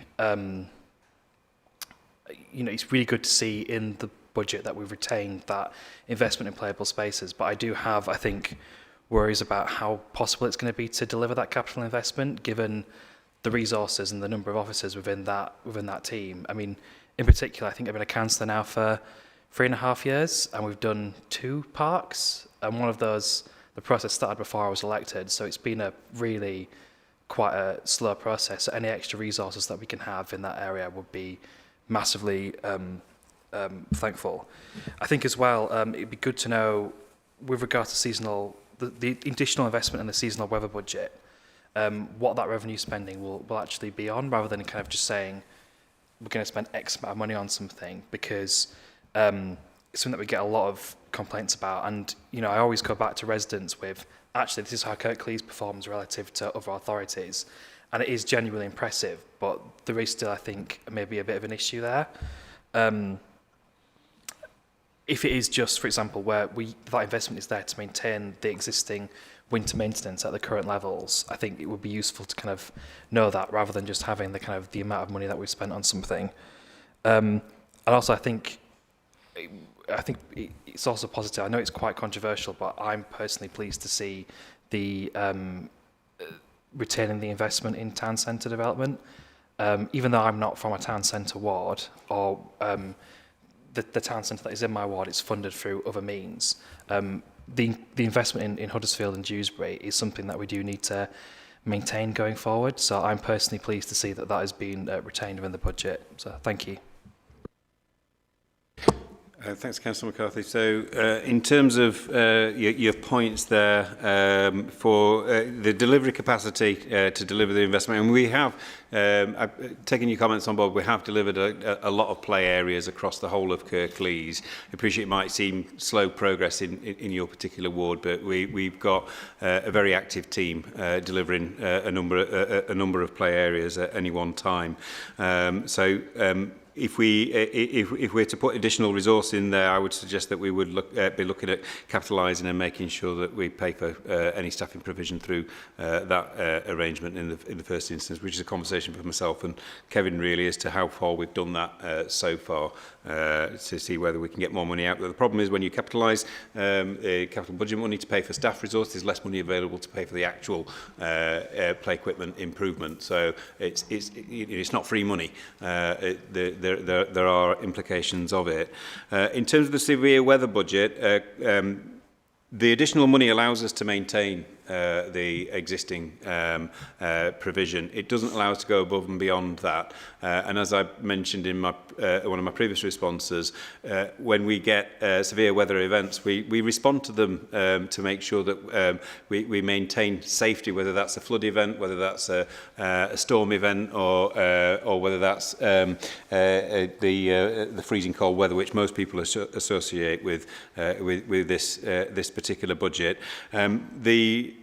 The issue would have been the opportunity cost if money hadn't gone in. And there wasn't additional provision, then we would have been looking at significant changes to the severe weather response.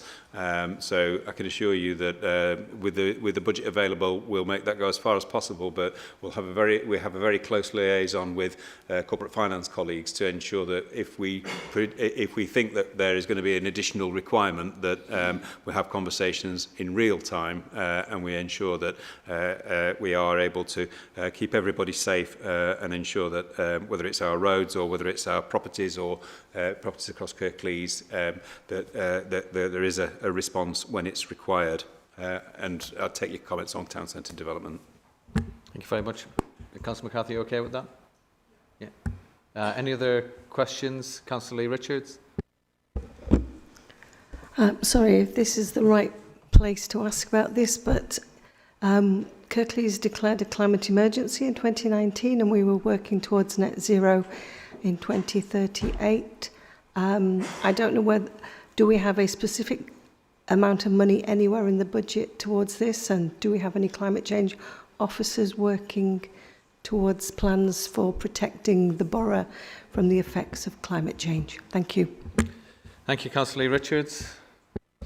So there are a number of budgets that are associated with climate activity and reducing carbon emissions, and a significant amount of that comes from external income to the council, whether that's sourced through West Yorkshire Combined Authority or for specific projects. We also do have a core of staff. We recruited further to them because, as with any small core team, which the climate team has been, people move on, and that's what we've experienced over the past year, and we've had to go into recruitment. It's not an easy area to recruit into.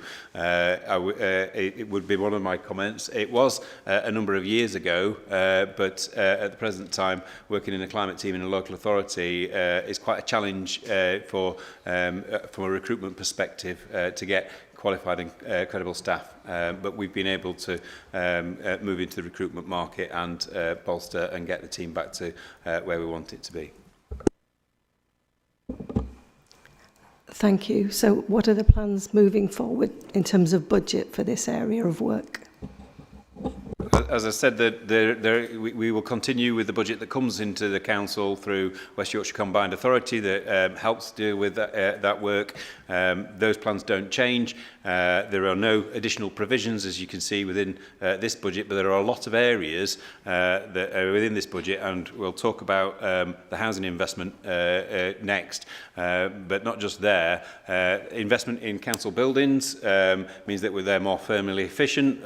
Investment in council houses means that they're warmer and better for the tenants, but also they're less energy intensive. And investment in our fleet means that we have a greener fleet, and one that is able to deliver the service response, as well as not only reducing emissions but reducing the reliance on carbon fuels as well, because they're much more efficient engines with Euro 6 engines and so on. So there are a number of areas across the whole of the council's activity that deliver absolutely and spend money against this agenda. What we don't do is we don't bring it all together and say that's all climate funding, because it wouldn't be correct to say that. It's contributing, but it's not there just to deliver climate funding. And again, one of the things that I would say is that actually, if you get a climate benefit from your core activity, that's got to be the right way to go, because you're getting service delivery at the same time as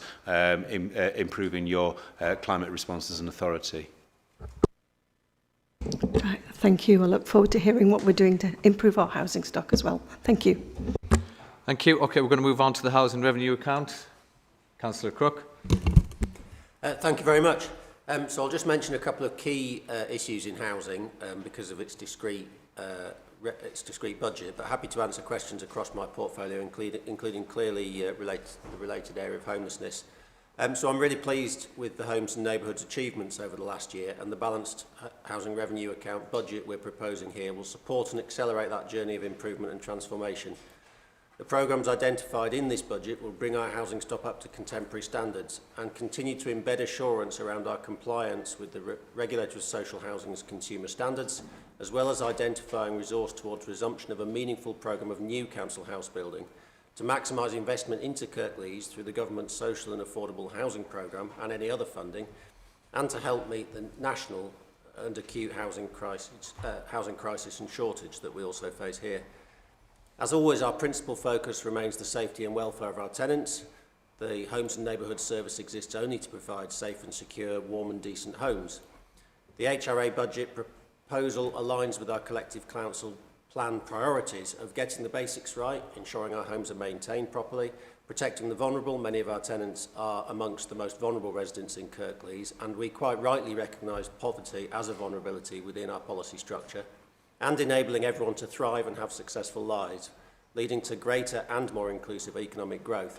A secure and decent home is the foundation of a fulfilling and successful life, allowing each of us the opportunity to reach our potential. Within the service, improvement in standards of customer service has been an ongoing focus, and I'm pleased to note that we have now completely transformed our response to damp mould and condensation in our homes. We have achieved sustainably low numbers of cases in progress and full compliance with the strict timeframes for work, along with other rules in Awab's law, ahead of its implementation in October last year.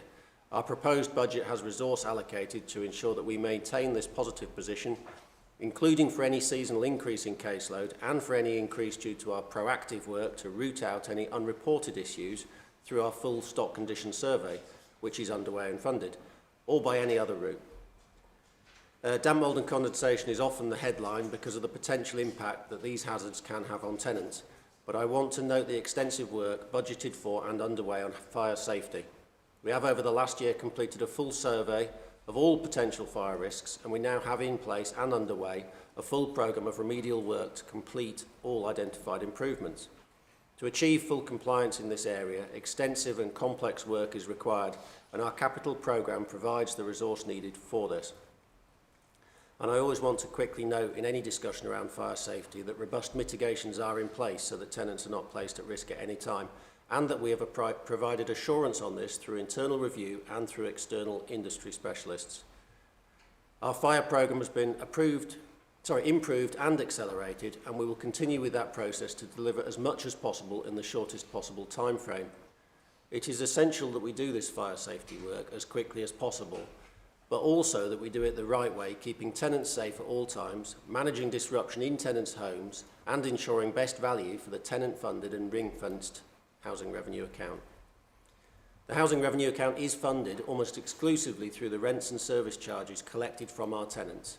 And from that income, it needs to maintain the landlord and housing management service, have a funded capital plan to improve homes and reduce running costs and thereby climate impact, as well as ensuring compliance with the consumer standards and any future updates to legislation.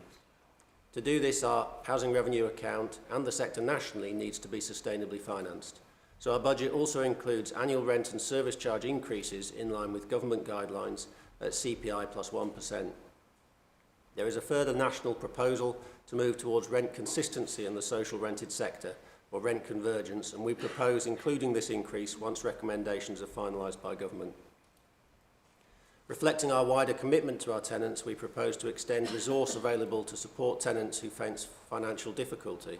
This is in addition to the government-funded Crisis and Resilience Fund, replacing the Housing Support Fund, and in addition to the support we already have in place through the income support teams and so on. So I think that's probably enough on the detail from me.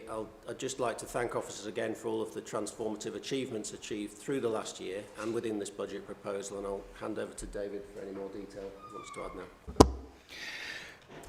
Thank you, Councillor Crook, and thank you, Chair. So in terms of the housing revenue account, so this, as Kevin set out previously, is £115 million a year in terms of income. It needs to pay for all of the services as well as the capital contribution. And on top of that, we also need to make sure that the housing revenue account has sufficient reserves moving forward. And Kevin's quite clear as to what sufficient is in terms of the reserves. So we choose, and the administration choose, to deploy the same savings practice to the housing revenue account as we do to the general fund. It's good discipline, and it means that where we are able to make further savings, then if nothing else, we can contribute more towards those reserves and ensure that we've got appropriate funds available to continue investing within the stock. There are three areas, if we just move on to the next slide, that are important here in terms of savings. And they're all within our property services where the repairs and maintenance of the council stock, where we've got around 450 odd employees who are out and about fixing issues in tenants' homes. The top one is around the absence in service and reducing that. We want to make sure that we move towards the average and perhaps better over time of the council overall. We're not there at the present time in terms of absence within the homes and neighbourhoods repairs workforce. There is a high level of absence, but we know in a smaller but similar workforce in highways by deploying supportive management arrangements, we have been able to reduce the absence significantly within the highways area. We will deploy the same practices within homes and neighbourhoods, and we think a modest reduction of 10% absence will have an equivalent saving, because it's an area where we have to get agency cover, because we have to maintain people's homes. That's the landlord responsibility. It costs us more to do it when we get agency workers to do that. And from a service perspective, we'd much rather have our operatives at work more of the time, costing us less money. So that's what the top saving there of £72,000 a year. In terms of increasing efficiency and turnover without additional overhead cost, quite simply, this is we deliver just under 16 million pounds a year of works through this service, and we need, if we add a further £1 million to that because of our better planned activity that we have in terms of works. We know we can do this. We know we've got capacity to do it. It's a lot cheaper for us to do the works in that way, and that's in line with the capital investment that's coming in to the homes and neighbourhoods stock as outlined by Councillor Crook previously. And the bottom one is something that I know all members want to see significantly more on, which is reduction of the void loss. Here we're reflecting the rental contribution of bringing quite a modest number, 65 homes back into use of £36,000 a year. But there's a much bigger impact, a personal impact, in ensuring that people have got access to affordable homes and access to good quality affordable homes in Kirklees, which is clearly a policy driver behind this. So those are the ones that I'd like to highlight there. If I just move on to the capital schemes, and again I won't say much on this because a lot of it has been covered by Councillor Crook previously. We are investing within our estate improvement, as I've just mentioned, and building safety compliance. On building safety compliance, we've moved rapidly over particularly the past year. We have we're compliant as far as gas, electricity, asbestos testing, Legionella and water testing, and damp mould and condensation testing, and our lift servicing as well as. But we need to make sure that we continue to invest in that. The area of focus for us is absolutely around fire safety, to make sure that we get 100% compliance in terms of fire safety as quickly as possible as well. Hence why we are targeting over the next period significant investment, £134 million going into building safety and compliance. Our high-rise, we've done a fair amount, as members will be aware. We've done a full refurbishment of Harold Wilson Court here within Huddersfield Town Centre. We have emptied Buxton House. There's further work we're undertaking in terms of options appraisal on that one, and we're making provision in the capital programme for what comes out of that. But the fire risk is removed because there are no longer tenants or leaseholders within Buxton House. And members will be aware that we've emptied Berry Brow, the 2 blocks there as well. And we've appointed demolition contractors on that one, so there is provision here for demolition and then, as you can see, contribution towards new build in the next line. Energy efficiency, following on from my comments previously, £9.5 million is going into energy efficiency. There's again, members have lots of views about and understand that in terms of the council's contribution to making sure that homes are warm. We're investing just shy of £10 million to ensure that our council homes remain warm for residents, and that their use of energy will be reduced as a result of that. And similarly, adaptations, we will continue to invest in adaptations so that our council people in our council properties are able to benefit from adaptations and keep them in their homes if that's the best place for them to be, rather than presenting costs elsewhere in care systems. And the final one is, it probably looks like a relatively modest amount of £1.6 million, but it's absolutely essential that we continue to invest in our IT systems within housing. We've done a huge amount of work over the last year. We've switched on a new housing management system, CX, and we've upgraded our total repairs system, and we've also upgraded our ASPRE asset management system. We need to make sure that we continue to invest in those, because that's how we find out who's in our stock, what their needs are, and what our stock needs are, to make sure that we target all of that £400 million worth of investment as effectively as it can be. I'll stop there, Chair. Thank you very much, David. Thank you, Councillor Crook, for the presentations. Any questions or comments from committee? Councillor Amin. Thank you for your presentations. Just a quick question. So we've got an increase in rent. Has that had a knock-on effect on the tenants in terms of meeting that increase, especially vulnerable tenants? So what support's in place? Has it increased arrears? And has there been pressure from this on the hardship fund? Does it look like we might exceed what we've allocated? Thank you.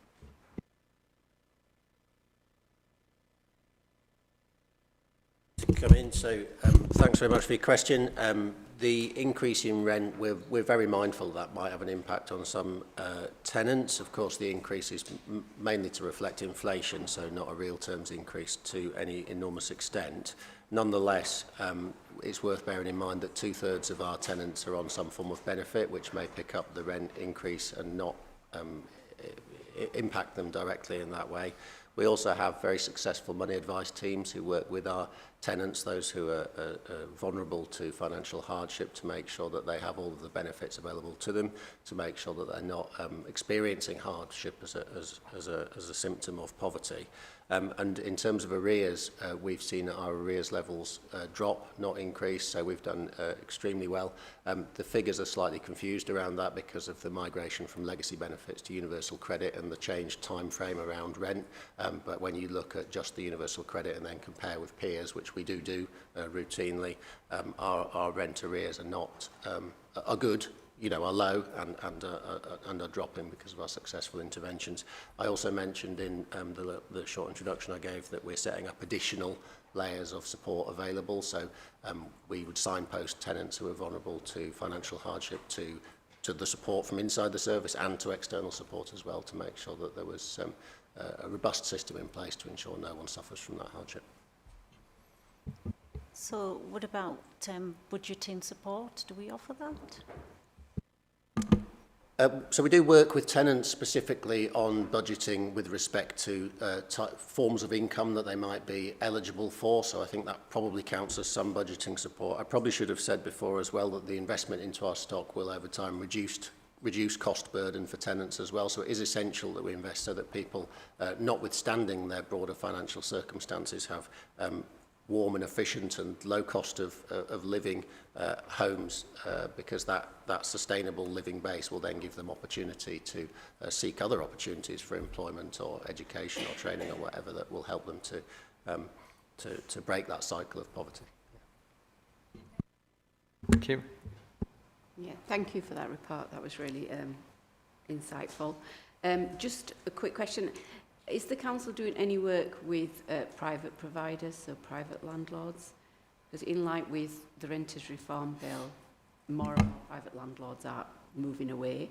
And is there any way to address that? Or? Yeah, so I've heard anecdotally that private landlords might be exiting the sector. That's not something we've experienced in Kirklees to any degree yet, but we're watching carefully to see if that does become a factor. In terms of working with private landlords, absolutely. I mean, I've focused on the area of my portfolio, which is the housing revenue account specifically here, but the housing solutions service is also within my purview, and the work that we've done to avoid homelessness, to make sure that people bypass homelessness and get into secure tenancies, absolutely works with the private sector and works very effectively with the private sector. We've been able to evidence that through reductions in homelessness presentation, as well as in the way that we support people who end up homeless, regardless of those upstream interventions in terms of better temporary accommodation provision and so on, that I think has been alluded to earlier. So yes, absolutely, the private rented sector does play a part. The other factor there is that we have additional powers now to enforce against the private sector and to ensure that the quality and standards in the private sector is better than it was before. The private sector is obviously also implicated in new regulatory changes such as AWAB's law, and as I am absolutely adamant that we will remain, as we were in advance of implementation, compliant with AWAB's law, I'm adamant that we will also seek every possible opportunity to ensure that the private rented sector meets the same standards. Everyone needs a good, warm, secure home, regardless of who they're paying their rent to. Thank you. Members, any questions or comments? We're okay, thank you. Moving on to Public Health and Corporate Resources Directorate. Councillor Dadd, Cabinet Member for Adult Social Care and Corporate, invite you to provide your presentation. Thank you, Chair. So, like other services across the council, demand and cost pressures also continue to impact budgets in the Public Health and Corporate Resources Directorate. We are seeing increasing levels of caseloads in our legal services, and because of this, we're proposing to invest an extra $300,000 in this service to support this increased level of demand.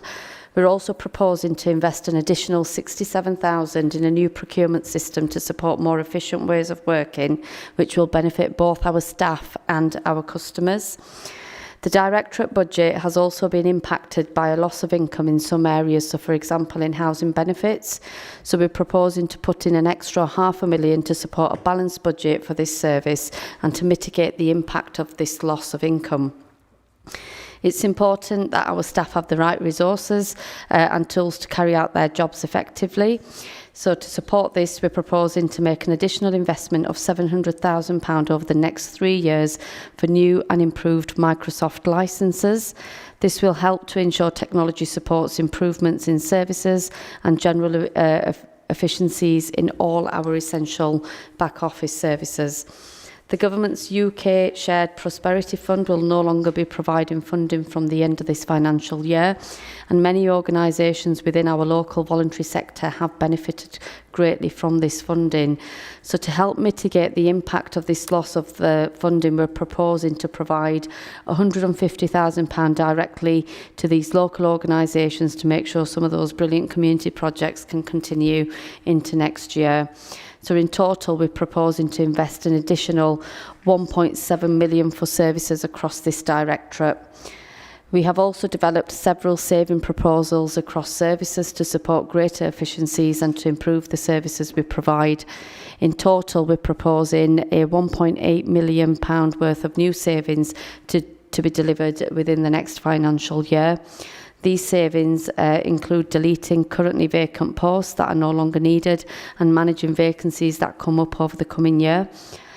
We're proposing to introduce new systems and processes and new ways of working in our customer contact centre so service delivery is quicker but also more effective. The Directorate has also been impacted by the rising costs of goods and services. So school meals is currently a subsidised service. So we're proposing to maintain the same level of subsidy. However, we're going to have to increase our fees and charges in this area to cover the rising cost of food and other associated overhead costs. And lastly, we're also proposing to stop providing the peripatetic caretaking service, which is offered to schools. We have seen a decrease in schools using this service, and as a result, this has meant that currently the service is operating at a loss. I'll now pass over to Rachel, who will cover all the other budget proposals in more detail. Thank you. Thank you very much. As Councillor Dadd has outlined, we've got a number of proposals for this directorate. The two I'll pick out from this is the first one around People Services and Kirklees Direct. We brought Kirklees Direct into the corporate centre last year, and we think we're going to be able to make some efficiencies by investing more in technology, making sure that we've got the right staff doing the right things and making sure we're not duplicating. So that sits alongside our internal payroll and HD1 colleagues, so we're looking to make some efficiencies there. We also, as you can see, in strategy and innovation, we'll be looking at vacancy management. Strategy and innovation is one of those services that covers a number of different, more corporate functions, so things like communication, policy, data, IT. One of the challenges with this saving is always going to be how we balance the need to make savings with obviously the demands coming from the rest of the organisation, but we're confident that the saving that we've put in allows us to keep the staff to do the work that we've got, but obviously make savings where we think we can be more efficient. Next slide, please.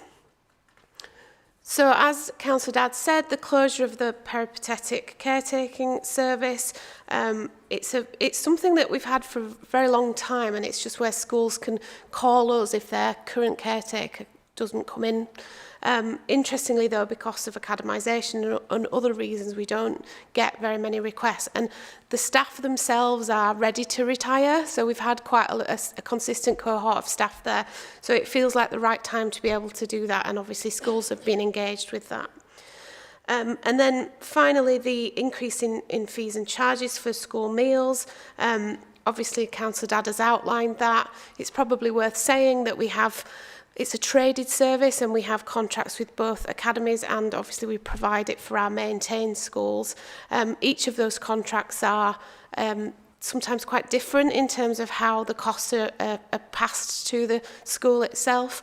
So this is something we've consistently done in terms of increasing those fees and charges above the normal 3% in the budget.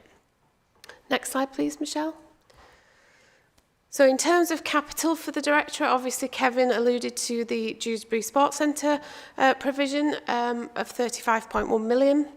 We're also investing 6.9 million in IT, so that's things like Microsoft upgrades. It's also about new laptops and being consistent with the infrastructure over the next 5 years so that we can do the job better.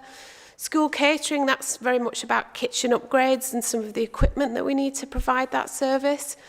The bereavement is the £500,000 that's been allocated for Dewsbury, North Kirklees and Dewsbury Cemetery provisions, so that's there. And then Kevin puts the investment and modernisation fund in, which is an opportunity for people to bid in for capital funding if they think it's going to be able to save money. But we expect those bids to include paying back the revenue costs of that borrowing. And that's it. Thank you very much. Thank you both very much for the presentation. Any questions or comments from committee? No? Yeah, Councillor Min. Thank you for your presentation.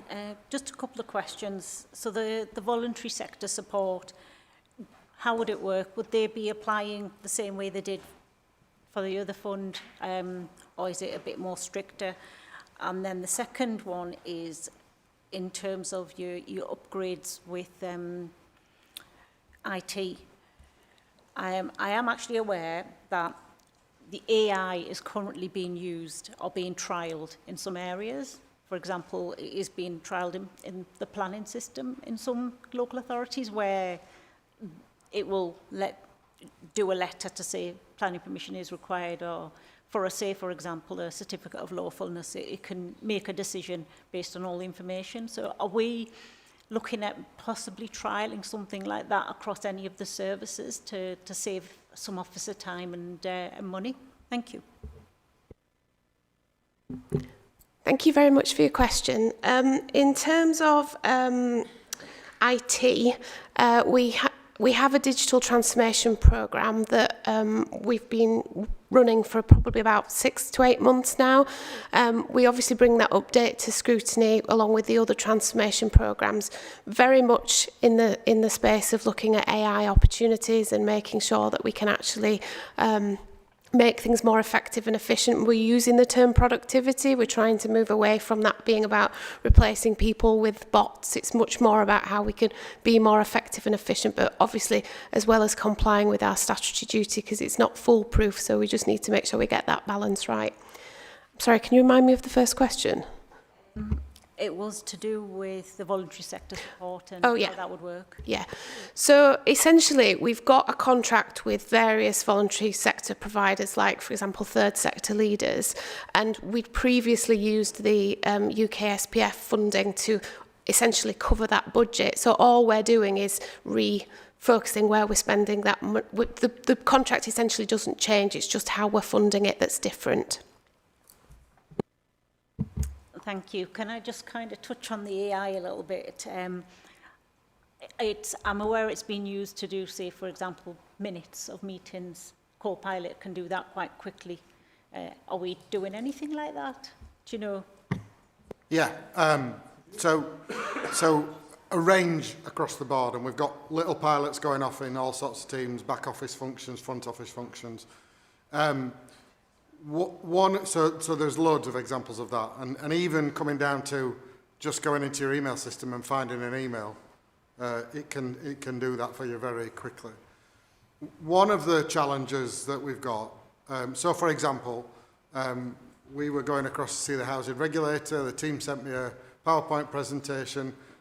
I clicked on Copilot. It said, oh, do you want a summary of this presentation? I'm thinking, well, I kind of know what's going to be in it. So I click yes. It then says, do you want to see a summary of all the updates you've been received on the improvement over the last 6 months? I click yes. Now, I save all my updates that I get in my OneDrive.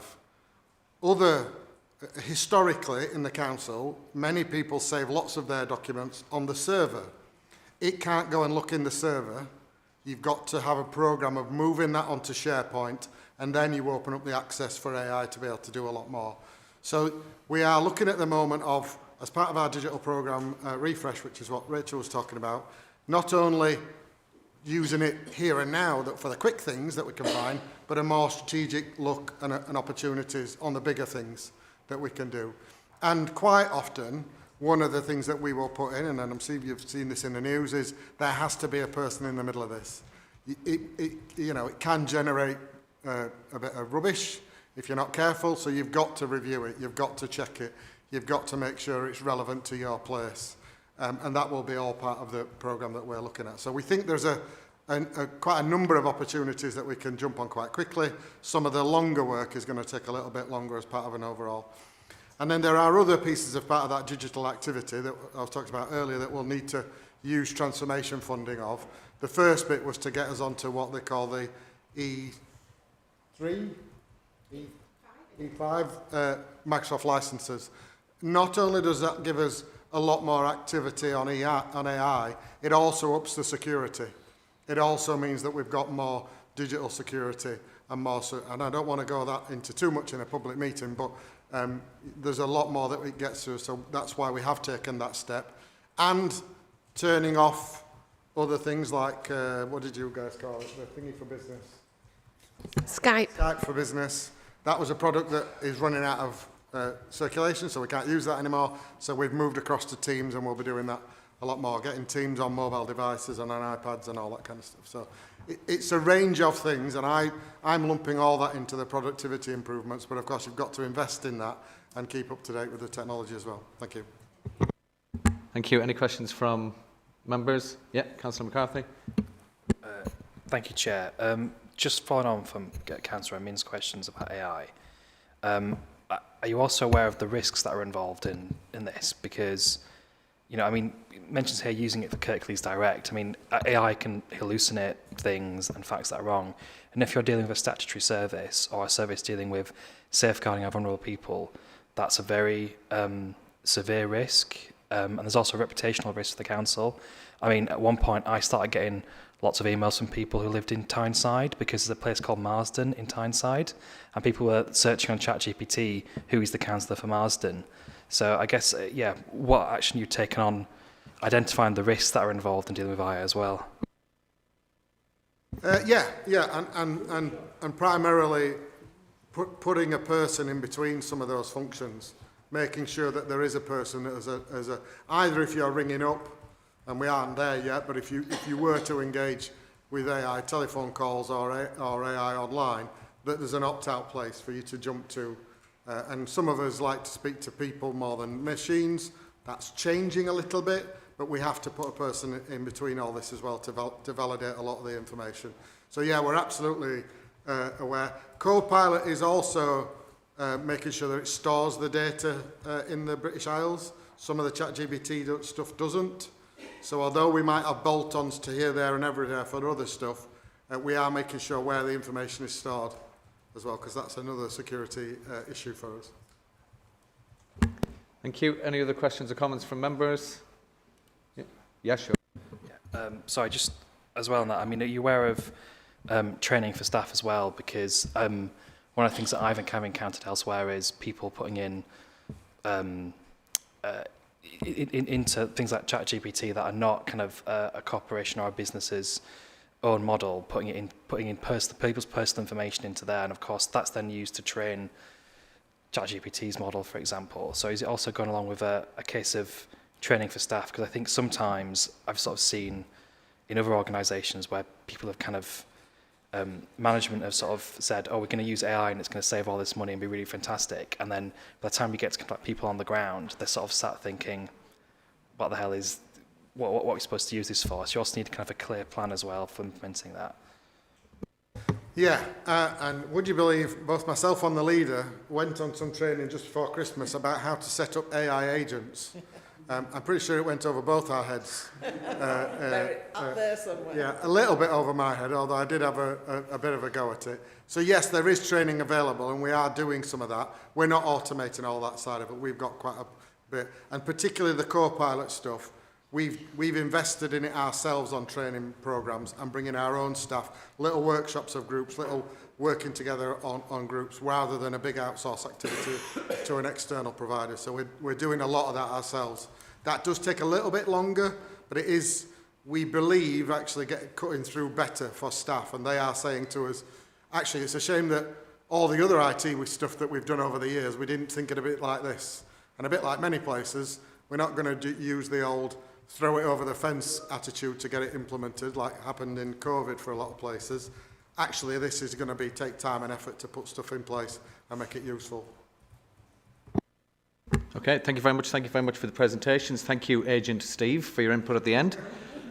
Moving on to impact of provisional local government finance settlement.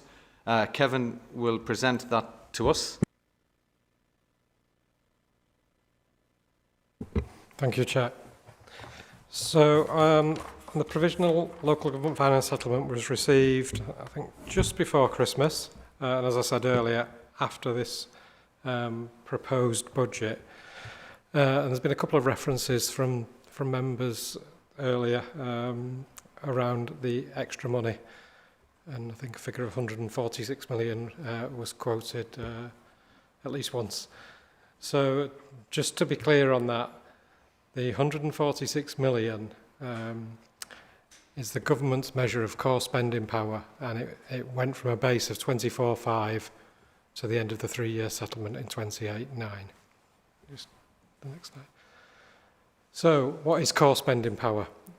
It's the government's own measure of total revenue funding available to councils, and it includes central government funding, locally raised revenues such as council tax and business rates. And crucially for members' awareness, if we revert back to that £146 million, approximately half of that, I think it was about 74 million of that, actually comes from the 4.99% increases in council tax every year. So the 146 million is not additional government grant, it is a core spending power measure. Having said that, it is a useful comparator, so I'm not going to ignore it. So if we look at next year, by the government's measure, core spending power for Kirklees is increasing by 8.1%. If you compare that to Sagoma councils, so those are metropolitan authorities up and down the country, 7.4% was the average, and the England average is 5.7%. So Kirklees has done relatively well out of this settlement. And I'll just reiterate, it doesn't mean the budget goes up by 8.1%. Core spending power also includes specific ring-fence grants, and I have a slide a bit later on that, but including in particular children's and young people's grants. And those grants are ring-fenced to that service. And when we come to council tax and business rates, the government have got all their models and what they assume. We use our local data around council tax. So we'll use our local collection rates. We'll use data about how much we think housing growth is going to be in the borough in next year and the years after. There's just a graph there for members to see where different types of council came out of this settlement for next year. So the orange horizontal line is the England average. The Sagoma authorities there, the 7.37%, are the second block. So they did second best, if you like. The councils that came out the best as a collective were the outer London boroughs. And I think that's probably a lot down to housing costs, temporary accommodation. Oh, does it? Right, okay. Next slide, please. This is really difficult because it's a lot of data there. Hopefully I've highlighted, and you can see that the yellow is where Kirklees is in all the 50 Segoma councils. So I think it's about 13th or 14th. So the councils that have done best, just for information, Coventry, Birmingham, Derby. In West Yorkshire, Bradford have done the best, then Leeds, then Kirklees, then Calderdale, then Wakefield. Next slide, thank you. So what does it mean for Kirklees for next year? So if you recall earlier, I advised members the proposed budget report we've been considering today assumed that we would get 60% of the gain from fair funding. That's, again, a prudent view at that time. That value, I think, was 6.7, 6.8 million. At the point when this report was written, if we'd assumed 100%, we would have got a further 4.5 next year. However, following responses to the consultation, government using updated population IMD data, but mainly bringing the recovery grant out or keeping it separate as opposed to rolling it in because it uses different formula, the provisional settlement gives us an extra 6 million of funding next year on top of the 6.7. Where's that come from? There's lots of numbers within the core spending power calculations, but I've tried to bring them all together. So this is comparing what the settlement is to the figures in the proposed budget. So as an effect of new business rates valuations, we expect to get another 8 million of locally retained business rates, and we'll get a top up from government of 16.2 million on business rates. But because we're getting all that extra income from business rates, or assumed, government will not give as much revenue support grant as I'd assumed in the proposed budget. So all these ups and downs, you bring them all together. But the biggest single thing is the recovery grant. We've got 8.4 million of recovery grant this year, and the government have kept that separate in the settlement for the next 3 years. That's good for Kirklees due to the formula that they use for that recovery grant. So adding those 4 bits up, that's where you get your extra £6 million of funding for. And for information, over the 3 years, it's 16 million of funding. So go 16. That's unring-fenced funding. Okay. I mentioned earlier about certain grants being in the core spending power calculations. So the children's and families grants and the homelessness grants, they're within that core spending power definition. So government have provided next year an additional 3.2 million for homelessness, 3.2 million for children's and 0.7 million for homelessness. We intend to passport that on fully to those services because the grant is ring-fenced. And public health, there's about an estimated extra 0.6 million in total if you bring all the public health grants together. And again, that's passported to public health. And then I'll refer colleagues back to the December budget report, and I know this off the top of my head, sorry, it's paragraph 2.4.5.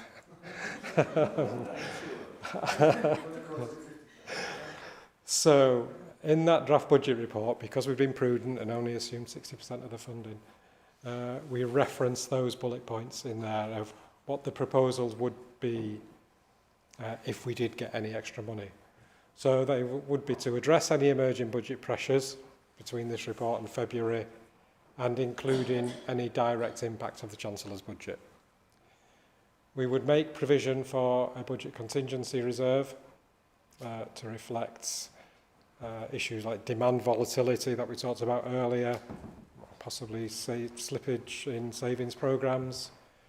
If we do overspend in 25/6, repay the reserves, and then we review the collection fund repayments as well.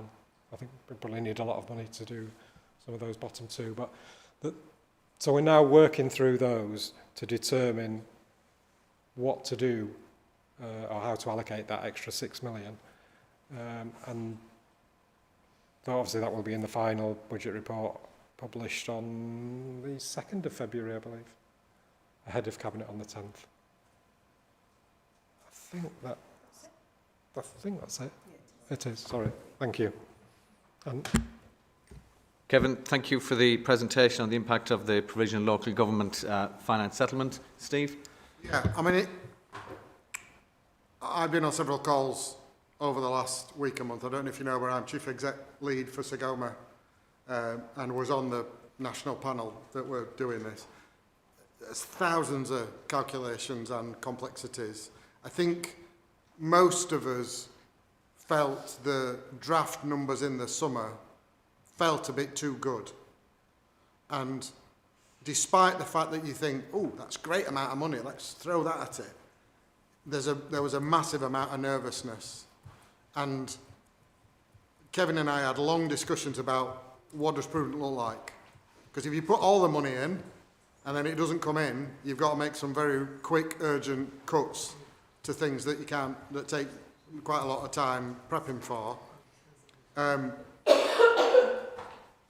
many councils didn't put any money in because they couldn't afford to. They couldn't afford to have that last minute changing about situation. It is fair to say we need a lot more money in some of the budget contingencies for the key services for adults and children's. I'm sorry, Councillor Taylor, I'm jumping the gun, but you'll get that view in the value for money report that the auditors are saying. You need to mitigate your demand services better because a small spike in 6 kids coming in over Christmas and all of a sudden you're £500,000 down in the last quarter and etc. And we see that spike and I think you've all been aware of some of that and we're talking about that earlier. So we know that there's some of that thing. We know the Q3 position is getting a bit worse. You've all talked about some of the problems we've had in winter maintenance, some of those challenges. So all that reserves position that Kevin was talking about earlier did not include any overspend at the year and using any overspend at the year. So there's a keeping reserves healthy as well, assumes that you don't overspend at year end, and there's a bit of that, what can we do, what can't we do. We are in the top third of Sagoma councils that have done well out of the settlement. There are many that are not, and particularly in the northwest and northeast. So we've lost a bit on children's formula because our children's social care numbers are low in comparison to the national average. So it's all about the national average. We've not particularly gained on adults because we're about the national average on some of that kind of stuff. Our growth in population is below the national average, but our deprivation has gone up against the national average. So we've gained a little bit on some of those things and stuff. But I think we've attacked it with a prudent methodology, but we've done reasonably okay to other places. And looks like that's fairly stable across the 3 years. So the comment I made earlier about turning a corner feels like that's embedded in the new figures coming forward as well. Remember, however, it's not, when government present these figures, they almost have to use comprehensive spending power because they can't give you your local numbers and they're all different. You know, Kevin could have made a decision not to put any of the growth in. And therefore, when an MP is quoting a different figure to another place, how do they say what the extra money is for? I prefer the percentages. I think the percentages give you a better share. The one figure that government civil servants like to quote is where is your comprehensive spending power figure at the end of 3 years? And how relative is that to deprivation? Now, we are right on the line almost in terms of our comprehensive spending figure, but if you look at our figure compared to other places, we're still well below it. But actually, that's my argument about the quantum. We're getting more towards it, and therefore we're doing okay. But we're not actually at the figure that many other places are at, so I think it's just under £1,400 per person that we're at 1380 something or whatever. There are some places that are up at 1500, and therefore they'll be seeing reductions. So relativity to the rest of the country is quite hard to compare on these things. And it is easier to say, we're not in austerity periods, we are getting more money through the books. I think the percentage figure for me is more reliable and comparable than the core number that we've seen quoted in other places. And I would just point out, we know Kirklees MPs have been quoting it, every other place's MPs have been quoting it as well, of all colours have been quoting it, because it is something that is comparable, and it is the figure that MHCLG are using because it's a comparable kind of figure, but I prefer the percentages, if I'm honest. Thank you. Thank you, Steve. Everybody okay? Any questions directly for Kevin or anything? Councillor Greaves, very quickly. Thank you. Yeah, it's at least it's extra money. I think that's the positive from it. We're getting some extra money. I just want to check with Kevin then that from what he'd said, for this year we've got an extra 6 million unring fenced and an extra 4.5 ring fenced over and above what you had anticipated, planned and projected for.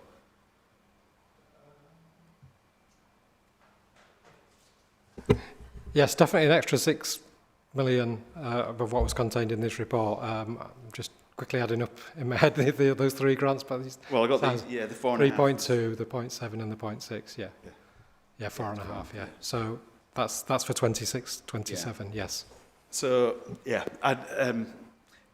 when I heard the 146.3 million, the sceptic in me assumed just to hold back before I started working up massive budget amendments.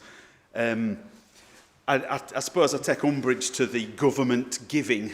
So, Steve, if you gave me a tenner, and I've got an extra tenner, but if you tell me to take 10 quid from my back pocket and put it in my left hand, you've not really given me anything. And that's a bit like the council, factoring in the council tax. Government's not giving us that, our ratepayers are. So, it's all part of the game of politics, I suppose, but I wish they'd give us the truer number, rather than assuming what we're going to take from other people, rather than this, because I don't see that as the government giving us anything. Council tax increase comes from our ratepayers, not from government. But it is very true to say, if you think about the two sides of the budget, they are needs and resources. Yeah? The needs assessment for what Kirklees needs has increased from 2024 to 2028 by 146 million. So that is government approved needs assessment, and therefore their tools to give you more resources, which are through the grant, through recovery grant, through uplift, etc., are based on what do you need, and some of which is locally raised and some of which we're giving you.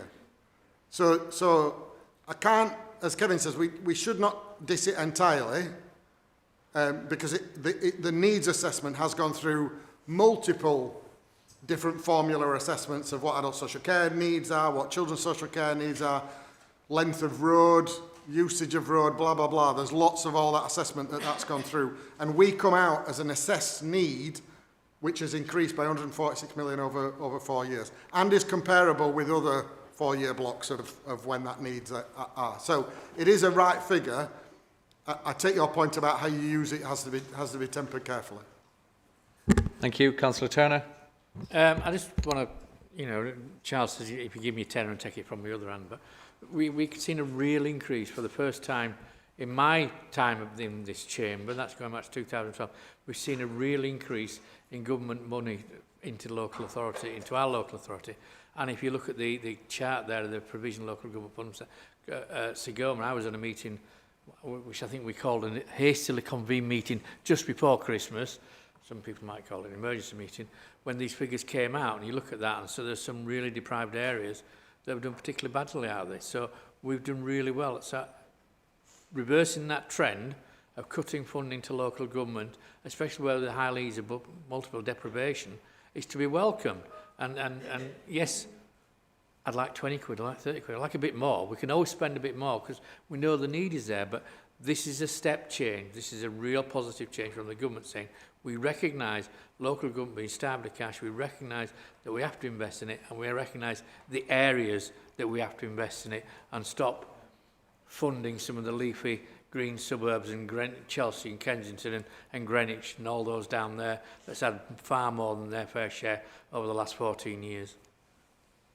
At the other very minor point, at the time those figures were issued, if somebody would have rung me and said, can you tell me what Kirklees' figure is, I wouldn't have been able to tell you. So, yes, it was issued to them rather hastily, but we couldn't have told you what that figure is. And it's taken us weeks and weeks to work through the plethora of spreadsheets to work out the ups, the downs, the ins, the outs kind of stuff and apply our own figures. So I recognise why they did it, because they did it quickly to get it out of the way for them to look at it. Thank you. You can after Kevin. Thanks. I would just add for members, core spending power has been used by successive governments. So it's not, this government hasn't done anything to previous governments. It's standard for years and years. Thanks. Yeah, I get it that the blue team's played that game as well. But so just to reiterate, I welcome what's probably going to be about £30 million of additional funding over the next 3 years from central government. But I think it's important that everybody knows that it's not 146 of new money.